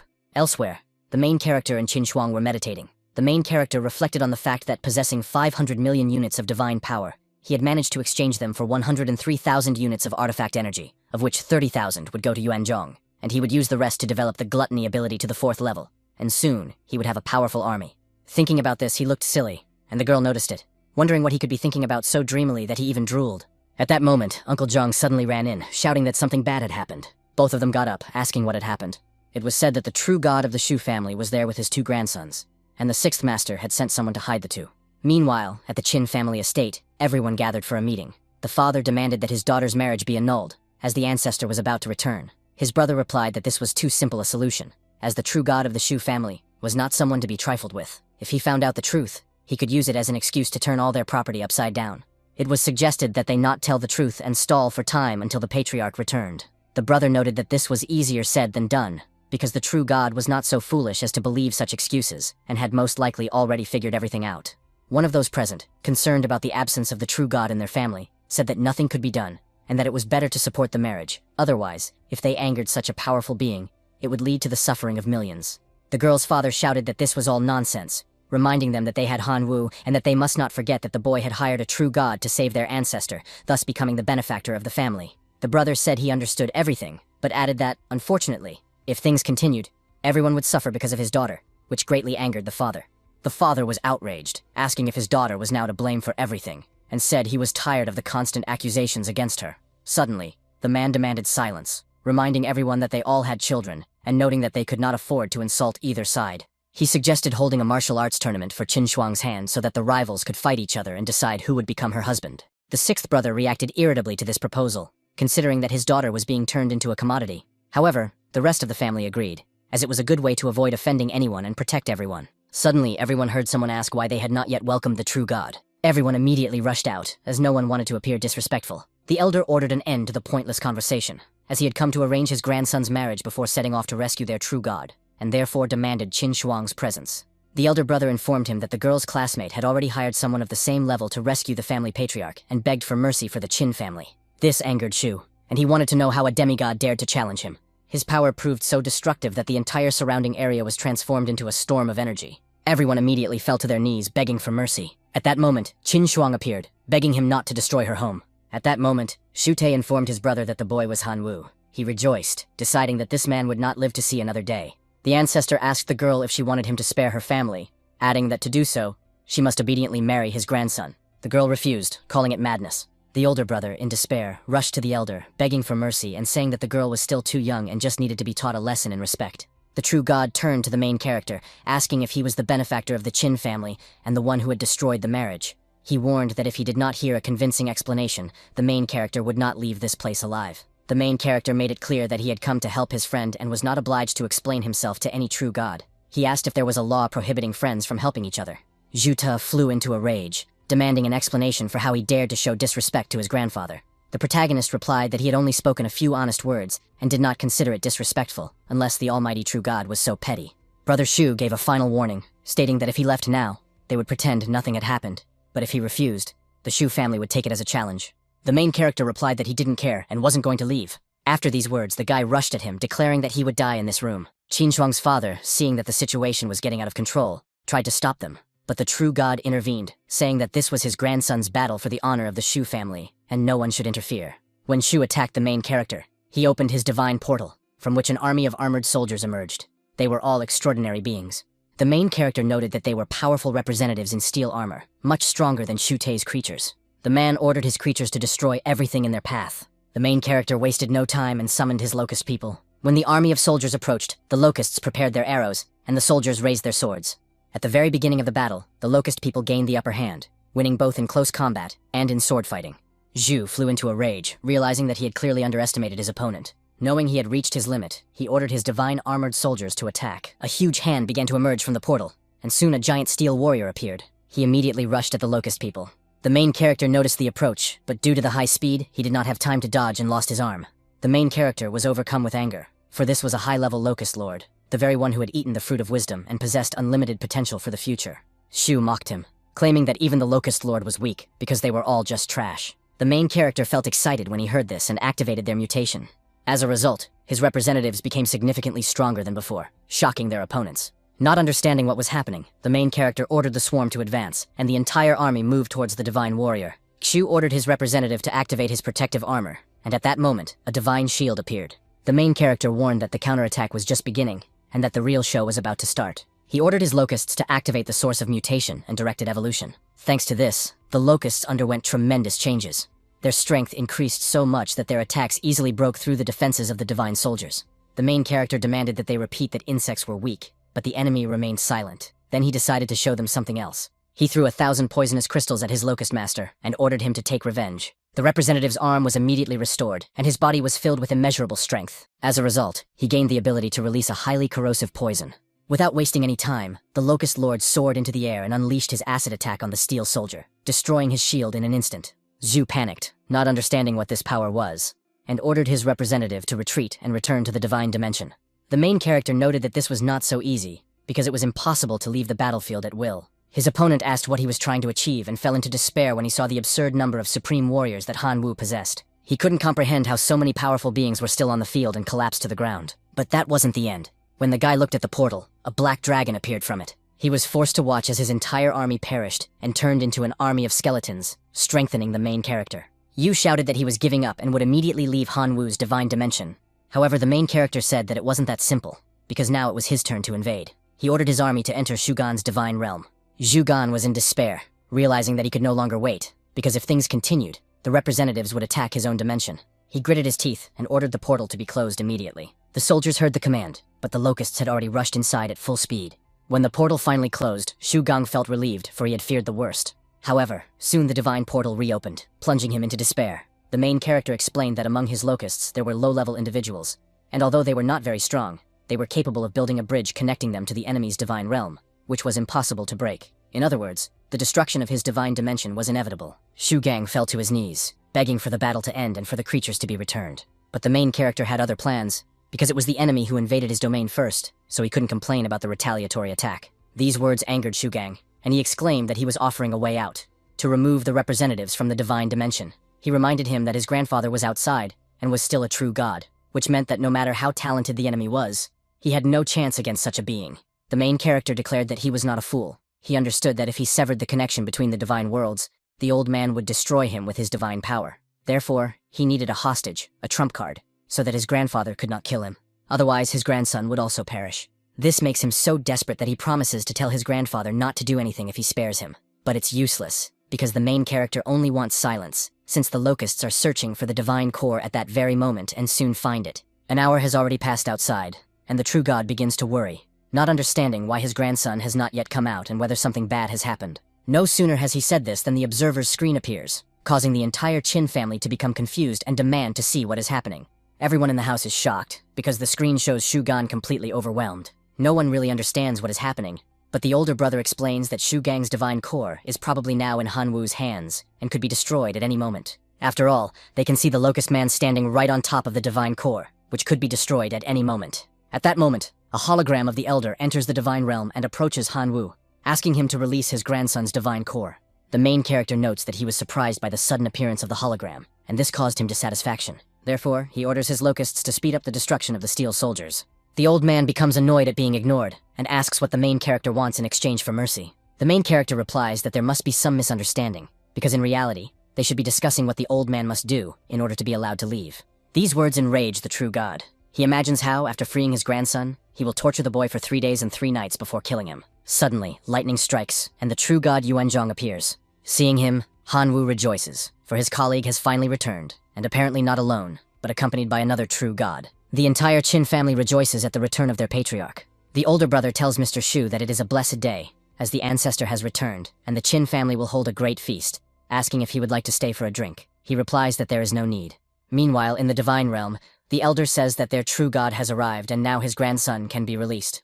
The main character replies that he will only let him go when his friend is nearby, because it is unknown what a man with a smile might do, as he could destroy him in a moment of weakness. Suddenly, a hologram of Yuanzhang appears in the divine realm, declaring that he has returned and no one will dare touch his friend while he is there. Moreover, the true god of the Qin family also returns, shouting and demanding an explanation for what is happening. The main character realizes that he now has the necessary protection and orders the poisonous locusts to release Shu Gan's divine core, as well as his entire army. The boy warns that he will remember Han Wu until their next meeting, and that it would be better if one of them did not leave alive then. He advises him to first take care of restoring the steel soldiers, because they were completely destroyed. Otherwise, he will not even be able to claim a new duel. After leaving the kingdom, the boy is slapped by his grandfather, who asks if he has not disgraced himself enough and is still talking nonsense. After that, he grabs both grandsons and flies away at full speed. The true god of the Qin family starts yelling, calling him a scoundrel for daring to threaten the family in his absence, clearly stating that from now on, all ties between the two families are severed, and the union between Qin Shuang and the boy is cancelled. Everyone watches silently as they fly away. He turns around and throws the object to Han Wu, thanking him for asking Master Yuanzhang for help in the rescue. As a token of gratitude, he gives him an artifact, an ancient tablet capable of returning any living creature to the original blood of its ancestors. After reading this, Han Wu imagines that he will be able to transform the locusts into their ancient, most ferocious form, because if so, they will become a terrifying force. 3 days later, at the Imperial Academy, his senior comrades come to him. The main character is happy to see them, and asks what good news they have brought. Meng explains that the next major exam is about to begin, and Huang Shengjun will definitely choose him as his target. Therefore, they have prepared a detailed intelligence guide to help deal with this man. Although no one likes to admit it, this guy is the best freshman. That is why Meng asks him to be extremely careful. The main character reads the instructions, and is surprised to learn that Huang Shengjun's representatives are ordinary goblins, and that to reach such a level, he must be a true genius. The girl notes that maybe it's just her imagination, but the locusts seem to have become even stronger, which is surprising. The guy agrees, noting that the enemy army consists of hundreds of lord-level creatures, 3 king-level creatures, and 3 high-ranking priests, so there's nothing to be afraid of. Han Wu begins to worry, because in reality, these are things that are truly worth fearing, but his friends just laugh. After that, at the main character's residence, he continues to meditate, imagining that Huang Shengjun will definitely target the 3 lord-level locusts, and that he cannot lose them under any circumstances. He also thinks that he will be able to use the super regeneration ability created by using a large amount of radiation crystals during forging, but this will probably not be enough to withstand the attacks. At that moment, he sees the Black Death mushroom and remembers that it had a weakening effect during the battle with the zombie army. If it can also deal significant damage to goblins, it will be interesting. He decides to look for something suitable in the system store until he cries out that he has found what he needs. He then uses his magic to combine the new resource with the mushrooms. The next day at the university, Lena explains an important lesson on countering invasions. The first-year seniors will test this class and will be able to use their full power against them. However, she makes it clear that students who successfully defend their divine domains will receive great rewards. Those who fail to resist the invasion of the seniors will spend some time in a black prison. Therefore, she asks everyone to be prepared. The main character begins the trial and, passing through the portal, enters the divine realm, where he encounters Huang Shengjun, who immediately warns him that he will show him a sample of hell. Han Wu does not hide his surprise at the size of the army, which includes many different types of creatures, from goblin melee fighters to goblin archers attacking from a distance, as well as squads of fire mages, ice mages, and goblin horsemen. He realizes that he cannot fall behind and decides to form his own swarm of locusts. With these words, he opens a portal and orders his swarm to line up in units. All the locusts line up according to their abilities, leaving the 3 locust lords behind him. The red-haired enemy admits that he is impressed, because to achieve such success with trash representatives, Hanwoo must possess true mastery. Therefore, he decides to take serious action, and orders his squad of goblin mages to attack. Immediately, both sides unleash their forces of fire and ice, striking the locusts one after another. The main character quickly realizes that the enemy is trying to overwhelm him from the start, and orders the subordinate locusts to prepare for defense, while the heavenly demon locusts attack the enemy's rear. The army prepares its defense, while the others fly over to the goblin archers. The enemy orders his melee goblins to retreat, but Hanwoo declares that this will only happen in his dreams, and orders his representatives to intercept them. The locusts surround the enemies, and the main character orders them to seize the moment and destroy the ranged combat unit. Hwang Shungjun is extremely dissatisfied, but warns that he is not Meng, and therefore will show his true strength. He orders his army to form a 3-sided formation with concentrated fire. The armies of fire and ice begin firing again, striking directly at Hanwoo's barrier. The main character begins to worry, because the defense is about to collapse. The attacks continue fiercely, and all the locusts holding the barrier begin to take damage. Hwang Shungjun excitedly declares that now he will pay for his previous insult, and summons the goblin lords to the battlefield. Huge monsters appear, ready to destroy the locust lords. The main character realizes that there are 2 of them, and that his heroic locusts will not be able to withstand them, as they cannot damage them. However, he considers the possibility of dividing them, which would be convenient. Therefore, he orders his army to lure the goblin lords away. They obey and begin to retreat, drawing their enemies with them. The main character immediately orders the rest to load up on black plague mushroom spores to infect the entire enemy formation. A black glow begins to fall from the sky, and black mushrooms begin to sprout on the goblins' bodies, causing confusion among the enemy, who do not understand what is happening. Hanwoo realizes that the moment is almost here. Soon he will be able to enjoy the spectacle. Explosions begin to flash in the ranks of the enemy army, and the goblins panic, not understanding what is happening. Hwang Shungjun laughs at first, thinking that he was worried for nothing. After all, at first glance, these explosions hardly cause any harm to his army. The main character calmly explains that this is a chain cannon of stable regeneration, a spell in which the explosions do not stop, but become more powerful with each new cycle. Therefore, he wonders how many rounds the goblins will be able to withstand. Before he can finish speaking, the battlefield is shaken again by stronger explosions, destroying many goblins. Enraged, Hwang Shungjun activates his divine technique, which begins to heal his wounded soldiers. The main character watches what is happening with interest, and asks mockingly if these armies are too friendly. The enemy catches the sarcasm, and asks if Hanwoo is afraid. After all, according to him, each new explosion only helps his army recover, and therefore these attacks are useless. But immediately after these words, a colossal explosion occurs, destroying half of Hwang Shungjun's army. Stunned, he does not understand how this is possible, because according to his calculations, the power of the explosions should only increase slightly. Hanwoo agrees, but notes that his opponent himself helped to enhance the effect by using divine healing. Now the mushrooms on the goblins' bodies have grown to gigantic sizes. The main character warns that the situation is getting out of control. If the process is not stopped, the next wave of explosions could wipe out the entire army. The red-haired commander is worried, because this lesson was supposed to show the newbies an example of strength, not end in his defeat. He realizes that now he will have to use all his trump cards, otherwise he will lose face. Gathering his strength, he acknowledges that Hanwoo is indeed powerful, but still not powerful enough to defeat him. He then activates a new ability that boosts the army's fighting spirit, speeds up their movement, and reduces their perception of pain. Then he uses the God of War technique, putting his soldiers into a state of rage where they can restore their health by absorbing 25% of the damage they deal to the enemy.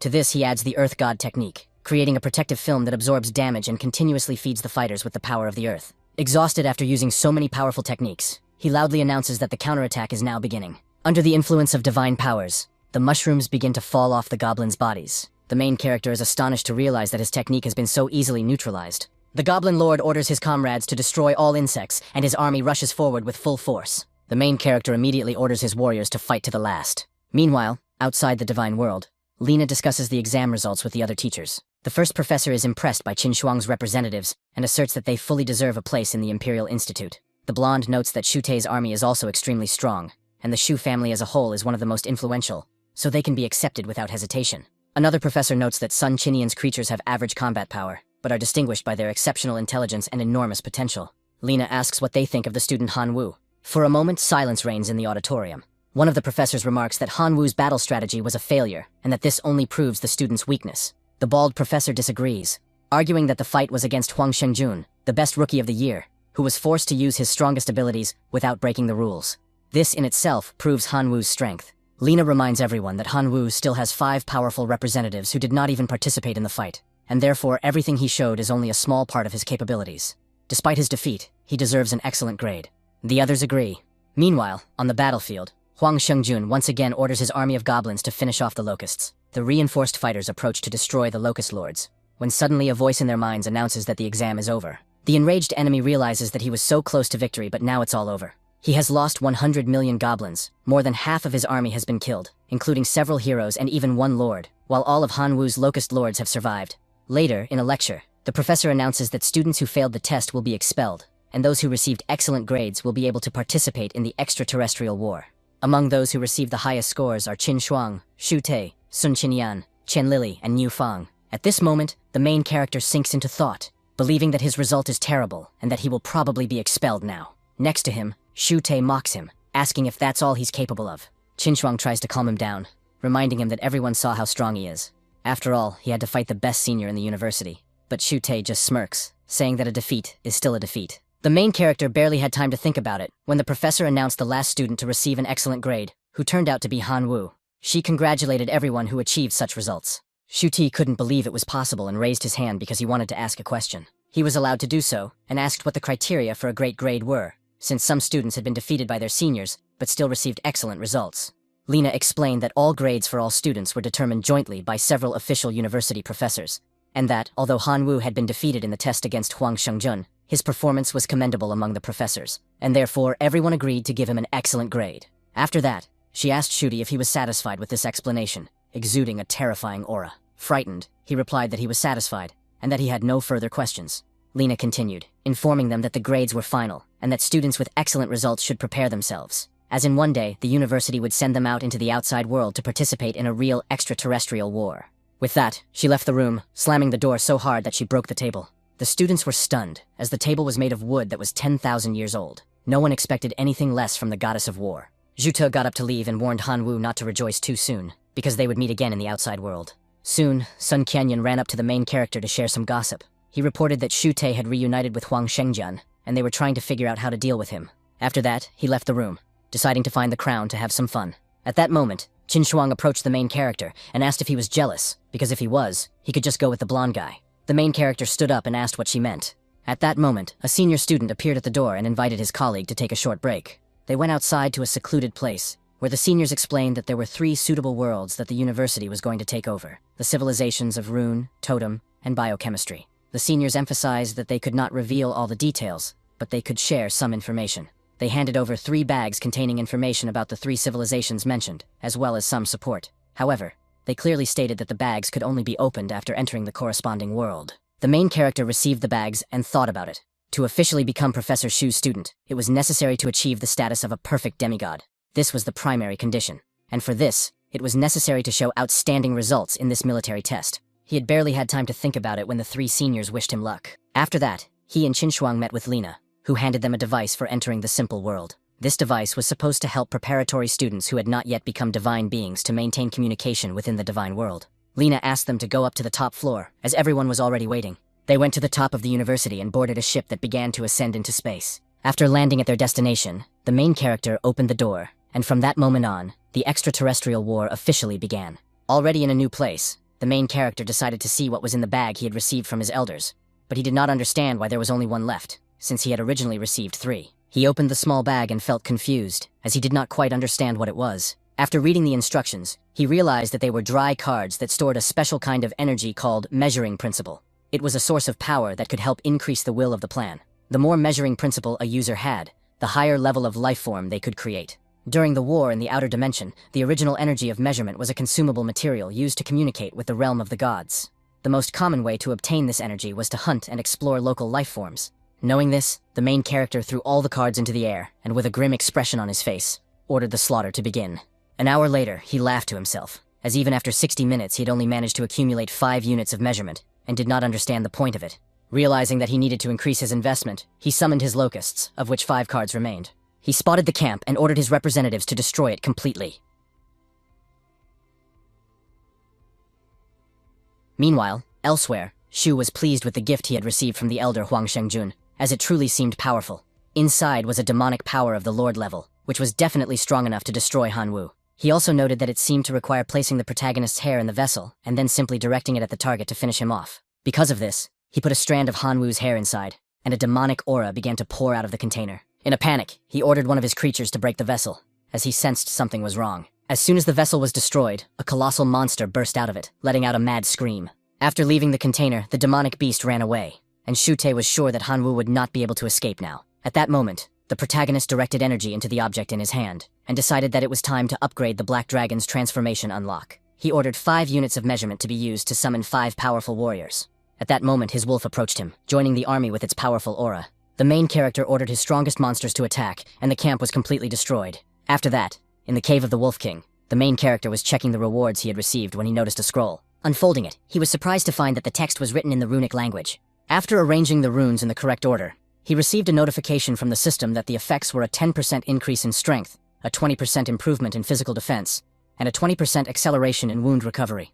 Additionally, there were effects for blade-type weapons, a 20% increase in the chance to cause bleeding, a 15% increase in attack speed, and a 10% absorption of life. Realizing this, he took off his shirt and ordered the effects of the runes to be applied to his body. After receiving them, he immediately felt a change within himself. Suddenly, he sensed something strange and soared into the air in his dragon form. Upon arriving at the scene, he noticed that his representatives were being attacked by some kind of wild cat, which, as it turned out, could kill a locust with a single blow.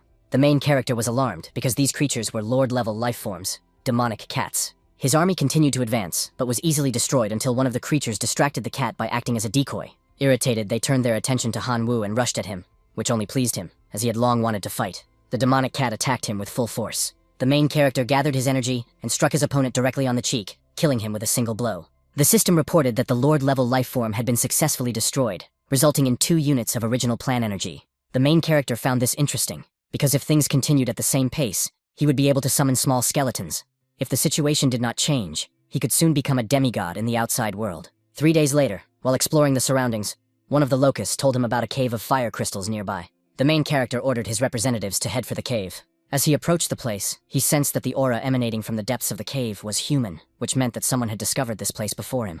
Despite this, he decided to go in. Soon he felt intense heat coming from the depths of the cave and saw a giant lion rushing towards him, forcing him to take his dragon form and provoke the beast. However, something suddenly stopped the lion. Only then did the main character notice that someone was pulling the monster by its tail. A horned woman yelled at the lion, trying to understand why it was behaving this way. At that moment, the main character realized who she was and learned that the girl was a newcomer. Without further ado, she demanded that he leave the place, as it was her territory. The main character, ignoring her, decided that he could simply take this place for himself and provoked her by asking what she was going to do about it. This greatly annoyed her, and she let go of the lion's tail, rushing at the main character and threatening to kill him if he didn't leave. Suddenly, green energy began to envelop the main character's body, and a vine burst out of it, wrapping itself around him.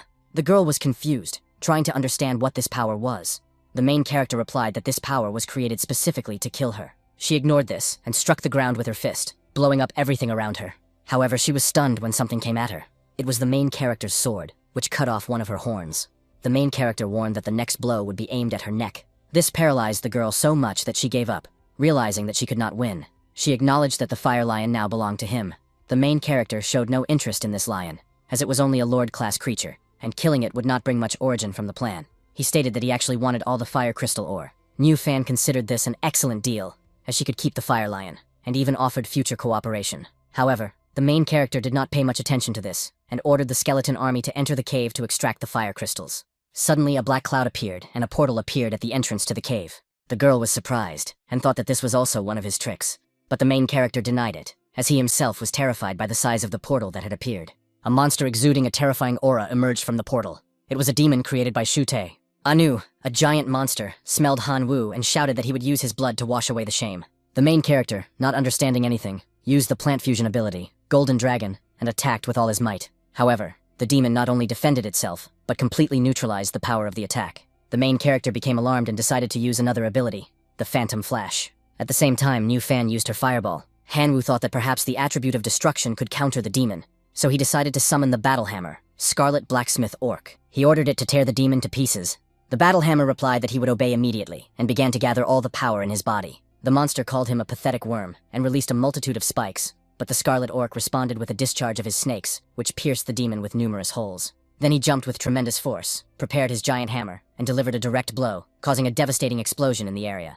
The main character was happy because everything was going very well, but he ordered his men not to give the monster a chance to recover. Because of this, the battle hammer continued to strike repeatedly, leaving Han Wu stunned by the ferocity of the battle. After some time of attacks, the demon turned into spaghetti. The main character approached and noticed that the demon's soul was still intact, which meant that it was immortal. He realized that if he left things as they were, the monster would one day return for revenge. Therefore, he decided to allow the Lord of Bones to devour the monster's soul. Anu despaired upon hearing this, and declared that he would surrender, and even become his slave, if only he would spare his soul. The main character did not trust empty words, and said that he would only agree if a contract was signed. The demon had no objection, and Han Wu began to draw up the contract. Nu Fang read what he wrote, and couldn't believe how someone could be more cunning than the most terrifying merchant who ever lived. When everything was settled, they sealed the contract. Only then did the main character decide to ask what abilities this monster had. Anu replied that he was an iron rust demon, and could turn his body into rust, as well as corrode metal objects and living beings.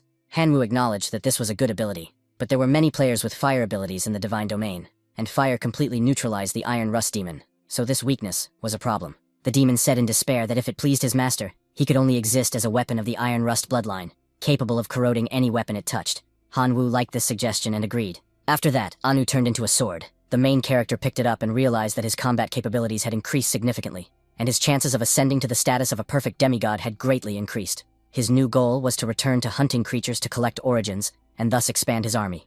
A few days later, in the forest, the man moved stealthily until he experienced terror. Before him stood a huge legion of undead, probably numbering about 500,000 soldiers.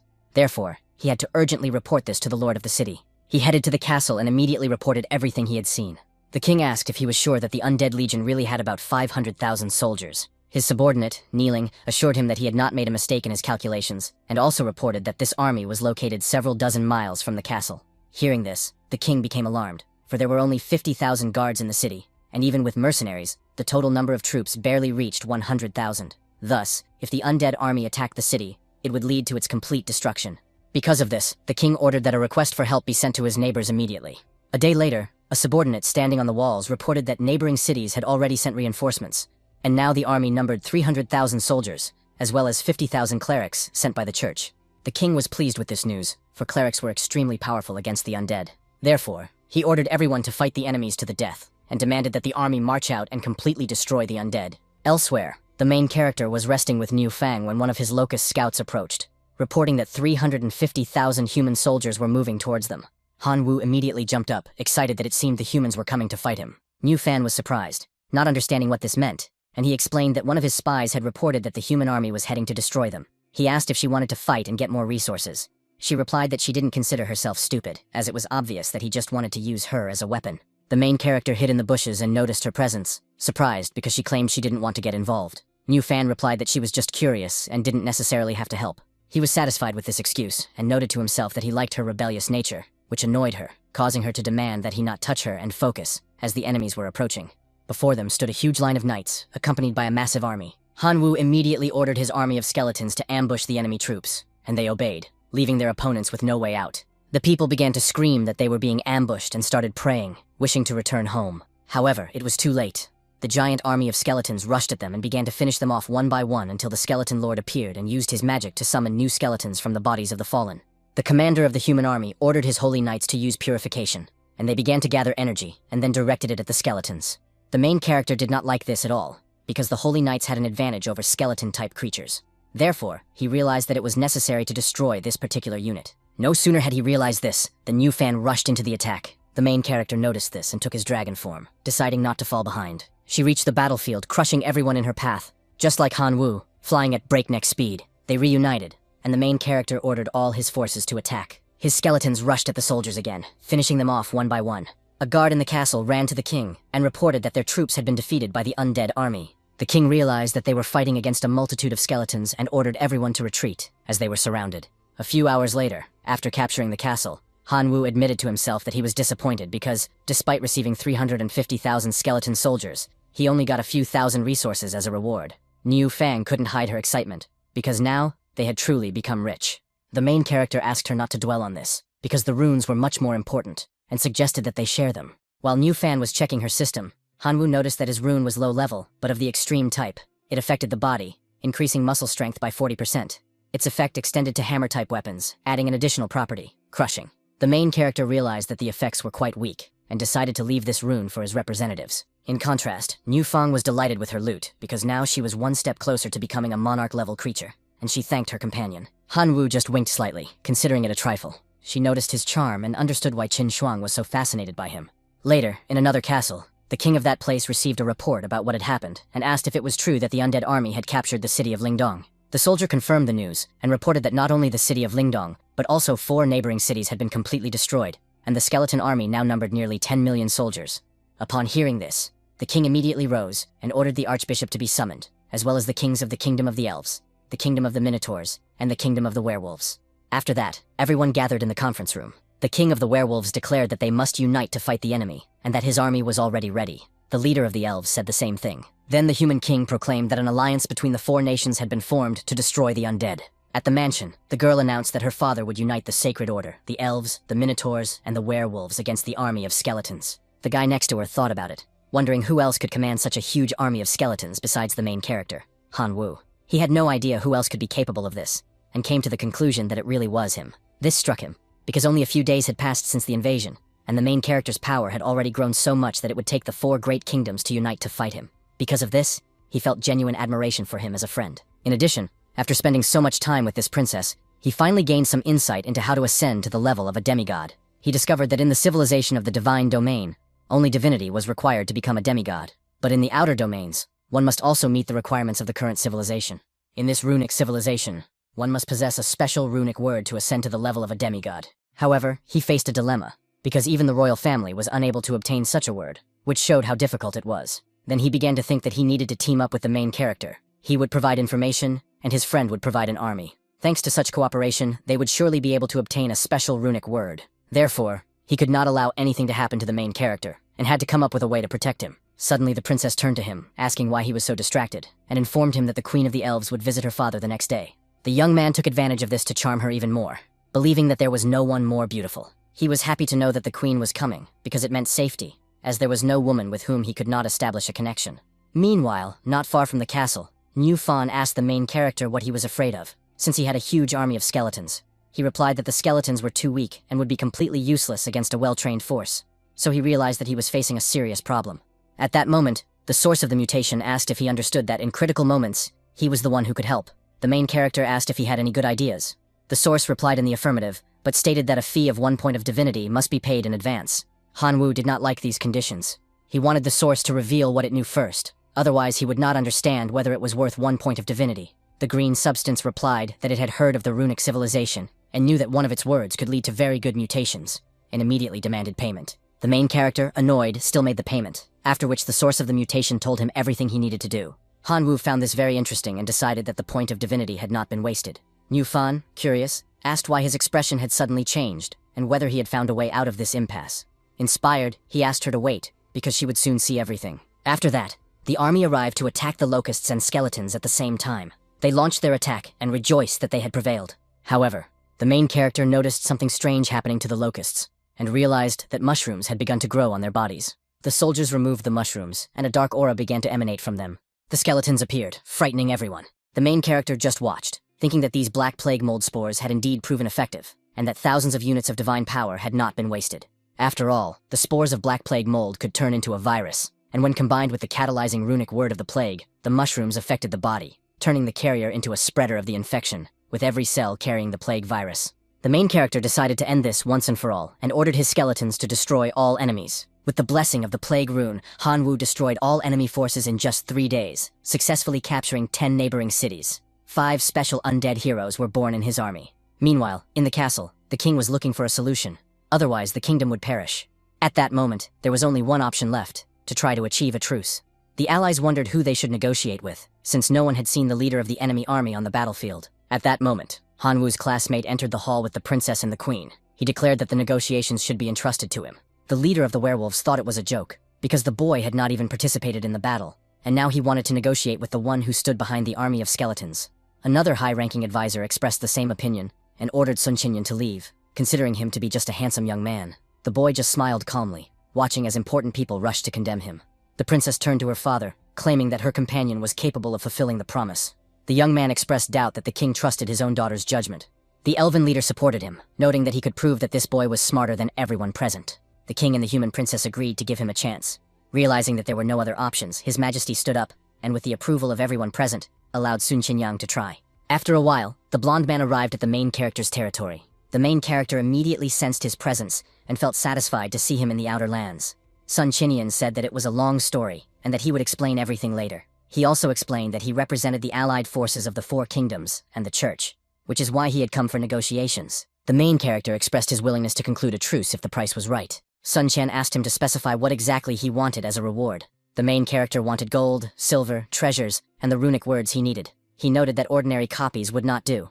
Rare and valuable ones were required, and the number of runic stones had to be at least 5 digits. The blonde man suggested that the king pay compensation of 20 runic words, among which there should be at least one high-level one, as well as 200,000 runic stones. He assumed that, having spent a long time with the princess, he had managed to obtain important information from her. In addition, he suggested that the elves, werewolves, minotaurs, and priests pay double the specified amount. He also thought that he might have a connection with the queen of the elves, so it was not worth making her lose too much, because the profits could be shared later.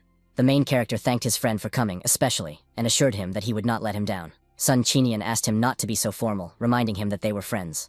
He also explained that the only reason he had contacted humans was to search for clues on how to become a demigod in the runic civilization, and now he had finally begun to obtain the necessary information. The parties reached an agreement on further actions. The blonde man intended to return and convey the terms to the important people. The main character agreed on the condition that the allies understood that if they did not accept the proposed terms, the legions of the undead would march through their cities and turn all the inhabitants into the dead. Upon returning to the kingdom, the leaders listened to the main character's demands and stated that they did not have enough high-level runic words. Sun Qinyang noted that in this case, information about ancient wonders or images of the imagination could be used. If this proved impossible, then according to the elf queen standing next to the young man, their compensation had already exceeded even her expectations, and therefore she did not understand why people were paying so little. The blonde man reminded her that many people had already been turned into undead, and that was why the king did not want the same thing to happen to the elves. The princess standing next to the young man believed that her father would not object to the demands. Sun Qinyang concluded that the negotiations had been successful thanks to his efforts, and asked if there would be a reward for this. The princess, embarrassed, admitted that there would, of course, be a reward. At that moment, the doors flew open, and the Pope entered the hall. He declared that the conditions put forward were nothing less than armed robbery, and expressed his outrage that everyone had agreed to them. He made it clear that the church would never bow down to undead creatures. Blondie believed that they could do as they saw fit. The Minotaur and the werewolf decided that it would be interesting to let the church take part in the battle, because if it won, they would not have to pay the required reward. Moreover, if the outcome was successful, they could help destroy the Legion of Skeletons. If the church lost, then they would be able to come up with something later. Soon, the entire undead army lined up before the gates of the kingdom. The Pope recalled that in the previous war with the allied forces, the church had already sent many priests, but the central forces had not participated at that time.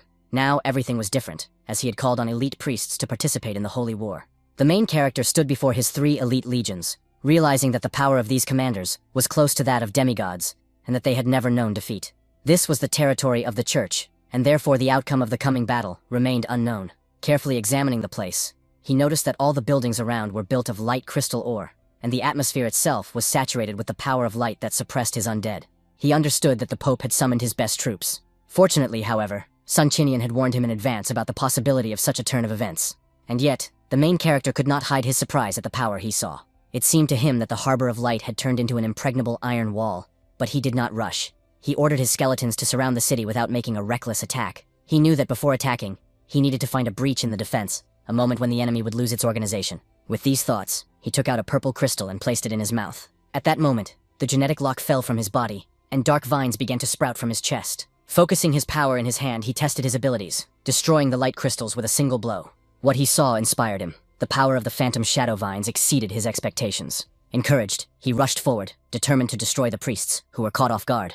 While the priests were trying to understand what was happening, the main character raised his sword and struck a blow reinforced by the vines. The curse immediately manifested itself at the point of impact, and one of the priests desperately asked his companion to clean the wound. Seeing this, the elite warriors raised a cry, calling for an attack, and rushed forward with fury, eager to see how the enemy would try to escape. But just as the heavy axe was about to reach its target, the main character disappeared. The blow fell to the ground, and the soldier looked around in confusion, certain that he had hit his target. Suddenly, the main character appeared out of thin air and struck the enemy directly in the body with his sword. The enemy screamed in pain, clutching the wound, but soon collapsed lifelessly to the ground. The next elite warrior seized the moment and rushed to attack, but again he was too late. The main character moved with incredible speed, ending up behind the enemy and striking him with a cursed blow that brought him to his knees. Now, there was only one enemy left, but he was clearly stronger than the others. The main character felt uneasy. His last opponent possessed a sacred light capable of suppressing the aura of the undead. The priests, noticing the moment, tried to immobilize the invader, but he did not wait. He was the first to attack. The elite warrior met his blow and nearly missed, but the main character still managed to cast a curse on the priests, then retreated using a giant vine and ordered the army of skeletons to attack. The undead obediently carried out the order, and a deadly battle began. Many were destroyed, but others rose again from the bodies of the fallen clerics. More than 2 million priests were destroyed in this battle, and 3 legions of the church were completely defeated. However, the undead army also suffered huge losses. 15 million skeletons were destroyed forever. The Pope bitterly realized what had happened and wondered if he had made a mistake. After all, if he had agreed to compensation from the outset, such losses could have been avoided. Now he was faced with a choice: continue to resist and suffer disaster, or surrender completely. At that moment, his attention was drawn to a voice promising help in repelling the army. Papa asked who it was and realized that it was Shu Te standing before him. Meanwhile, the remaining healers desperately tried to save the wounded, but soon began to scream. The undead army was approaching again. The main character, tired of the protracted confrontation, ordered an all-out attack. His troops moved with tremendous speed, sweeping away everything in their path. Suddenly, a projection of the Pope appeared before them, ordering the monsters to leave Port of Light immediately if they wanted to save themselves. Otherwise, the gods would bring righteous judgment upon them. The undead froze when lights began to flash on the battlefield and giant metal warriors appeared from them. The Pope ordered them to crush all the undead with the fist of justice. The main character was struck by what he saw, and glancing to the side, noticed the Pope. A thought flashed through his mind. Could it be that Shu Te had formed an alliance with humans? The metal titans began crushing the skeletons one by one, and the priests took advantage of the moment to unleash light magic, which was so effective against such creatures, on the undead.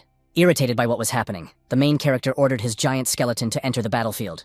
A crystal began to materialize in the sky, and from it emerged a giant skeleton that began to crush the iron men around it. However, something strange soon appeared before him. A huge cyborg emerged from the light and attacked the skeleton. The Pope was pleased with what he saw and ordered Shu Te to continue producing iron men, assuring him that the church would provide as many sources of origin as he required. The boy agreed and began to summon more and more metal soldiers. Even before the battle began, during Shu Te's meeting with the Pope, he stated that his army of iron men would be able to hold back the skeleton army, but in return, he would demand sources of origin. The Pope asked why he should trust him. Shu Te replied that he was willing to allow the Pope to inspect his troops if he wished, warning that if he refused the deal, Manhwa would surround the kingdom, and nothing would remain of it. The battle continued, and the priests successfully neutralized the skeletons, taking advantage of their enormous superiority. The main character did not like this at all and ordered the army to retreat, deciding that the church could be dealt with later. The army obeyed the order without question. He joined Niu Feng, and she asked what he was going to do now that Port Light was completely protected by Iron Men. The main character was furious with Shu Te, saying that they should have gotten rid of that guy a long time ago. Niu Fan asked him not to mention that boy, because now the Minotaurs and werewolves realized that the church had gained the upper hand, and would once again begin to flatter the Pope, declaring that they were on the church's side in the fight against the skeleton army. The main character replied that there was no point in worrying about such indecisive creatures, because he would deal with them himself later. At that moment, one of his skeletons appeared, and reported that the human king had sent someone to negotiate. The main character ordered the passage to be cleared, thinking that the humans had come to finish them off in their moment of weakness, or perhaps for another reason.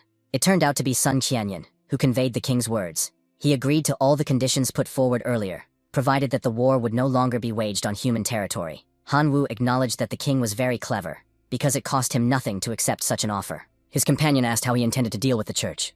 The main character replied that he would give the Pope a little time to enjoy his imaginary victory, as he first needed to deal with his subordinates. Sun Qianyan said that he would go with him, as he had found a divine relic, and as soon as he was ready, he would only need to say the word. After regaining his strength, Manhwa led the remaining legions into the land of the werewolves. The battle lasted 5 days and 5 nights. The werewolves, having no effective means against resurrection and infection with the black deadly mold virus, were completely destroyed. 12 million elite werewolves became part of the legion, and their kingdom was wiped off the face of the earth. The kingdom of the Minotaurs, seeing the tragic fate of the werewolves, was so frightened that it stopped supporting the church and immediately surrendered to the army of skeletons. The main character asked if they were afraid, because it was already too late, and added that there would be no mercy if they did not agree to double the compensation, as previously agreed. The king immediately replied that he agreed to everything without exception, as long as they were spared. After that, he began to regret his decision to support the church together with the werewolves, because they were completely destroyed, and the church did nothing to help them. Then the main character examined the high-level runes he had received. He understood how valuable they were, but he also knew his limitations, so he decided to choose only the most useful ones. The first rune increased the power of all mastered skills by 100%. Applying it to the body of fire, he comprehended the rune word of the Emperor's skill. His level rose to the aura of the dominant Emperor. The higher his physical strength became, the more insane the battle became. It was the embodiment of a battle maniac. The more lives were destroyed, the stronger the passive skill became. He also enhanced his physical attributes by applying the rune to his eyes. When they saw the color red, his strength level increased to 500%. He gained the ability to communicate with any living being through consciousness. His power became part of nature itself, at the highest level. After he finished pronouncing the runic words, a tremendous force, like a tornado, burst forth from his body. He felt incredible power and ordered his army to attack Port Light again, to avenge the humiliation he had suffered. He also swore that this time, Shu Te would not escape. However, when they arrived at Port Light, they were stunned to find the priests already lying on the ground, defeated. Sun Kenyon couldn't believe his eyes. There wasn't a single survivor left. The main character ran up to a priest lying on the ground and noticed that the wounds on his body had been left by a huge fist. They both came to the conclusion that the perpetrators of this massacre were the Iron Men. Suddenly they heard someone's voice and hurried toward the sound to find out who was speaking. There was Papa standing in front of them. Coming closer, the main character asked where Shu Te was. Papa replied that the boy had disappeared, emptying the church's source of origin and destroying all the clergy in the city. Sun Chinian said that the fault lay with him because he had let a stranger in so easily. But now it was too late. The Pope no longer belonged to this world. The main character noted that now everything was clear. That was why the church had not shown the slightest interest when the werewolves were being exterminated, because once upon a time, the same thing had happened to it, through the fault of Shu Te. The boy with blonde hair said that they needed to forget about all this, and find the divine relic as soon as possible, because this place had already turned into ruins. The main character agreed, but added that they would not leave until they had collected all the crystal ore, because it would be too wasteful to leave it behind. After that, they began to wonder what ancient divine relics might be found in these parts, not ruling out the possibility of numerous traps. Therefore, they decided to explore the surrounding area first. They marked each area they passed through, and Sun Qianyan explained that he had instructed his fox spirit to mark all the places to avoid problems. As they ventured deeper into the forest, they suddenly encountered a huge monster that appeared unexpectedly quickly and frightened them. The cyborg prepared to attack and struck with his claw, but missed. The main character activated his high-level rune, enhancing all his abilities, and forced the monster to instantly drop to its knees. Sun Qianyan praised him, noting that the rune word used by the main character made him incredibly strong. However, he told him not to talk nonsense, and they continued their journey deep into the forest. The main character noticed even more advanced Iron Men and decided to use the runes again. He concentrated, gathered energy in his fist, jumped, and struck, crushing one of the enemies, then challenged the rest. The more they defeated, the more new monsters appeared, and soon they began to feel cornered, as there was no end in sight to their enemies. Then Han Wu decided to start the real fun, and summoned an army of skeletons. The blonde boy also wanted to take part in the battle and summoned his forest people. The battle between them began, and they took the opportunity to penetrate deeper, glad that they had brought their runestones with them. Without them, they would have had a hard time. Once inside the cave, they saw many colorful portals. Sun Chinian explained that these were fields of trials, and passing them not only allowed them to reach the level of demigods, but also gave them the corresponding rune word. At that moment, the passage through which they had come closed completely. The main character noticed that now they would not be able to return, but his companion rushed to the portal that he considered suitable for himself, and, passing through it, warned the main character to be careful when choosing. The main character was surprised at how quickly the little blonde man disappeared, and he himself headed for the portal that seemed most suitable to him. Once on the other side, he heard a system warning that this was the kingdom of hunger, and that in order to survive, he would need to constantly consume food. Almost immediately, he felt his stomach rumble, and he was not surprised, because the kingdom of hunger fully lived up to its name. He had barely arrived and was already hungry. Nevertheless, he was happy to realize the connection with his divine world. However, his joy quickly turned to irritation when he tried to check something, and realized that the connection to the divine world had suddenly been severed. In addition, he noticed something approaching him. Turning around, he saw a disgusting creature, the Hungry Ones, undead beings who were once humans who had died of starvation. The test was to withstand the attacks of the Hungry Ones without dying of hunger. The main character began to worry, as his situation was getting worse by the minute. He wondered if he would have to resort to extreme measures in order to survive.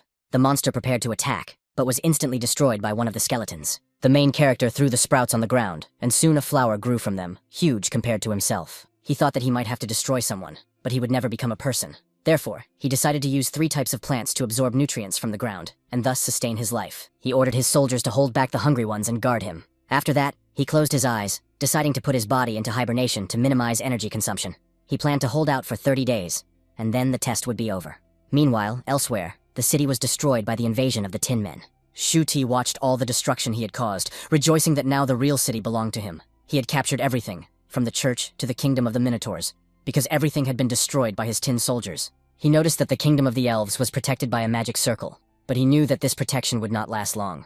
At that moment, Newfon was captured. Shu Ti admitted that this was an unexpected encounter and asked if she had really fled to the kingdom of the Minotaurs and was now trying to become queen. She insulted him, saying that she wanted to see how long his self-confidence would last, and demanded that he wait for Han Wu's return. The boy replied with a malicious expression that her lover would not return. He warned that he already knew about Sun Qinyan, who had helped the main character go in search of ancient relics. He also knew that in such places, people lost their skin, even if they did not die, and that Han Wu was not capable of defeating the rusty demon. Therefore, he would not be able to leave such a place alive. After saying this, Xu Te ordered his army to lock her up in the dungeon. One of his robots reported that Qian Li had surrounded Qin Shuang in the valley, as ordered.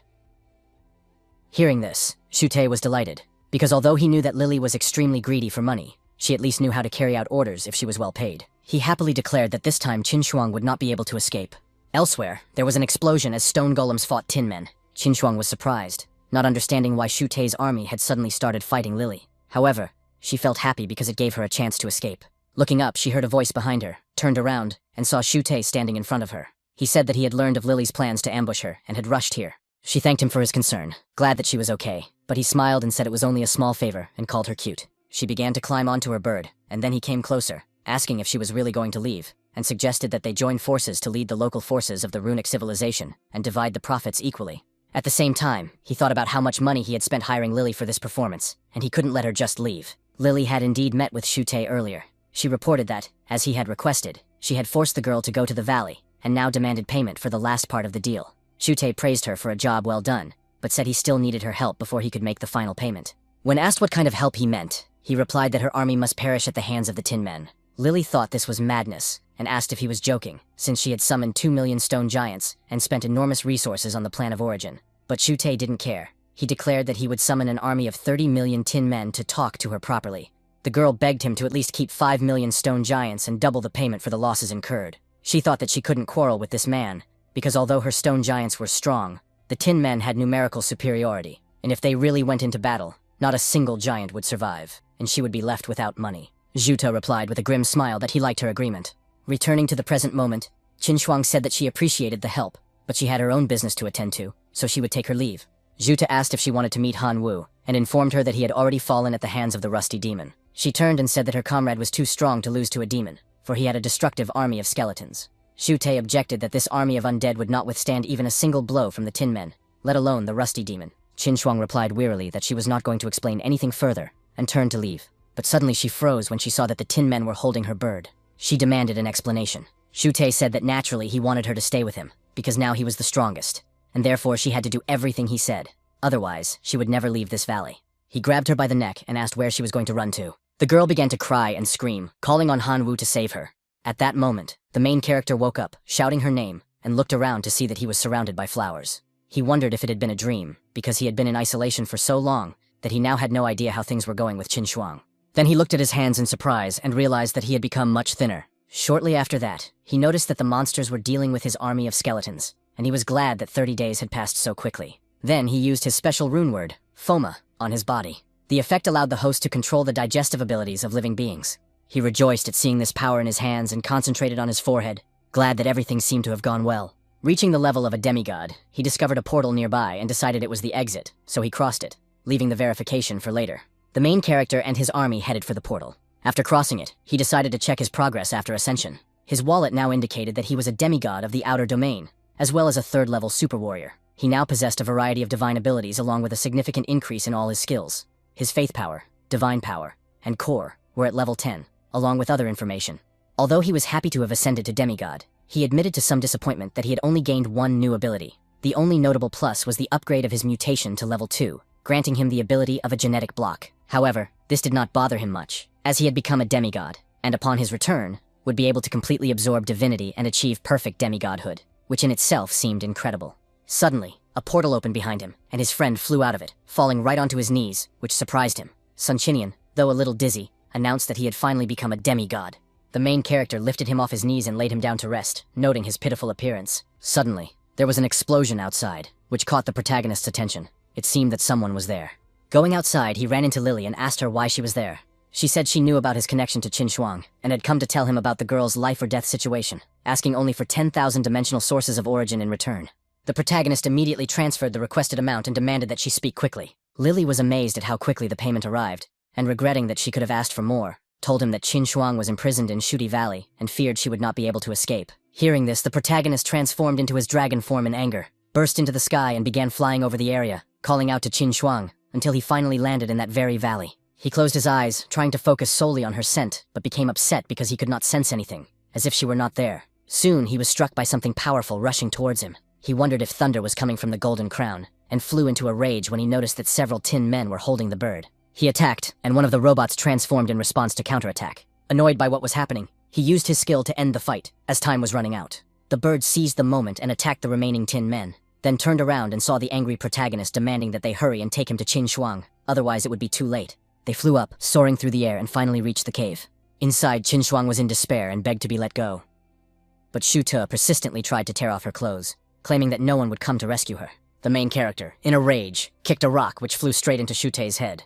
Shu Te turned around, surprised by the appearance of the attacker, and was shocked to see that the main character was still alive. In anger, the main character ran and punched the student in the face. Shu Te, slightly injured, assured him that today he would destroy him once and for all. But the main character only smiled, not believing his words. Then he used his ability directly on Shu Te's body, and Shu Te began to tremble, feeling hungry and not understanding why. Shu Te, looking ahead, blamed the main character for what had happened, and was horrified to see a powerful red aura, which made him nauseous and vomit. Still in fear, he stared ahead again and wondered if the main character had become a demigod. The main character noted that the rusty demon he had sent to destroy him had proved useless, and had only become a slave. After that, he struck a blow, wanting his opponent to feel what rusty decay was like. The main character says this and plunges his sword deep into Shu Te's body, then approaches Qin Shuang to make sure she is all right. She asks him not to worry, saying that she is more or less fine. He then carries her outside and notices that the Iron Men outside the cave are confused.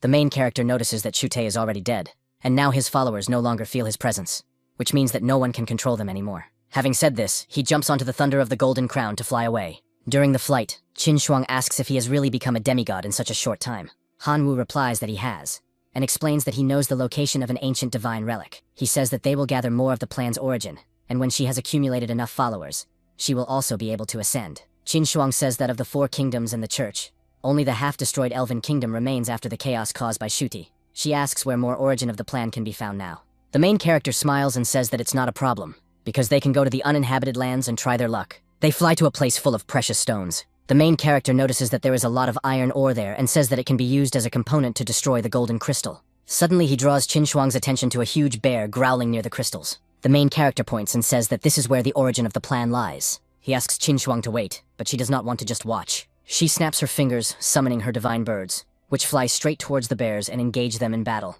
At the same time, the skeletons also attack the monsters, who begin to roar, but their life energy gradually drains away until nothing remains of them. Now the bears, struck by magic, begin to attack each other. The battle turns into chaos, and the main character and Qin Shuang rejoice that they have worked together perfectly. Their army remains on guard, and the main character suggests taking a short break and gathering the origins of the plan. Qin Shuang agrees with embarrassment. Time passes, and their followers continue to tirelessly gather resources. Qin Shuang says that 10 days have passed, and they have almost gathered everything they need. She expresses her desire to go to the ancient relic. The main character just smiles and asks her not to rush, because her wounds have only recently healed and she should rest a little. Suddenly, Sun Kinian appears, loudly declaring that he has slept well. The main character shudders, because he appeared literally out of nowhere. Qin Shuang greets him and says that they haven't seen each other in a long time. The blonde man looks around, not understanding where he is or how he got there. The main character is annoyed, because he could have woken up earlier or later, but chose this particular moment to cause inconvenience.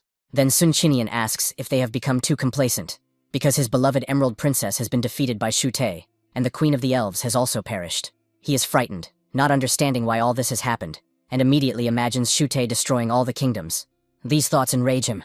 After all, he had only been asleep for a few days, and this scoundrel had managed to destroy 4 kingdoms and a church. He says that perhaps the princess cannot be saved, but they must try to rescue the Elf Queen because they slept together. After that, he takes off at tremendous speed. Seeing this, Qin Shuang admits that she did not expect such devotion from the blonde man. The main character assumes that he is simply obsessed with his desires and says that she should not pay attention to it, because she needs to rest for a few more days. However, Qin Shuang reminds him that they should be worried now, because after the main character killed Shu Te, his family will surely cause them problems when they return to the academy. The main character replies that he is not afraid of Shu's family, and is only worried about whether the academy will punish him for what happened. No sooner has he said this than their teacher joins them, demanding that they return to the academy immediately, as there are important matters to discuss. They reply that they will arrive as soon as possible. Meanwhile, at the university, someone is banging on the table with all their might. It is Shu Te's father and mother, overcome with rage. They demand that the teacher make a boy named Han Wu pay with his life for killing their son. Meanwhile, in the hills, the main character says that Qin Shuang's wounds have healed, and asks her not to worry about him, because he is not afraid of the Shu family. She replies that it's not about him, because even before entering the Imperial Academy, her dream was to become a demigod. The main character is surprised to hear this, but she presses her finger to his lips and tells him not to worry. After all, he gave her all the cards and information about the relics, which means she will definitely be able to ascend. Having said this, she heads for the portal, and the main character says he will wait so that they can return to the academy together. He also summons several skeletons and orders them to protect the girl at all costs. 30 days pass, and the main character remains in front of the portal the entire time, admitting that he is very worried because Qin Shuang has not yet emerged. His anxiety grows with each passing day, as there is no news from the skeletons he sent either. This could mean that she is in danger. Then he decides to go through the portal himself, and immediately encounters a multitude of monsters blocking his path. He instantly takes his dragon form, and, using his dragon power, attacks all the monsters around him.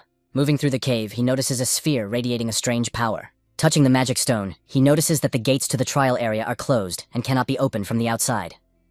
So he starts attacking them, but to no avail, and wonders if it's because those who have passed the trial cannot enter again. Changing tactics, he concentrates his semi-divine energy and directs all his power into the magic stone. The stone instantly shatters, opening the way into the testing area. Upon entering, he sees many portals, just as he did during his own trial. He tries to figure out which portal Qin Shuang chose, and decides that it must be the blue one, as it emits the most powerful aura. At that moment, the girl is thrown out of the portal. She has completed the trial. The main character is surprised but glad to see that she is okay. He runs up to catch her, because falling from such a height could be dangerous.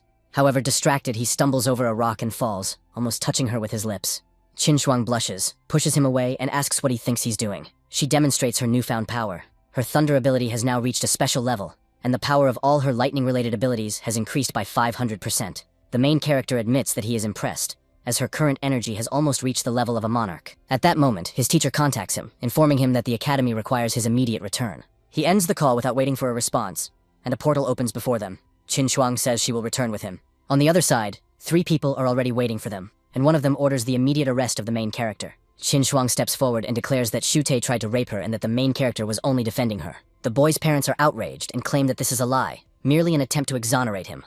Then Qin Shuang desperately asks the principal to read her memories, because they cannot be faked. The principal agrees, raises his hand and uses his mind-reading magic, after which he sees everything that happened, how Shute really attacked the girl and how the main character came to her rescue. The parents continue to shout that this is impossible, but the principal orders them to leave the hall, stating that everything has been clarified. He then turns to the main character and says that although he acted with good intentions, he went too far because he took a person's life. Therefore, he will face severe punishment, suspension from classes until the university entrance exam.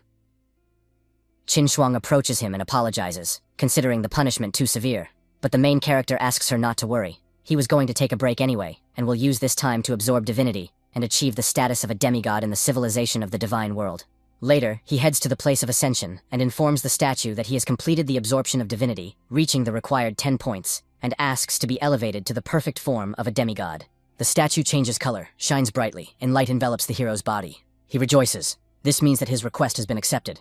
Rising, he feels his aura become similar to what he felt in dragon form. His power now truly reaches the level of a monarch. At that moment, something nearby begins to glow, attracting his attention. It turns out to be the system screen, which now displays the main character's name and new level, Demigod, as well as a list of all his abilities, divine techniques, blessings of life, and other information. Only then does the main character realize that after ascending to demigod, he has gained the divinity of defiance and awakened a gaze that devours souls, and his spiritual energy now floats freely in space. However, one of the listed properties puzzles him, the point about merging, and he is not sure if it is related to his divine energy. To check, he decides to activate all his new abilities at once. A dense energy sphere begins to form around him, shimmering with all the colors of his powers, until he once again takes on his dragon form, combined with the enhancements of all his abilities. As a first test, he makes a simple hand movement, and even without using his power, a crack appears in the temple. He realizes that his power has increased dramatically, thanks to the fusion with the dragon form. Returning to his normal state, he summons the locust, deciding to test whether it is possible to merge with his followers. After a dark aura envelops the insect, the locust becomes huge and incredibly strong.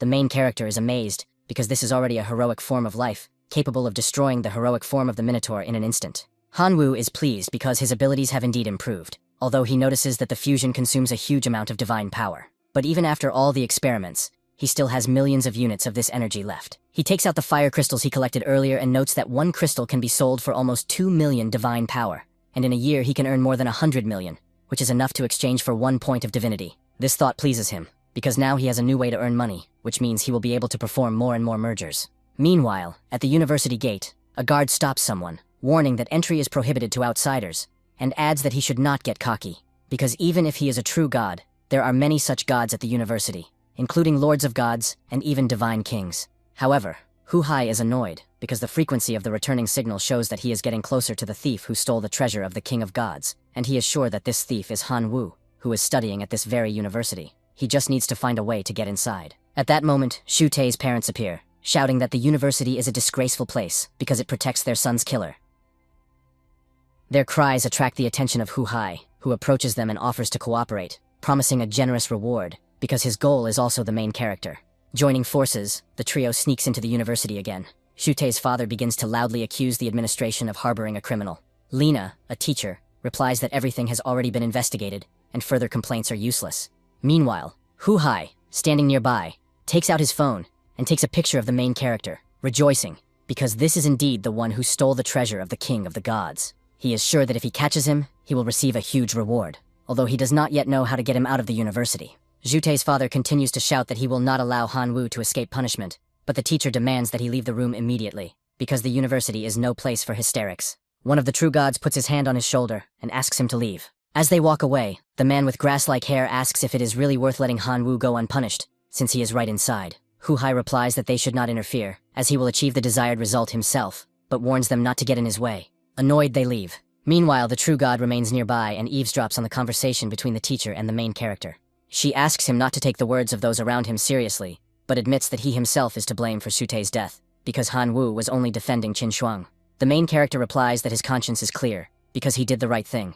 The teacher is glad that he is fine and says that now he is a perfect demigod. She advises him to seek new divinities and informs him that he will be evaluated at the Imperial Academy, and if he fails, he will be expelled. After that, she shows him a pass to an ancient battlefield in the Outer Kingdom, saying that he can try his luck there. She smiles and adds that it will be excellent preparation for life in the competitive environment of demigods. The protagonist thanks her and says he will not disappoint her expectations. Hu Hai, who overheard this from outside, was pleased because he heard mention of the ancient battlefield. Seeing Han Wu leave, he thought that they would meet there, even if the main character himself did not know it. Walking around the city, the main character realized that each ticket was valid for 2 people, and it would be wasteful to go alone. He took out his communicator and called his teacher. The teacher answered and asked how his student's life at the Imperial Academy was going. The main character replied that he had reached the level of a perfect demigod, and now wanted to invite his teacher to join him in exploring the ancient battlefield of the Outer Kingdom. He asked if his teacher would be free. Tianwen was delighted to hear this and said he agreed, as he himself was interested to see how strong his former student had become.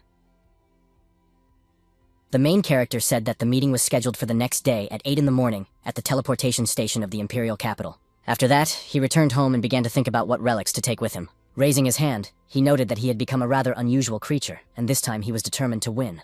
Then he remembered that Qin Shuang would be going into seclusion for several months, and wondered if she would be absorbing divinity all that time. Because of this, he decided to meet with her.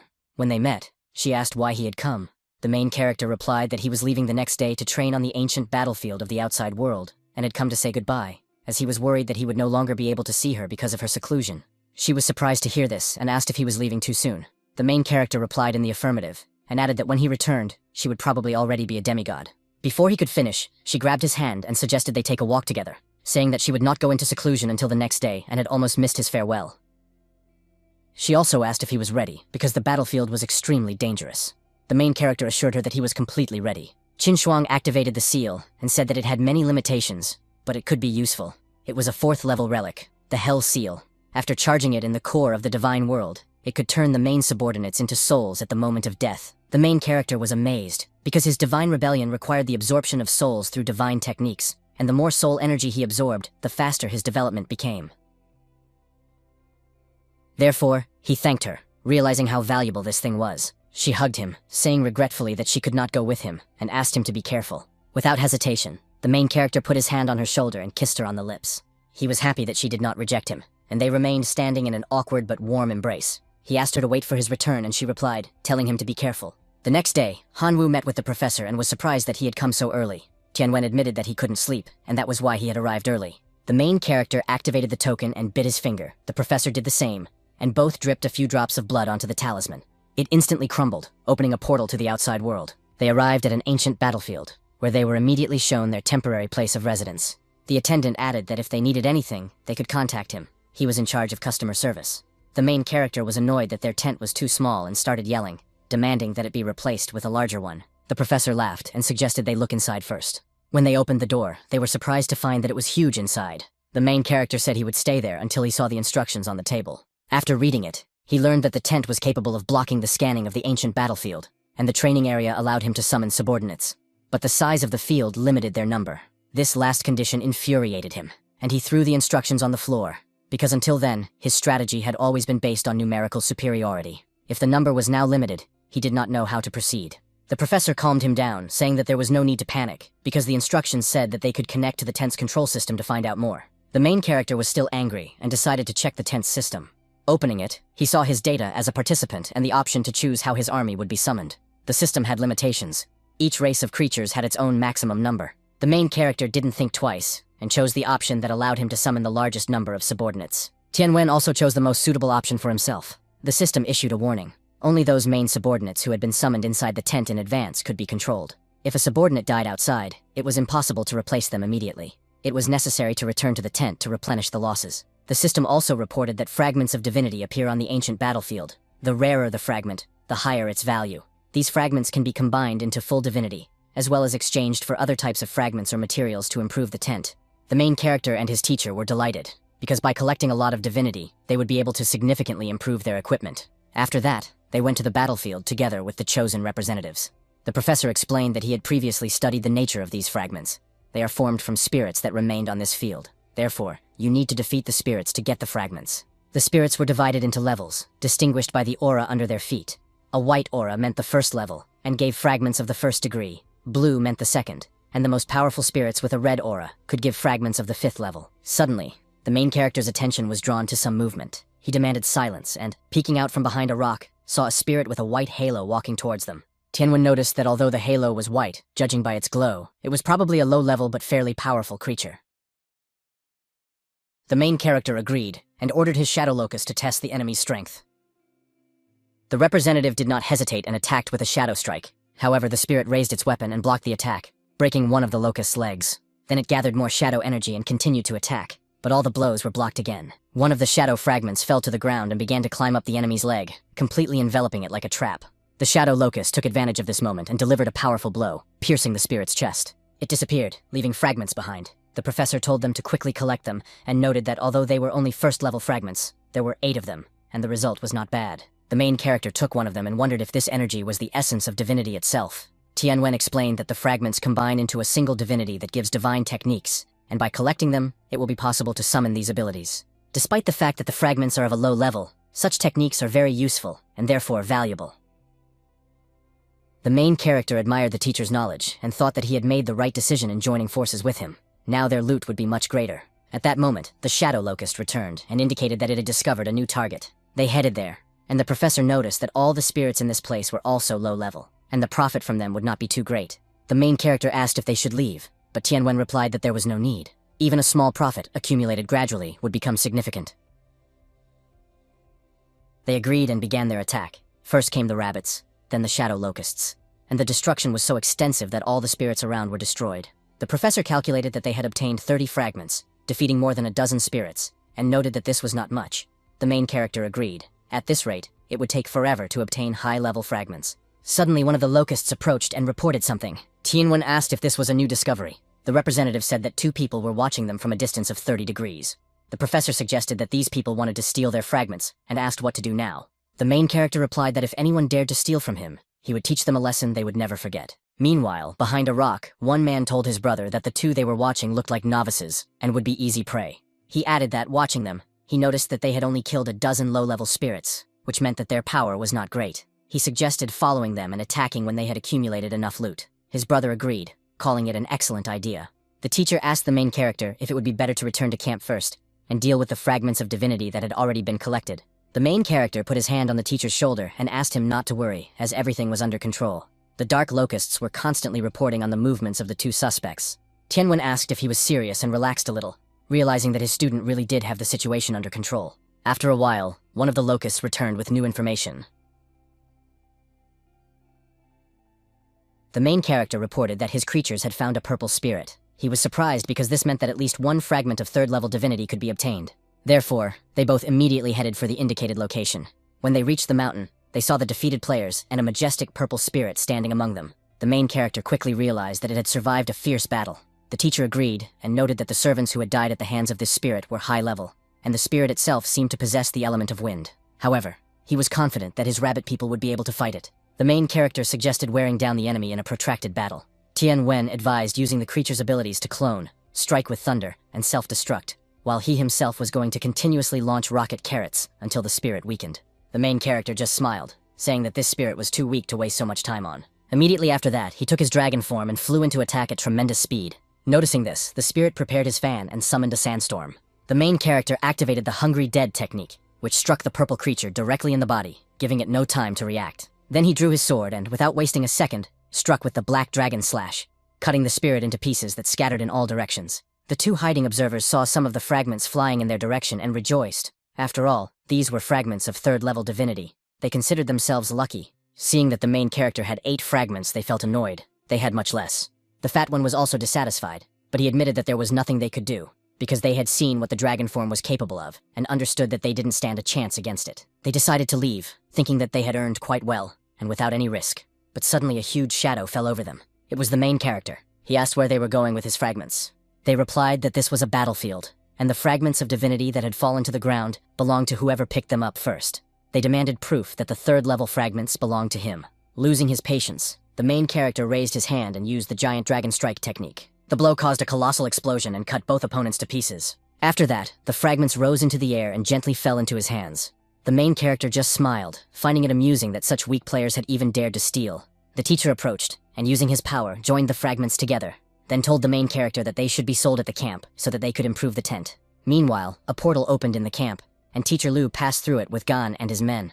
One of the escorts said that the demigod was impressive for being able to get a ticket, since it was difficult to get onto the battlefield. Gan replied that it was not such an achievement, since a simple ticket to the ancient battlefield was not particularly noteworthy. He reflected that after passing on the information to the Divine King, he had received many rewards and resources. At that moment, his attention was drawn to a conversation between the main character and the professor. They were discussing that they could now expand their tent to a radius of 2 kilometers, and therefore intended to collect even more fragments. At that moment, the eyes of both groups met. Tianwen was surprised to see them here.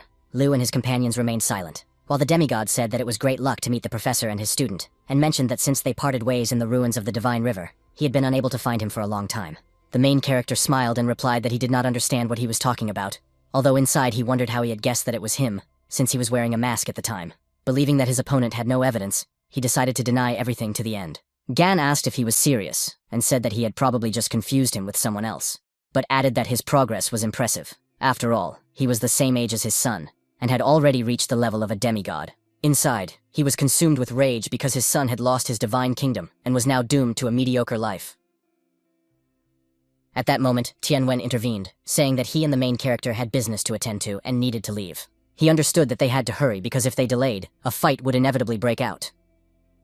As the two were leaving, Liu asked Gan if he would really let the boy just walk away, since he had essentially crippled his son.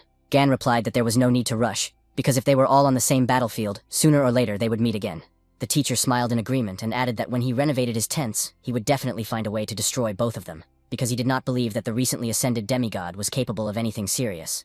The main character arrived at the tent with the professor, and Tianwen immediately noticed that Gan and Liu would be a problem for them on this battlefield. He emphasized that even though the main character had become a demigod, he still did not have divine techniques, and therefore it was better to avoid confrontation with Gan. Han Wu was surprised why Tianwen was cheering everyone up, since they were the first to arrive and had not yet seen how strong this man was. The professor explained that the main character simply did not know Gan well. As far as he knew, even before they appeared on the battlefield, Gan had received generous support from the God King, who even had a monarch-level creature.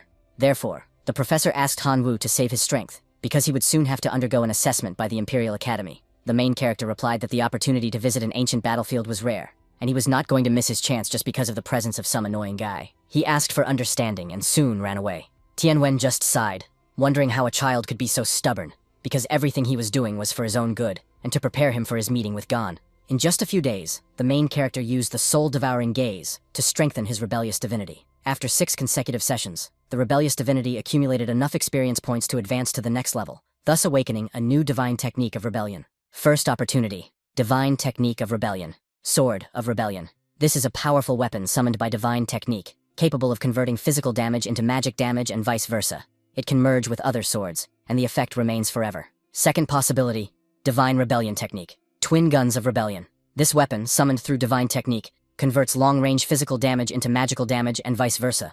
It can merge with firearms, and the effect is also permanent. Han Wu did not understand why he had to choose between them, because he had not yet decided whether to follow the path of a warrior or an archer. Without thinking twice, he chose the sword, because he had many skills related to this weapon, and his favorite weapon had always been a great sword. Therefore, he decided that the Sword of Rebellion was the most suitable option. The true function of the Sword of Rebellion was to enhance the owner's close combat skills. The sword could absorb the souls of different races to unlock new weapon forms.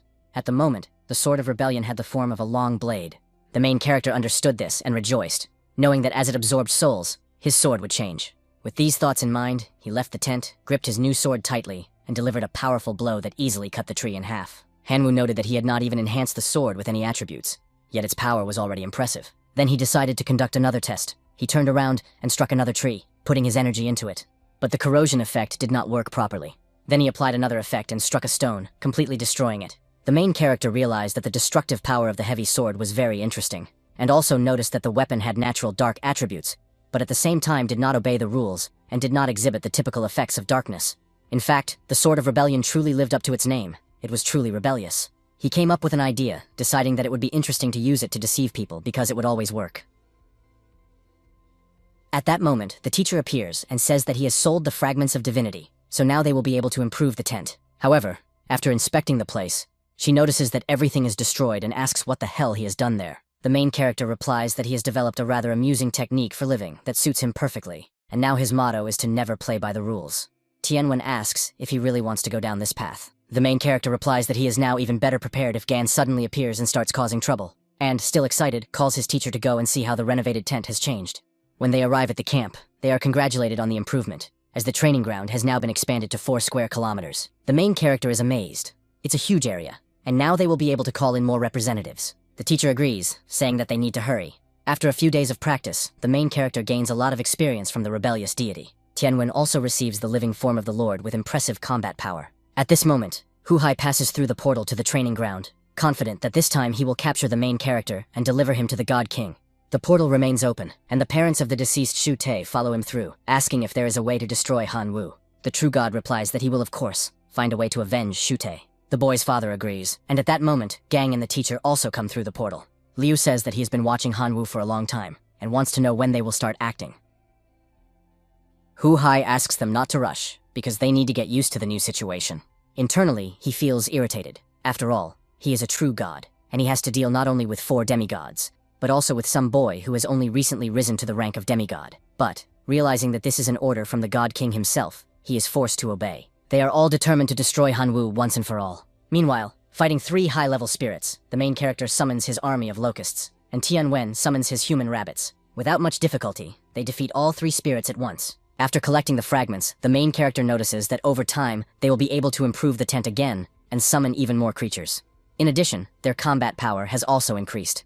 The professor acknowledges that Han Wu's body, which had evolved the day before, proved to be very effective. After all, in just a few days, he mastered 3 divine techniques. Suddenly, 2 figures emerge from the fog. They are Shu Te's enraged parents. Han Wu wastes no time and rushes forward with a rebellious sword in his hands, realizing that they have come for revenge, and deciding to act without further ado. The man immediately draws his sword to block the blow, but soon his weapon begins to crack due to corrosion. He curses Han Wu, shouting that he lost his son because of him, and vows to tear him to pieces. The main character finds this amusing and says that he will send the old man to his son himself. He then transforms into his monarch-level dragon form. Those present are amazed that such a young demigod has been able to reach the power level of a monarch life form. That is why they are convinced that he must be destroyed, otherwise he will become a threat in the future. The man orders his army of metalmen to attack. The main character just laughs, because he can fly. Tianwen sees the situation his student is in and sends an army of human rabbits to help. Shu Te's parents join forces, forcing all the metalmen to merge into one colossal creature. The main character summons one of his locusts and orders it to attack, but it is destroyed with a single blow. The 2 rejoice in their victory, calling Han Wu an arrogant boy, but the main character knows that everything is under control and summons the supreme locusts, who destroy the giant metal man. At that moment, he teleports behind the man, smiling, and strikes him with a single blow. The woman seizes the moment and attacks, but the professor suddenly appears and stabs her in the back with his sword, ending the battle. The main character immediately thanks his teacher. Tianwen understood that the situation would worsen and ordered them to leave immediately, but it was too late. Gan and Liu appeared on the battlefield, asking if they really thought they could escape. The professor demanded an explanation of what they were trying to achieve this time. Seeing the destruction of the metal men, Liu was amazed and noticed that their opponents seemed to have grown rapidly stronger over the past few days. as they had managed to destroy 2 demigods without suffering the slightest damage. The main character watched them and came to the conclusion that there were too many of their servants, which meant that it was extremely disadvantageous for him and Tianwen to engage in battle, as they had lost most of their strength. Tianwen realized that they were weaker than their enemies and that they needed to find a way to retreat. He warned that after a while, he would use all his strength to open a rift, and then the main character would have to fly as high as possible, where the enemies could not reach him. The main character was surprised that the professor was willing to sacrifice himself for him, but the professor told him to stop being silly, saying that they only had one chance and needed to make the most of it. The main character interrupted him, saying that he was not yet ready for someone to sacrifice themselves for him, and assured him that he could handle it himself, asking only that he trust him. The professor replied that he did trust him, but urged him to be careful. Liu laughed and asked what he was going to do, since they had 40 million strong servants. Gan caught Tianwen's attention and said that their only goal was to capture Han Wu, and if he did not interfere, they would not complicate the situation. The professor replied that he would never stand idly by and watch his student die before his eyes, and that was his final word as a teacher. Liu laughed again and asked if he was going to pretend to be noble, because in the end, all resources would run out, and then there would be no point in talking about nobility. Gan added that they could have been good friends, but told him not to blame him. The professor himself had failed to appreciate the opportunity offered. After that, he ordered his wolf cavalry to attack. The professor and the main character did not hesitate, and also went into battle, because the wolves were already rushing towards them. The wolves began to destroy the rabbits one by one, and the professor flew into a rage, unable to understand how anyone could kill such cute creatures. The main character seized the moment and created an enchanted leaf. His sword immediately changed shape, turning into a ghostly scythe of souls. He launched an attack, destroying all the wolves nearby, and their bodies, falling to the ground, took root and began to attack other approaching wolves. Gan began to get annoyed, because every time he met Han Wu, he was faced with a new trick. The Lord of the Wolf Cavalry began to tear up the roots, but the main character appeared behind him and cut the monster in half with a single blow. He smiled and stood before his opponents. Gan immediately activated the talisman, creating a huge protective shield. He sighed with relief, for he had received this artifact of protection from the fallen king. However, he suddenly felt pain in his side and saw Lu's head fall to the ground. At that moment, the main character felt a strange sensation in his hand, and realized that the genetic block of the ghost vine had expired. Gan took advantage of the situation, declaring that the price would be high, because he had destroyed many of his cavalry's wolves. After that, he summoned Fenrir, a colossal wolf of a completely different level of power. The giant beast attacked both of them at the same time. The main character's transformation dissipated, and he fell to the ground in severe pain. His genesis time had expired, and he would not be able to use this power for a long time. Trembling, he looked to the side and saw the professor lying on the ground, not knowing if he was alive. But he couldn't do anything, because Fenrir's huge mouth was looming over him. Gan looked down from above, deciding that if he didn't finish off Han Wu now, there would be no second chance. However, at that moment, the real god appeared, and demanded an explanation of what was happening. Because he had clearly ordered Han Wu to be captured alive, Gan was embarrassed and replied that he had simply misunderstood the order and was going to take him alive. Hu Hai grabbed the main character by his clothes and said that Gan would be generously rewarded by the God King. He thanked him for the opportunity and looked at Tianwen, thinking that if he destroyed him, a demigod, he would be able to gain additional advantages. However, the main character directed his power to his throat and warned that if he killed him, he would take his own life. The blonde laughed, saying that in his current state he would not even be able to kill himself. The main character made it clear that if he died, no one would gain anything. After that, he used the divine hunger technique on himself, becoming weaker and weaker. Hu Hai immediately noticed the problem this could cause, and shouted at Gan not to touch the professor. Immediately after that, he rushes after him and, looking at the falling Tianwen, utters a small curse, deciding not to finish him off right away. It all depends on his fate, whether he survives or not. After that, everyone heads to the portal to visit the God King. After passing through the portal, Gan notices that the teleportation back will take several days, and asks irritably if he will have to carry the boy in his arms all this time. The true god replies that, of course not, and casts a spell sealing all of the main character's powers. Then he throws him into a portal that sends him straight to the divine realm of Hu Hai. The main character regains consciousness and finds a monster in front of him. He tries to use his abilities but notices that they have all disappeared and falls into despair. His power is completely sealed. He cannot cast a single spell. Now that he is in the divine realm, he realizes that he poses no threat. Suddenly, he notices a bowl of water nearby, and next to it, a wild tiger holding it out. The hero hesitates to drink, but the tiger grabs him by his clothes and forces water down his throat. Hu Hai informs him that the tiger cannot speak or hear and only demands obedience, promising that it will not harm him. The main character is amazed. This servant is both deaf and mute. He realizes how cautious the true god is. At that moment, the source of the mutation appears, asking if his master needs help. The main character rejoices, although he is sure that this one must have been sealed as well. Kamiyama warns that if he allows it to absorb some of his power, the stored divinity may evolve, helping to restore some of his power, and possibly escape from here. The hero reflects that he still has some divine energy left, and decides to take a chance, asking only that they not make a sound and act quickly. He hears the demigod report to the true god that they will reach the village in 3 days. Therefore, The main character asks the source of the mutation if he will have time to do everything necessary during this time. Almost immediately, he feels changes in his body. The source of the mutation informs him that it has helped him evolve successfully. He is now a third-level genetic warrior from the Divine River civilization. The hero asks what advantages he has gained, and the green slug replies that with this evolution, a new ability has appeared, a genetic combination that allows him to combine different genes, changing the structure of the target without damaging the original ones. The main character does not fully understand how it works, and asks how to use this power. At that moment, the tiger reappears, offering food. The hero accepts it so as not to arouse suspicion and decides to test his ability. He grabs the tiger by the arm and notices that his physical strength has increased significantly. Even with his power sealed, he is now on par with the heroic creature. The tiger becomes enraged, but then the army commander appears, growls, and demands silence. The main character realizes that he is facing a transcendent being and decides to test his new ability on him. He takes both servants by the hands and activates the genetic combination. Before everyone's eyes, ears begin to grow on one creature, while they disappear on the commander. Everyone is stunned and does not understand what has happened. One has gained ears, the other has lost them.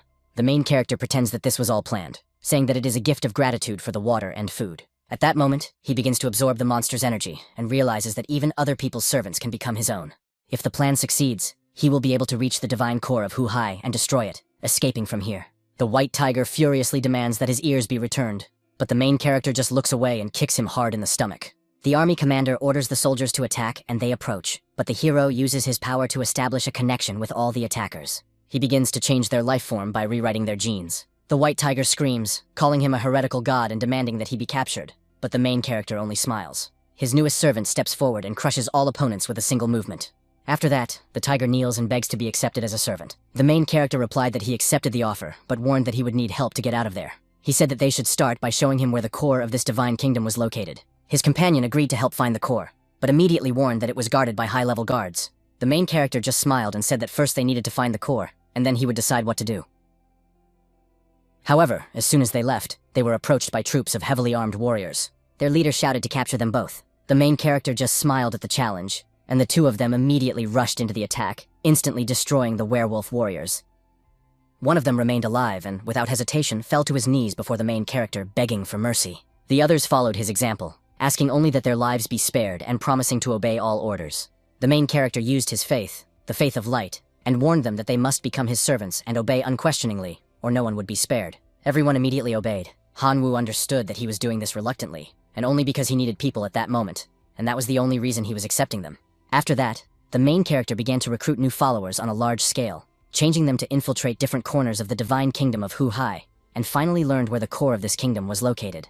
The Tiger Man reported that the location of the core had been discovered. It was hidden in a restricted area outside the royal city of tigers, and guarded by dozens of monarch-level creatures and hundreds of lord-level creatures, and no living creature had the right to even approach it. Hanwoo said that this posed a serious problem, because with so many powerful opponents, they would be noticed as soon as they approached. His order was to immediately go to the surrounding area, catch several birds and moles, and combine their genes.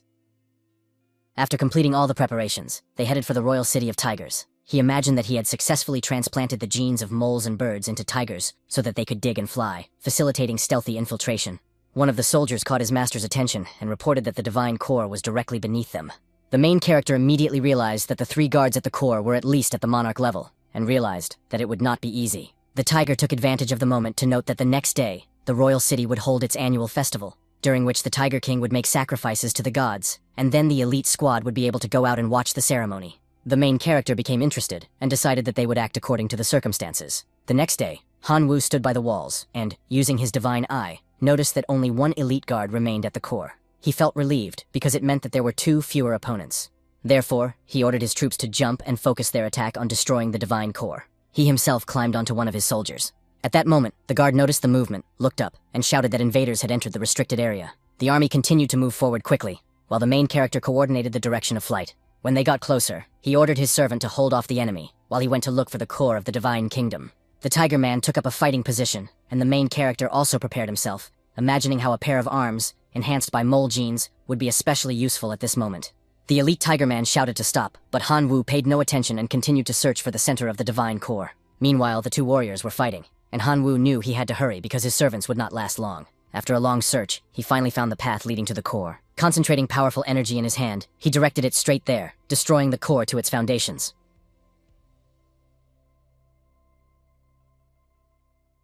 He was annoyed because he had used genetic modification to merge with tiger claws. But despite their sharpness, they did not work. The entire area began to shake. Hu Hai senses that the main character has managed to escape, and does not understand how he got to his core, because even from a distance he feels strong tremors. Then Han Wu realizes that he has succeeded and begins to laugh, causing confusion for the true king. The crystal continues to crack, and Hu Hai despairs, considering it impossible, because the main character has used his own power. The main character realizes that although the core of the divine realm has been destroyed, he can now escape. He will be transported to where the true king is. Since he is still sealed and cannot fight two deities at once, he decides to find a safe place first. He approaches his tiger, thanks him for helping him buy time, and thinks that the king of the tiger people may put up for sale today a certain artifact that will be useful in his escape.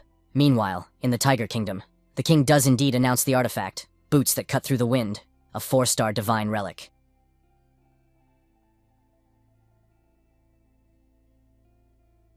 At that moment, Han Wu suddenly appears and steals the treasure. The enraged monster demands immediate surrender, but he ignores the order. He bites his finger, drips blood onto the boots, and activates the artifact, soaring into the air effortlessly. Hu Hai sees that the main character is trying to escape and declares that it is impossible. The main character realizes that he cannot win, and there is only one way left. At that moment, he teleports to the bloody arena, where he records the coordinates that allow him to move regardless of location.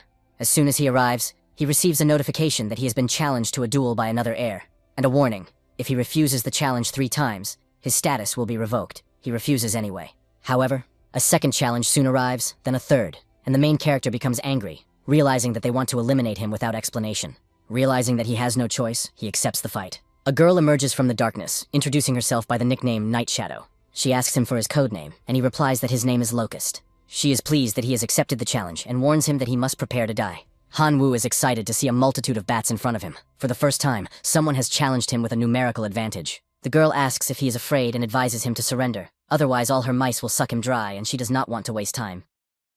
After these words, her servants attack. The main character instantly moves towards her and says that such tricks will not make him retreat. She notices the movement and sends him into the wall with a powerful kick. She warns that she has trained specifically for this fight, and that hand-to-hand combat is suicide for him. The main character knows that close combat is his weakness, so he decides to destroy the bats. But there are too many of them. While he is thinking, one of them bites him. Then he grabs it and, using gene synthesis, bites it back, absorbing its energy. The girl is stunned and asks if he has gone mad. Han Wu is filled with confidence, his power spreading in all directions. The girl is alarmed to see him absorbing the energy of her creatures.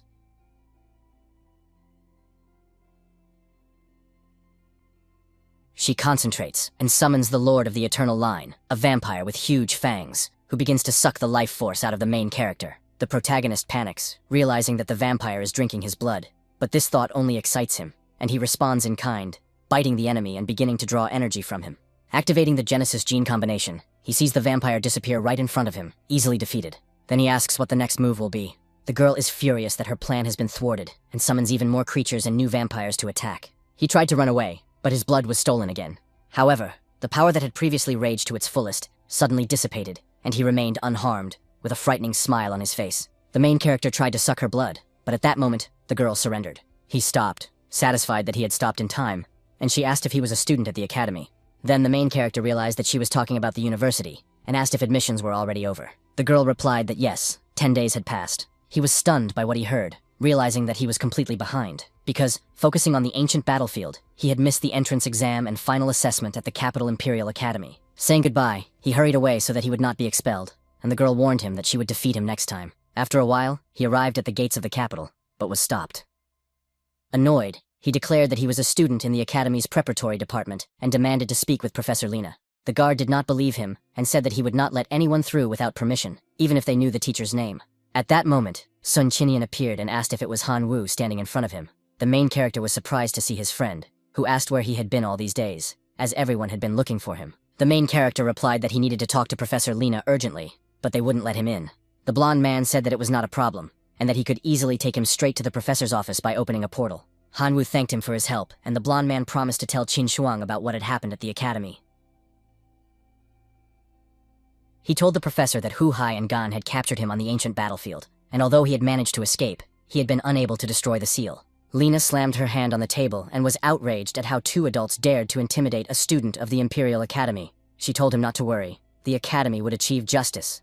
Then she commented on the seal, noting that even as a true goddess, she was unable to remove something created by another true god, and advised him to seek help from Professor Shu Hai.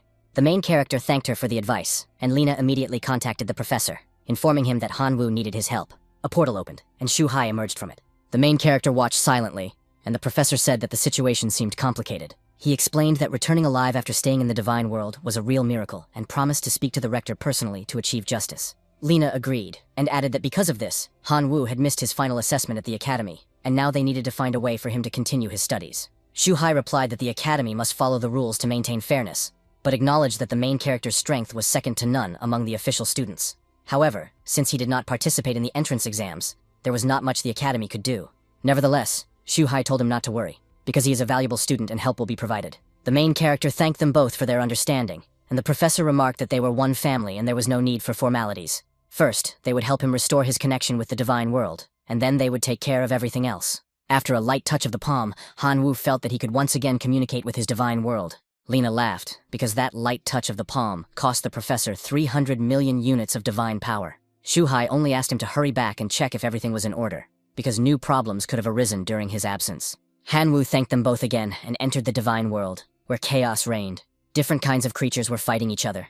He flew over the area, not understanding what was happening, and became concerned when he did not see his locusts. Turning his head, he noticed that the locusts had weakened considerably. The main character was struck by the fact that the number of his creatures had increased, but their strength had weakened, and they no longer resembled the elite they had been before. He decided to immediately sacrifice the useless ones in order to keep only the strong ones, and activated the Seal of Power. At that moment, the elite locusts appeared, and he realized that only a few transcendent beings remained. The others sensed his presence and hurried to greet their master.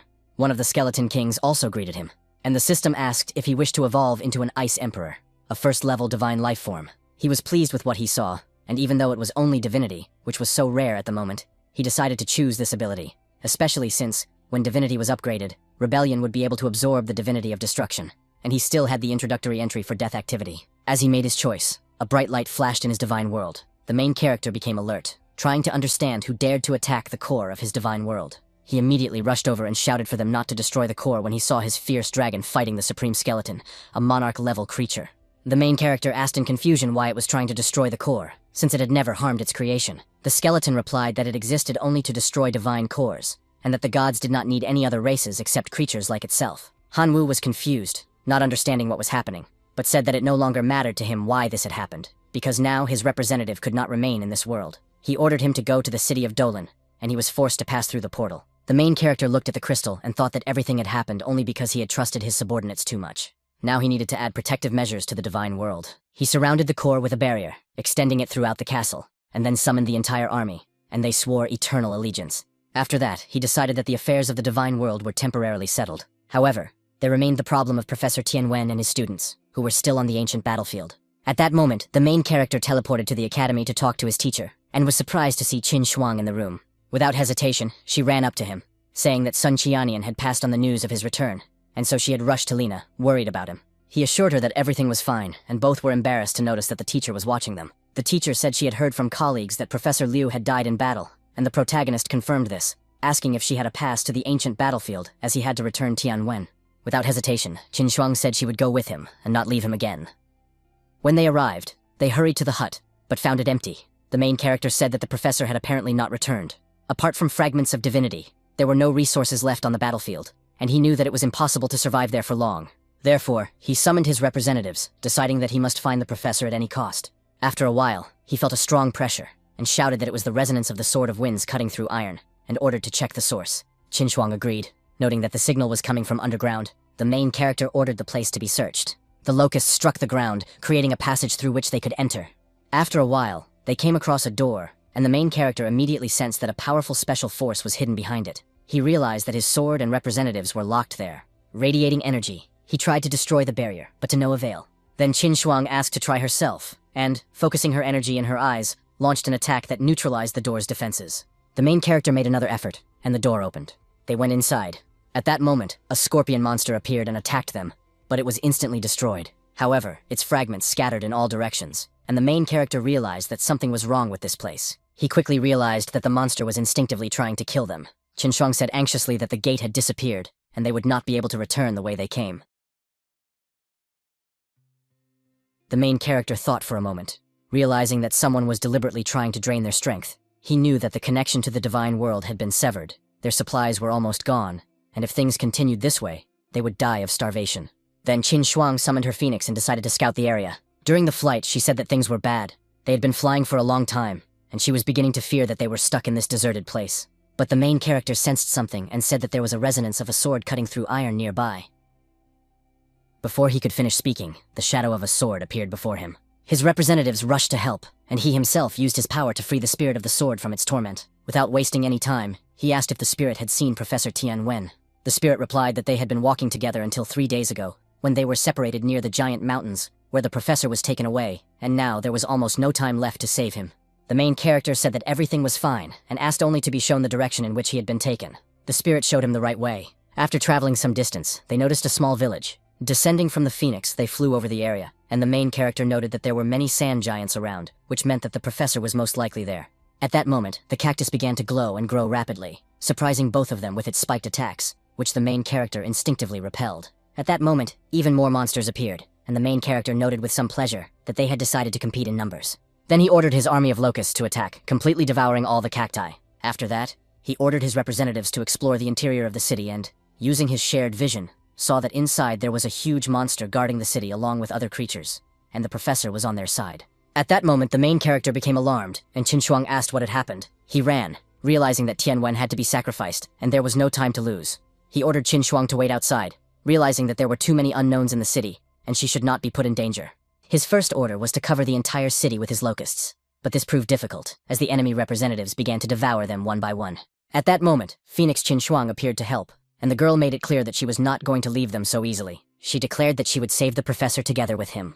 The main character apologized and agreed to work together. Together with the representatives, they began to destroy all the monsters they encountered along the way, of which there were many. The main character took the pill because he understood that the fewer wolves remained at the altar, the higher the chance of saving the professor. The pill activated his genetic seal, transforming him into the Black Dragon King of the vampire domain, a monarch-level creature. He rushed forward, shouting to the professor who was still there, and using all his strength, began to destroy the wolves one by one, cutting them to pieces. After that, he freed Tianwen from the chains that held him.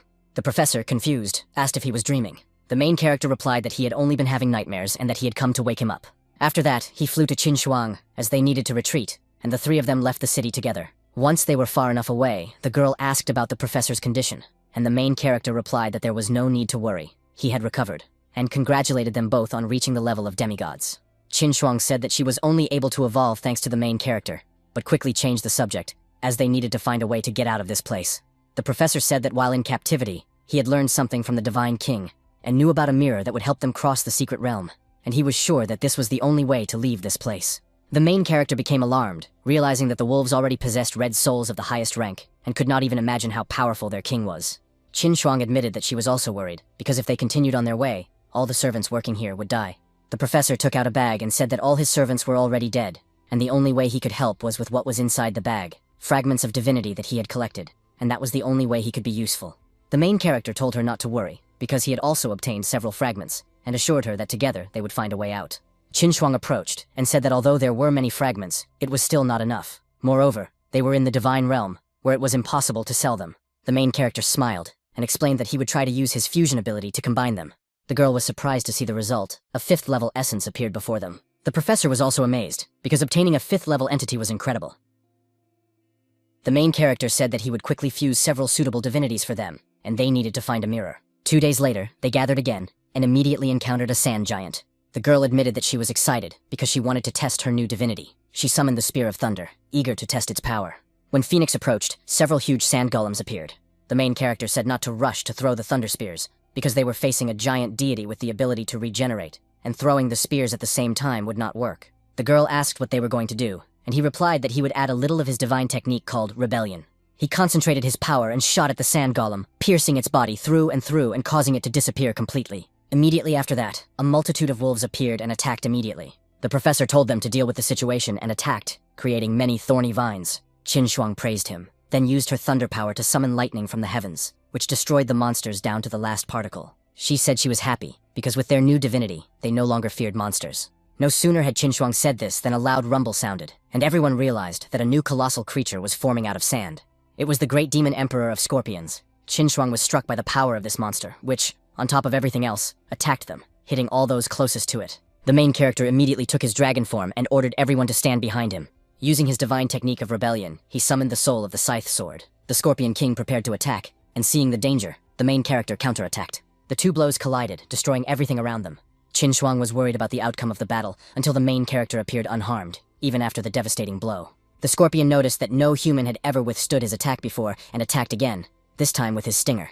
The main character realized that the situation was dire and summoned a locust to block the blow, but was forced to retreat as the attack was too powerful. Then he clenched a special object between his teeth and began to move even faster, using his Phantom Flash ability and engaging in close combat. This enraged the Scorpion as the man managed to dodge its attacks. The main character struck first, and although the monster noticed the attack coming, it was unable to dodge completely. Its body was cut in two. Meanwhile, another giant scorpion approached the group and attacked Qin Shuang. She realized that the monster was blind and couldn't see, so everyone had to attack together. The three joined forces and simultaneously struck the Scorpion King, whose body was destroyed instantly. The main character and Qin Shuang rejoiced in their victory, but he soon warned them to be careful as wolves were approaching. However, the monsters, on the contrary, began to sweat with fear and ran away. The three were confused and decided not to pursue the beasts, as there were too many of them. Suddenly, the main character fell to his knees from exhaustion and asked them not to worry, explaining that he had simply used too much divine power. He asked Qin Shuang and the professor to check if these were divine fragments, as something useful could be obtained from them. Qin Shuang examined the debris that had fallen from the monsters and discovered 4 5th-level divine fragments: the Golden Spear, the Emperor, the Sandstorm, and the Lord of Demonic Scorpions. She showed this to the main character, saying that they had found many treasures. The main character asked if she wanted to keep any of them. Qin Shuang replied that her spear already interacted well with lightning, so he gave her the lightning-type divinity. She was happy and asked if she could really accept such a gift, because it was a divine artifact, and if she combined it with her weapon, her power would increase significantly. The main character told her not to worry, because he had the Sword of Rebellion, which, by absorbing the souls of other races, was capable of creating many types of weapons. He then gave the Sandstorm's divinity to the professor, as it suited her best, and Tian Wen thanked him for his generosity. After that, the main character suggested entering the city to find the mirror. They approached the altar, and without wasting any time, he struck the ground with all his might, creating a huge crater at the bottom of which lay the mirror. He ordered his locust to examine the object, and the creature immediately headed for the mirror, trying to enter it. Qin Shuang noticed that something was wrong with the mirror, but the main character said that everything was fine, because the threads of faith were still present, which meant they were safe. After that, he announced that it was time to return to the main world. The three passed through the mirror and soon found themselves back at school. At that moment, a loud shout rang out above their ears. The teacher sensed the presence of the main character and demanded that he come to her office immediately, as she had something to say. All three laughed, because Lena always made a strong impression. The professor told the main character to go talk to her, while he went to rest. Upon arriving at the office, the main character learned from Lena about the kidnapping arranged by the true god. The school investigated the case, and it turned out that the true king of gods, Marshall, personally apologized and sent an item as compensation. The main character was amazed, because a gift from a real god is a great rarity. He looked at the card and learned that it was the same bankrupt king of gods who had invested billions of units of divine power in a farm for breeding mutated creatures and lost everything. The main character considered this gesture worthy, but when he looked at the contents of the card, he was surprised, as the item showed Hu Hai surrounded by dark energy. Lena explained that the true god Marshall said that Hu Hai had acted arbitrarily and deserved punishment. The main character agreed, noting that Hu Hai had devoted half his life to serving God and ended up becoming nothing more than an apology gift. An ironic fate. He asked if this divine realm now belonged to him, and Lena replied that the corpse of the true god was a precious thing, so she asked him not to waste it. The main character assured her that he understood and was only expressing his thoughts. Qin Shuang asked if he knew how to purify the body of the true god, and the main character summoned his subject, politely asking the teacher to explain how to do it so as not to spoil the valuable find. Lena called him an opportunist, but still agreed to teach him the method of transforming the body of the true god into a clone of the same level, adding that with the investment of resources, the clone could be strengthened. The main character was touched and agreed, thanking her for her help. Lena took out a scroll and said that Marshall's apology meant the kidnapping case was closed, but the academy administration had not yet decided whether he could re-enroll, as some teachers were upset about all the trouble he had caused. She threw the scroll into his hands. The main character said that those who were dissatisfied would face difficulties, because he himself would prove his rightness by force, and asked only to watch his future achievements. Lena was pleased, saying that she believed in him and was waiting for good news after the clone was completed. After that, they went to an abandoned house. Qin Shuang asked anxiously if he was really going to live in such an old place. The main character replied that he had not been accepted back into school, so he had no dormitory, and asked her not to worry, as he would be busy creating the clone. She was delighted and said she would wait. He replied with a smile that he would not keep her waiting long. The main character summoned the clone from the scroll, and using his purification abilities, created a perfect double with the same appearance. The clone knelt down, and the main character named him Han Wen. After checking the characteristics, he realized that the clone's level was equal to that of a true god, and also noticed many other indicators: divine abilities, talents, and development. All this delighted him, because he expected nothing less from a creation of this level. He was particularly impressed by the fact that the clone had 42 points of divinity, an almost unrealistic indicator. He began to use his abilities to merge divine powers, and the system notified him that his current skills had been combined into 2 advanced abilities. 2 higher beings were summoned, Holy Chaos and True Tiger Martial. The main character decided to test the latter's abilities and ordered the clone to use them on himself. The clone raised his hand and activated the 3rd level ability, Flaming Fists. The main character ordered an attack and received a blow with full force, after which he used his healing skill, thinking that if he applied it to himself, he would be able to fight Emperor-level beings in the future, without turning into the Dragon King. After that, he noted that he had enough Tiger Warriors that could be created from faith, and decided to take on the appearance of Hu Hai in order to enter the Divine Realm and subjugate his relatives. Changing his appearance, he jumped into the realm of the True King's life, destroying the ground with a blow upon landing. After landing, the main character asked if his clone was okay, to which he replied that he was fine. At that moment, representatives of Hu Hai appeared and asked who he was. Seeing that their god was standing before them, he could not believe his eyes, and thought that he had worked so hard to make the other tiger people believe that he had taken the place of their deity, after which he realized that he could not allow him to destroy all his plans. Unable to think of anything better, he said that it was an evil deity and ordered his men to seize it. All the tiger people immediately pounced on Hu Hai's clone. After that, the main character asked if they dared to attack their god, and if they had forgotten whom they should worship. The chief tiger man told them not to give in to the evil deity's insidious words, for he was trying to cloud their minds, and ordered them not to trust the monster's words. At that moment, a hologram of the main character appeared and told Hu Hai's clone not to fight them personally, because it would be better to summon the messenger of Holy Chaos. After that, he gathered strength in his hand and summoned the Holy Chaos, frightening the chief tiger man. His roar raised a lot of dust and destroyed the ground around him. Immediately after that, Hu Hai's representatives bowed their heads before him and begged for forgiveness. The main character told them to find their former king and bring this pathetic traitor to him. He would punish him personally. Holy Chaos had already approached the city of the tiger people. The white tiger ordered his subordinates to stop them, but Holy Chaos and Hu Hai were already standing before them. The leader of the tiger people was not going to give up so quickly and release the ruler's aura, which spread throughout the surrounding area. At that moment, Holy Chaos gathered his energy and released it into the tower, destroying it. The white tiger understood that if he killed Hu Hai now, no one would prevent him from becoming the true deity of this world. After that, the main character appeared and told his clone in the form of Hu Hai that now he could hit him. Hearing this, he gathered energy in his fist and prepared to launch an instant attack of a divine warrior. As soon as he did so, he immediately flew into the wall of the tower, destroying it. After seeing this, everyone else fell to their knees and bowed their heads before their god, begging for mercy from their ignorant servants and vowing to serve him until their death. Then the main character reappeared and said that now he must send them to his divine realm, as this would increase the flow of faith points. The clone immediately began to gather energy to open the portal. Seeing this, the creatures sensed the aura of their god and jumped into the portal. After that, another tiger man flew in and did not understand why this creature emanated the power of his god. The clone of Hu Hai smiled and said that he had a keen eye, pointing to the portal and saying that his god was already waiting for him. Passing through the portal, the main character met the tiger man and noted that he was glad that he was still alive. At that moment, teacher Lena ordered Hanwoo to come to her office immediately, as it was urgent. Arriving at the office, the teacher said that the faculty, having studied his situation, had decided to show leniency and allow him to enroll in the academy, but only on one condition: he must pass a test. Hearing this, the main character was encouraged and said he was ready, asking to be told what he had to do. Teacher Lena said that he would be sent to one of the unknown outer worlds to gather intelligence. For obvious reasons, the level of danger had not yet been determined. If he gathered enough valuable intelligence within a year, the board would allow him to enroll in the academy as an official student. The main character wondered if they wanted to make him a guinea pig. The teacher put her hand on Hanwoo's shoulder and said that the difficulty of this test is impossible to assess. Moreover, during the test, he will not be able to take advantage of the benefits of their world of deities.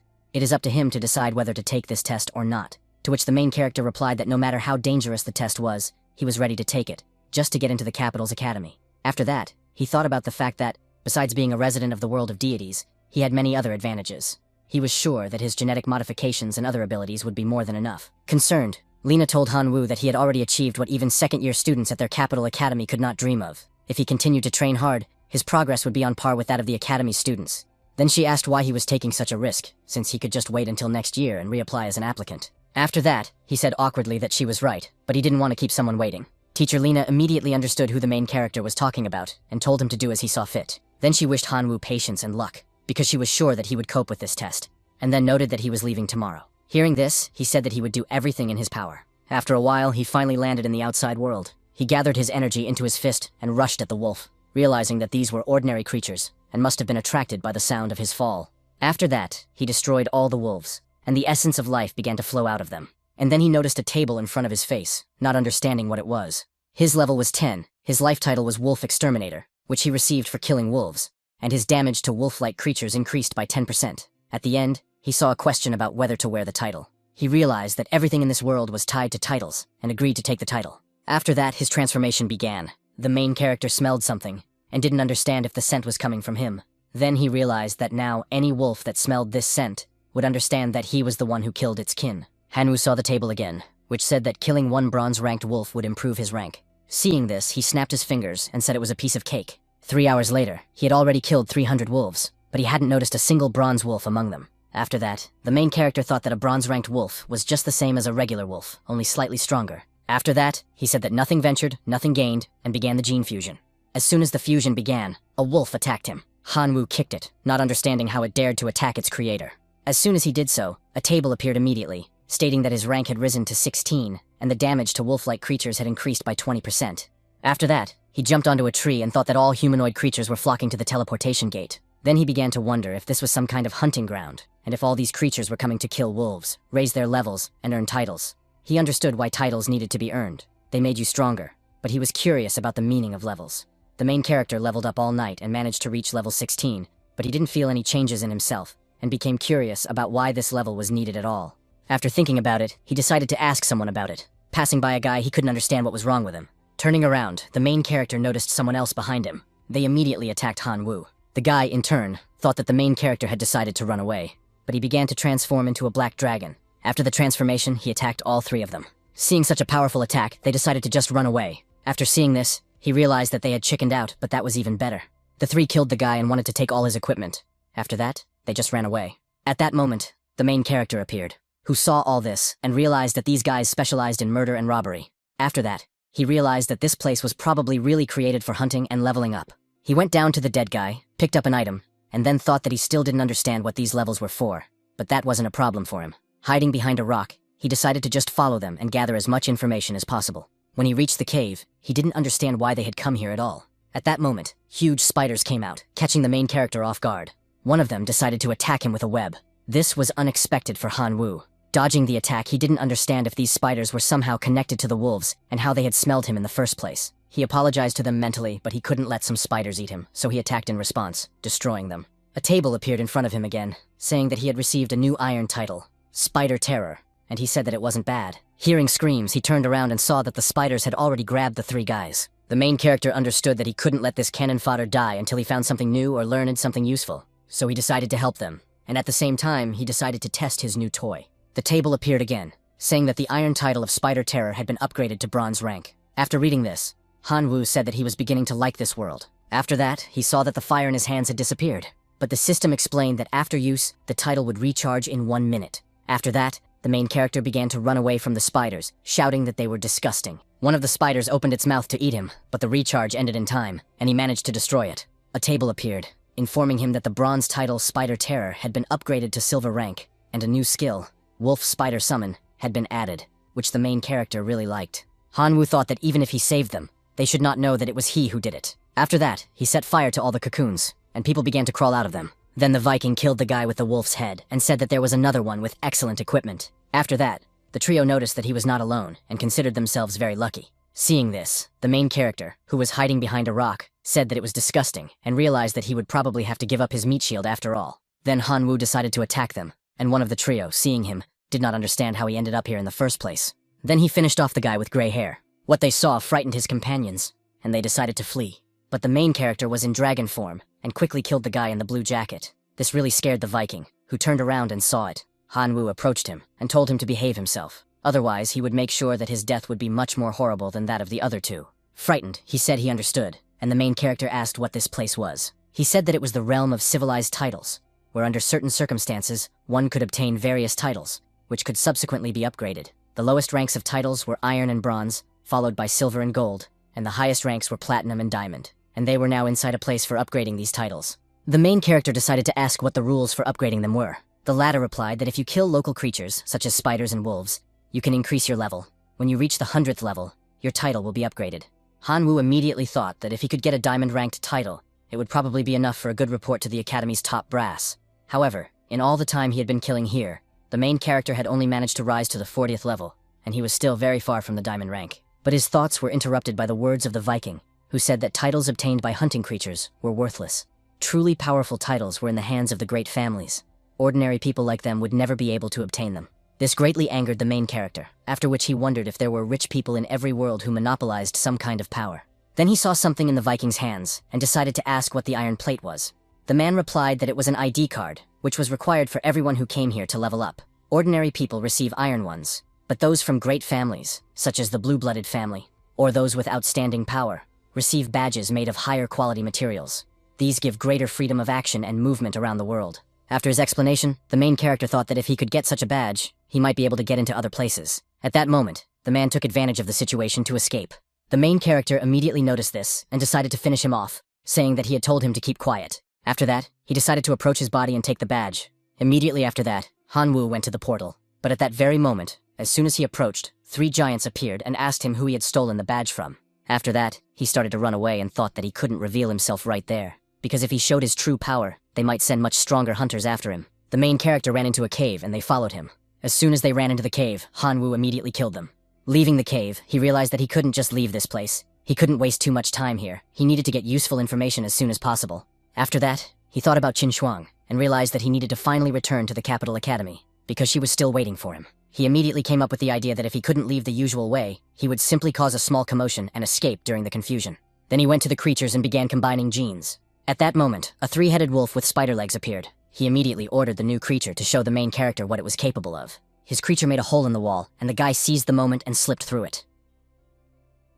After that, a system appeared, stating that the level had been completed. An upgrade to bronze rank was taking place, and the system offered to choose the next location for leveling up. The main character was surprised by what he read, and couldn't believe that this was all it took to level up. He immediately clicked on a location, and decided that this would be the place. Immediately after that, the teleportation process began, and upon arrival, the system said that he had arrived in the Greenland Forest region, and that his rank was bronze. Upon arrival, the main character heard a voice and saw another newcomer, who was also alone. Han Wu immediately asked who was there. A white-haired guy appeared behind the main character and said that they already had a warrior, a marksman, and an assassin, and the only thing they needed was a healer, after which he immediately asked if he knew how to heal. Another guy approached him and asked if he wanted to join their team, but he refused and said he wasn't interested. He then sank into his thoughts, realizing that he was in an unfamiliar place surrounded by strangers. He would be a complete fool to go anywhere with any of them. At that moment, he noticed a man offering decomposition gloves, which came with the title of Destroyer, and could easily decompose corpses into the necessary materials. The main character realized that he did not have a storage ring, but these gloves of decay should solve his problem with storing loot, so he decided to take them. The merchant told him that they cost 2,000 gold coins. Hearing this, he wasn't angry that they were so expensive, because he had barely scraped together 1,000 gold coins from the pockets of those unfortunate murderers.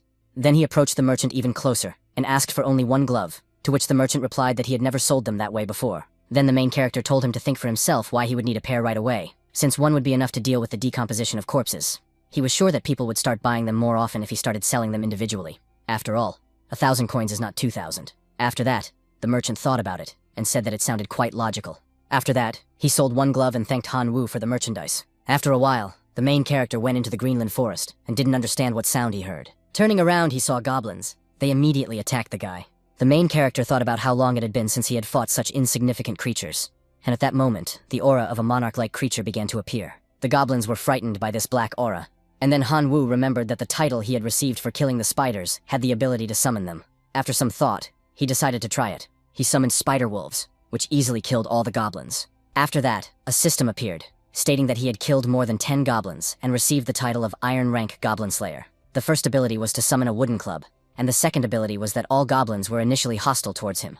But the main character was only concerned about why he had not yet been given a badge. Immediately after he said this, an iron token appeared, and the guy wondered if he should have just asked for it, after which he said that it was a crazy system.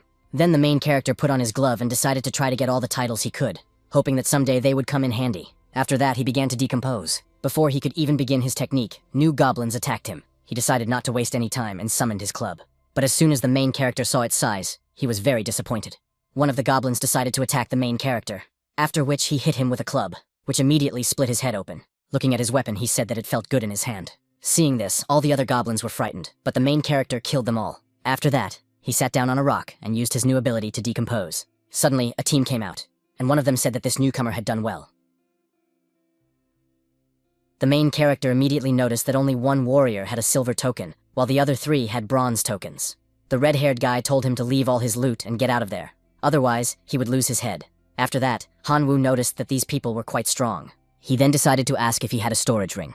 The red-haired guy replied that he was the holder of the silver title, and of course, he had one. After that, he showed the main character his ring and said that it was a storage ring with a volume of 10 cubic meters.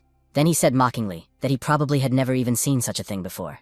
After listening to him, the main character said that 10 cubic meters was not enough, but it was better than nothing, and attacked the guy. They started fighting, and the red-haired guy's buddies joined in. He didn't get what the main character, a newbie with an iron rank, was thinking, and said he'd pay for his overconfidence. Hanwoo's club and the guy's sword collided, but the main character's strength was so great that it knocked the sword away, and it flew straight into the head of one of the guy's comrades. He didn't understand how the simple recoil from his blow could have killed his man. He was also curious as to how a newcomer with an iron rank could be so strong. After thinking it over, he ordered his comrades to join the fight. Everyone obeyed his order and immediately attacked the main character. Hanwoo dodged all the attacks and killed another of the red-haired guy's comrades, but the guy couldn't believe his eyes. He thought to himself that he himself was not sure he could dodge that fireball. After that, he wondered if this guy was a wandering student from some noble family. While he was thinking, the main character killed his last teammate. Seeing that his team had been wiped out, he trembled, fell to his knees, and said that he was a blind nobody who had failed to recognize his highness right away. He began to beg the main character for mercy and asked him to spare such a pitiful bug, to which Hanwoo said that he should give him his spatial ring and everything else he had. The guy cried and was upset, but he still gave everything away to save his life, then immediately ran away, and the main character, looking at what he had given away, noticed that he had quite a lot of good stuff. He noticed an ingot and said that it looked quite expensive. It said that if someone could collect the remains of 10 gold-ranked monsters, they would receive the title hidden in this scroll. If someone exceeded the mark of 10 gold-ranked monsters and above, they could improve this title. The owner of this scroll receives the function of automatic identification of gold-ranked materials. The main character considered himself very lucky, but now all that remained was to find these gold-ranked monsters. After that, he went further into the forest to look for gold-ranked monsters, and stumbled upon a thunder goblin, a gold-ranked monster. Seeing it, Hanwoo said that it would be his first. To begin with, the main character decided to get rid of the ordinary goblins so they wouldn't get in the way. After that, he noticed that it was now much easier to collect drops from monsters. Then a system appeared, stating that he had reached level 76, and his title of Goblin Slayer had been upgraded to silver rank. The title granted him new skills, the first of which was stone throwing. When used, a solid stone forms in his hand almost instantly. The second skill was magma clot throwing. When used, a solid piece of magma formed in his hand almost instantly. The main character decided to try out his new skill, then launched it at ordinary goblins, destroying them. After that, the thunder goblin attacked Hanwoo, but he just said that he had good abilities and decided to try out his lightning bolts on his own kind first. The main character thought that his lightning bolts weren't deadly, but they slowed down movement and caused shock.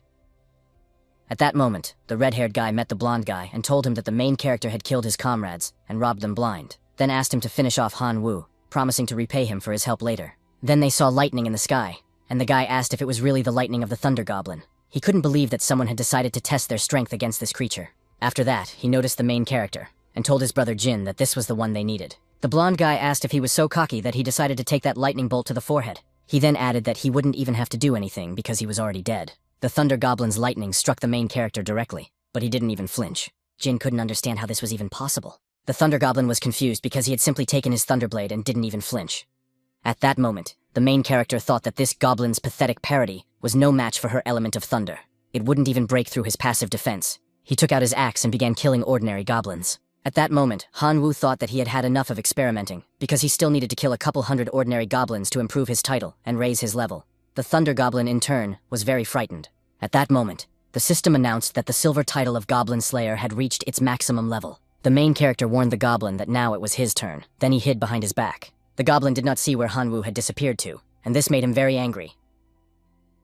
At that very moment, he hit him on the head with a bat. After the blow, he immediately said that he did not want to die, but the main character just stood there and smiled. Immediately, the system announced that the main character had successfully reached level 100, and his title of Goblin Slayer had been upgraded to gold rank. He gained the skill to summon a Thunderblade, which allows him to summon lightning for a certain amount of time.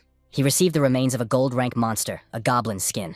Hanwoo noted that he finally had a decent weapon. The main character was pleased, because he only needed to obtain a couple more gold ranked monster remains, and he would be able to improve his title. At that moment, Jin told the guy that it would be better for him to forget about his revenge. The main character immediately walked past the bushes where the two were hiding, and the blonde man ordered them to hide, otherwise they would be finished if he noticed them. But he immediately realized that someone was there. And then he summoned the Thunderblade, struck the bushes where the two were hiding, and told them not to hide and to come out. They immediately saw the main character behind them and were very frightened. Hanwoo immediately recognized the red-haired guy and asked if he had decided to enlist the support of someone more powerful to take revenge on him. But the guy denied everything and said he wouldn't dare do such a thing. Jin immediately started to run away, saying that he didn't know him and that he was just passing by. The main character said that since he had come here, he should be kind and give him all his equipment, and don't forget about the monster drops. He just asked him not to do anything stupid so that he wouldn't have to use force. He gave him everything he had except for his spatial ring, which the guy immediately noticed and asked about. The blonde thought about how his spatial ring contained all the savings he had managed to accumulate over the past few years. He had to at least try to keep them. After thinking it over, he said that in such matters, it was necessary to leave room for maneuver, because he didn't know what might happen in the future. The main character told him to shut up and hand over his spatial ring, saying that he shouldn't make him repeat it a third time. Since Jin just stood there silently, the main character took his hand and cut it off. After that, he said he would give him the ring. He took the ring and was very pleased while his comrades led the blonde man away from him. Then he was surprised to see it in his hand again. In the shelter, Jin ordered his comrades to immediately gather all the guys and find traces of that guy. He just told them not to go after him themselves, but to simply report back to him. After that, while restoring his hand, he promised to definitely take back everything that he dared to take from him. At this time, the main character had already arrived at the dwelling place of the demon cats, took out his thunderblade, and killed the cats. A system appeared, stating that the title of enemy of the demon cats had been added, and new effects had been obtained. The first effect was an increase in speed, and the second effect was that all demon cats were initially hostile towards him, but he didn't care much about these functions, and for the sake of this title, he decided he could put up with it. After that, he decided to read the scroll, which said that the way to obtain the platinum rank of exterminator was to combine 3 diamond titles belonging to different races. Hanwoo decided that exchanging 3 diamond titles for 1 platinum title was absurd, so he decided that they had completely lost their minds. The system reappeared, stating that one of the activatable effects was a slaughter weapon, which could take various forms and had only one ability. When someone killed a creature with it, it absorbed 1/1000th of that creature's power. And when each diamond title associated with a particular race was absorbed, this ability could be improved, or new effects could be added to it. The main character was very pleased with this, and decided that he simply had to obtain this title. Immediately, a huge cat appeared behind him and immediately pounced on Hanwoo. He immediately realized that she was their leader and struck her, killing her, saying that she had asked for it. Seeing this, all the other cat demons immediately fled. After that, a system appeared stating that the main character had killed the king of the demon cats, a gold-ranked monster, and received a gold-ranked poisonous bag. He was very happy about this, but his current strength was still not enough to openly hunt diamond-ranked monsters. However, instead, he could use a combination of genes and collected the small souls of the slain cat demons. After that, he created a platinum-ranked demon cat. It tried to attack the main character, but he destroyed it. After that, the system announced that his title as an enemy of demon cats had been raised to platinum. After a few more kills, his title as an enemy of demon cats was upgraded to diamond, which made him very happy. The system appeared again, stating that the main character had gained new abilities, namely increased agility, cat claws, increased combat power, and the ability to summon a gold-ranked poisonous cat demon for support in battle. The main character thought about how he needed to quickly collect 3 diamond ranks and obtain the title of exterminator, as this would make him significantly stronger. Using his gene combination ability, Hanwoo systematically tracked down and killed the diamond-ranked goblins and minotaurs he had created himself. As a result, he not only obtained 3 diamond titles, but also accumulated 10 remains of gold-ranked monsters of different races. As a result, he was able to obtain the gold title of Monster Hunter. First effect, significantly enhances the individual power of the title holder. Second effect, the ability to summon gold-ranked monsters absorbed by this title. Third effect, by constantly sacrificing gold monsters to this title, it can significantly enhance the title holder for a short time. The main character received the title of Exterminator. Now his weapon can change according to his will. At that moment, Jinya's men appeared behind Hanwoo, who was very happy to have finally reached him. The main character understood that the strongest of them were at most silver rank, so he had nothing to fear from them, but his thoughts were interrupted by a blonde man who told him to hand over everything of value he had on him. But Hanwoo just asked mockingly how he could see that his hand had already healed.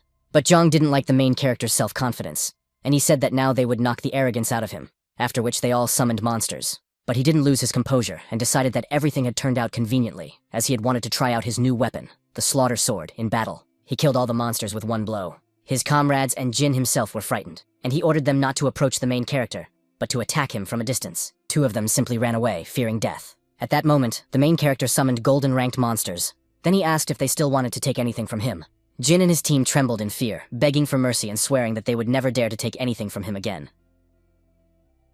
Hanwoo immediately finished them off with his new sword, and as he left, said that they were weak. He had outgrown this place, and it was time to check out the higher level zones. He arrived at the golden leveling zone, the Heavenly City. when suddenly a guy behind him asked if he was new, what his rank was, and where he had been before. Turning around, the main character said that his story wasn't that interesting, that there wasn't much to tell, and asked the guy to tell him what reward he could get if he passed this place.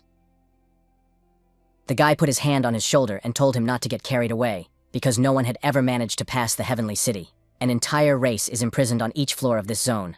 But, if he was so interested, rumor had it that whoever managed to pass this one would receive a blessing and a diamond title. He was curious to hear that it was a 7-level tower with 7 different races. At that moment, the manager asked what the low-ranking guy was doing there, and ordered him to leave, as he didn't belong there. The guy started laughing at his rank. The main character asked if there was a rule prohibiting low-ranking people from entering. He walked away from the guy, and said sadly that he had spent a lot of gold on this trinket. Suddenly, his attention was drawn to the fact that the merchant was selling a platinum-ranked title scroll. A girl approached him and asked him to name his price, because she wanted to buy it. But immediately another man shouted that the Great Pan's squad would buy this platinum-ranked title scroll. Behind him stood another guy, a guy who started laughing and wondered if his fierce tiger squad would be strong enough to compete with them. The merchant said that this scroll was his family's heirloom. They would never have sold it if they hadn't been in a desperate situation. The man shouted at him to stop playing on his pity and name his price. But he said he didn't want gold. He would only exchange the scroll for one thing: the crystal ball of prophecy held by the Lord of Light on the 3rd floor of the Heavenly City. The others were shocked, because this crystal ball could only be obtained by killing the Lord of Light. The merchant confirmed this, but then added that he would bow and hand over the scroll with the platinum rank title to whoever brought him the crystal ball of prophecy belonging to the Lord of Light. The girl decided to ask the merchant what title was inside his scroll, because she didn't want to take such a risk for a pig in a poke, in case the title was completely useless. He opened the scroll, and it said that it was the platinum rank title of Spatial Wanderer. First effect, grants a personal subspace and allows it to be opened at any time and in any place, ignoring any barriers. Allows teleportation to any area they have already visited. Energy costs are proportional to distance. Second effect, point teleportation in space. But the specific content will be visible after receiving the title. Everyone else decided that it looked decent. The main character was very interested in the Spatial Wanderer and teleportation, because it would save him a lot of time. The others began to gather their troops for the Lord of Light. Hanwoo decided that he should at least try to get this title. If it worked out, great. If not, it wouldn't be a big loss. In the worst case, he could just take it by force. Meanwhile, the main character had already arrived on the 1st floor of the Heavenly City, and began to look around. He immediately saw a shadow, but then a monster appeared in front of him. The main character decided to attack the monster and cut off its tail. He thought that this monster could easily pass for the boss of the previous areas he had visited, but the progress bar had moved less than 1%. 3 more monsters appeared, and he was very surprised that they had skills. The main character summoned his monsters and ordered them to deal with the monsters. After killing all the monsters, a system appeared, stating that the number of Nagas killed had reached 100 and that he had received the silver title of Cry of the Nagas. First effect, gained the skill to transform into a Naga. Second effect, all Nagas initially treat him with hostility. He decided that the transformation sounded quite interesting and needed to be tried out. Hanwoo realized that he could now activate his skills instantly, and his black dragon transformation had also improved. He was very pleased with this, because in this form, it would be much easier for him to slay monsters in his path. At that moment, new monsters appeared, and the main character began to attack. But then the Lord appeared, who had been told that this was the very invader who had killed more than 100 of their kin. Bakal told his subordinates that he forbade them to fight him until they found out who he was and what he wanted. The main character noticed how strong he was, his aura and powerful body. He was different from all the other neg dragons he had fought before, which meant that if he killed this guy, his progress bar would skyrocket. Hanwoo decided to attack the Lord first, but the Lord used a lightning shield. However, the main character had something similar, and the entire room was filled with bright light and numerous bolts of lightning. Because of this bright light, he could hardly see anything. The main character decided that he needed to move behind him, but Bakala surprised him with his incredible speed. He began to thank him in advance for the level up. But the Lord pushed him away with his tail and said that it wasn't so easy to deal with him. The main character began to activate the effect of transforming into a Naga dragon. Bakal noticed that he was clearly human, but dragon blood flowed through his veins. After that, he suggested that they stop this useless battle and discuss everything calmly. At that moment, the main character told him to order his subordinates to step back 100 paces, then thought about how he didn't seem like someone who would resort to tricks and might listen to him. The Lord ordered them to do as he said and not to worry about him. After that, Bakal bowed before the main character and asked him to help them. This stumped him. The main character became curious about what exactly he needed to help with. The Lord asked him to help him, and all the Nenjie dragons escaped from this dungeon. That is, from the Heavenly City. He continued his story, saying that their race of nag dragons was the result of the union of several races, and they sincerely revered the blood of dragons. Therefore, they are locked up in the Heavenly City from birth. Freeing all the nag dragons from the prison of the Heavenly City had always been his most cherished dream, but he was well aware that he did not have the strength to make it come true. However, the incredible fighting talent of the main character and the dragon blood that flows through him gave him hope for the salvation of their race. Hanwoo was surprised that he could sense his dragon blood. He transformed into his normal form and was ready to listen to him. Bakal said that if the main character agreed to lead his people out of captivity in the heavenly city, he would swear allegiance to him and serve him. He asked if the Lord was afraid that he would turn out to be a liar, because he could simply kill him when he let his guard down. Bakal admitted that this was a possibility, but he had no other choice. As the ruler of the Nag dragon race, he was willing to sacrifice his life for even the slightest chance of escaping from this dungeon. He said that if he agreed to help them, he would share with him a secret related to the title of Diamond Rank. He then revealed that the heavenly city was actually alive. However, no adventurer who entered the heavenly city could understand this until they received recognition from the heavenly city itself. The main character asked if the rumors about the heavenly city's blessing for perfectly completing all 7 floors were true. Bakal agreed and said that in order to receive this blessing, one must kill the strongest representative of each floor's race on the first try. He said that if he killed him, he would achieve a perfect passage of the first floor of the heavenly city. Hanwoo said that there were still 6 floors ahead, and the rulers of the other races were unlikely to willingly ask him to kill them. Bakal said that it was okay. He felt that the dragon's blood inside the main character would soon awaken. If the protagonist killed him, he would be able to improve his title, and then the rulers of the other races on the other floors would no longer be a problem for him. He was intrigued by the fact that he was truly willing to accept death in order to make him stronger and secure the future of his people. He realized that he was a strong and, most importantly, wise leader. He didn't particularly want to kill a potential subordinate with a good head on his shoulders. The main character asked again if, in order for the passage to be perfect, he needed to kill the strongest representative of the floor's race. Baka replied that this concerned his life and the salvation of his people from captivity, and he would not lie about this matter. Then Hanwoo said that this problem could be solved without killing him. He had a way to create a Naga dragon that would be stronger than the Lord. He did not understand how this was even possible. After that, the main character explained that it was true, but it would require sacrifices from his people. However, he guaranteed that the number of victims would be kept within double digits. Bakal said that he could just take his life, but the Lord simply said that he needed him alive at the moment. The Lord's subjects said they were ready to sacrifice themselves so that their families and future generations could live in freedom. Bakal replied that their people would never forget their sacrifice. After that, the main character began combining genes and created a diamond-ranked Naga dragon. Everyone else was very surprised to see this with their own eyes. The main character immediately killed it, and the system announced that the title of Executioner of Naga Dragons had been raised to the diamond rank of Hope of Half-Dragons. First effect, the dragon's blood was fully awakened. Second effect, all Naga dragons initially treat him with adoration. After that, Hanwoo turned into a black dragon. The first floor was completed, after which teleportation to the next level began. The main character promised that when he returned, he would grant them freedom. Bakal bowed and said that they believed he would definitely return and free his kin from centuries of imprisonment. Hanwoo had already arrived on the second floor of the heavenly city, and as he approached the entrance, it seemed to him that some kind of monster was hiding inside. He thought about how he should have asked Bakal about the other floors before going up to the second floor, but now it was too late to think about that, and he just had to be more careful. Going inside, he noticed that it was very dark and he couldn't see anything, so he lit a flame. Walking a little further, he saw 3 identical entrances and did not understand which one to go through. As a precaution, he summoned minotaurs, goblins, and golden-ranked demon cats to send them on a reconnaissance mission. They all jumped into different rooms, and the main character began to sense the aura of creatures on the other side of the passages, after which he realized that they were spirits. Immediately, a system appeared, stating that he had received the title of Silver Rank, Banishing Spirits. First effect, the Gift of Spirits. A passive ability that allows him to randomly obtain one piece of equipment that the spirit used during its lifetime after banishing it. Second effect, the Trust of Spirits. All spirits initially treat him with friendliness. He was curious why their attitude towards him improved as they were destroyed, because this had never happened before. In that case, he decided to bring his creatures back first and see what was going on. He didn't know how they got there, but it wasn't a threat to him. The spirits rejoiced as if he had not killed them, but saved them. Then he thought that maybe they were also locked up here and could not find peace. His progress was already at 11%. Now everything was clear to the main character, and all that remained was to find the strongest boss on this floor and deal with him. He decided to follow the principle that if you don't know where to go, you have to choose at random. The most important thing is to leave marks and move on. Sooner or later, he would find what he was looking for. The deeper he went, the more spirits there were. It was a good thing he had thought to leave marks, otherwise he would have definitely gotten lost in these dark corridors. Hanwoo saw a mark on the wall and didn't understand how he ended up here again. He stood there with his monsters, completely baffled. Then he decided to try another corridor. The main character noticed a light ahead and realized that this was the exit he was looking for. He ran straight to the door from which the light was coming. Upon entering the room, he was struck by some kind of shadow that threw him straight into the wall.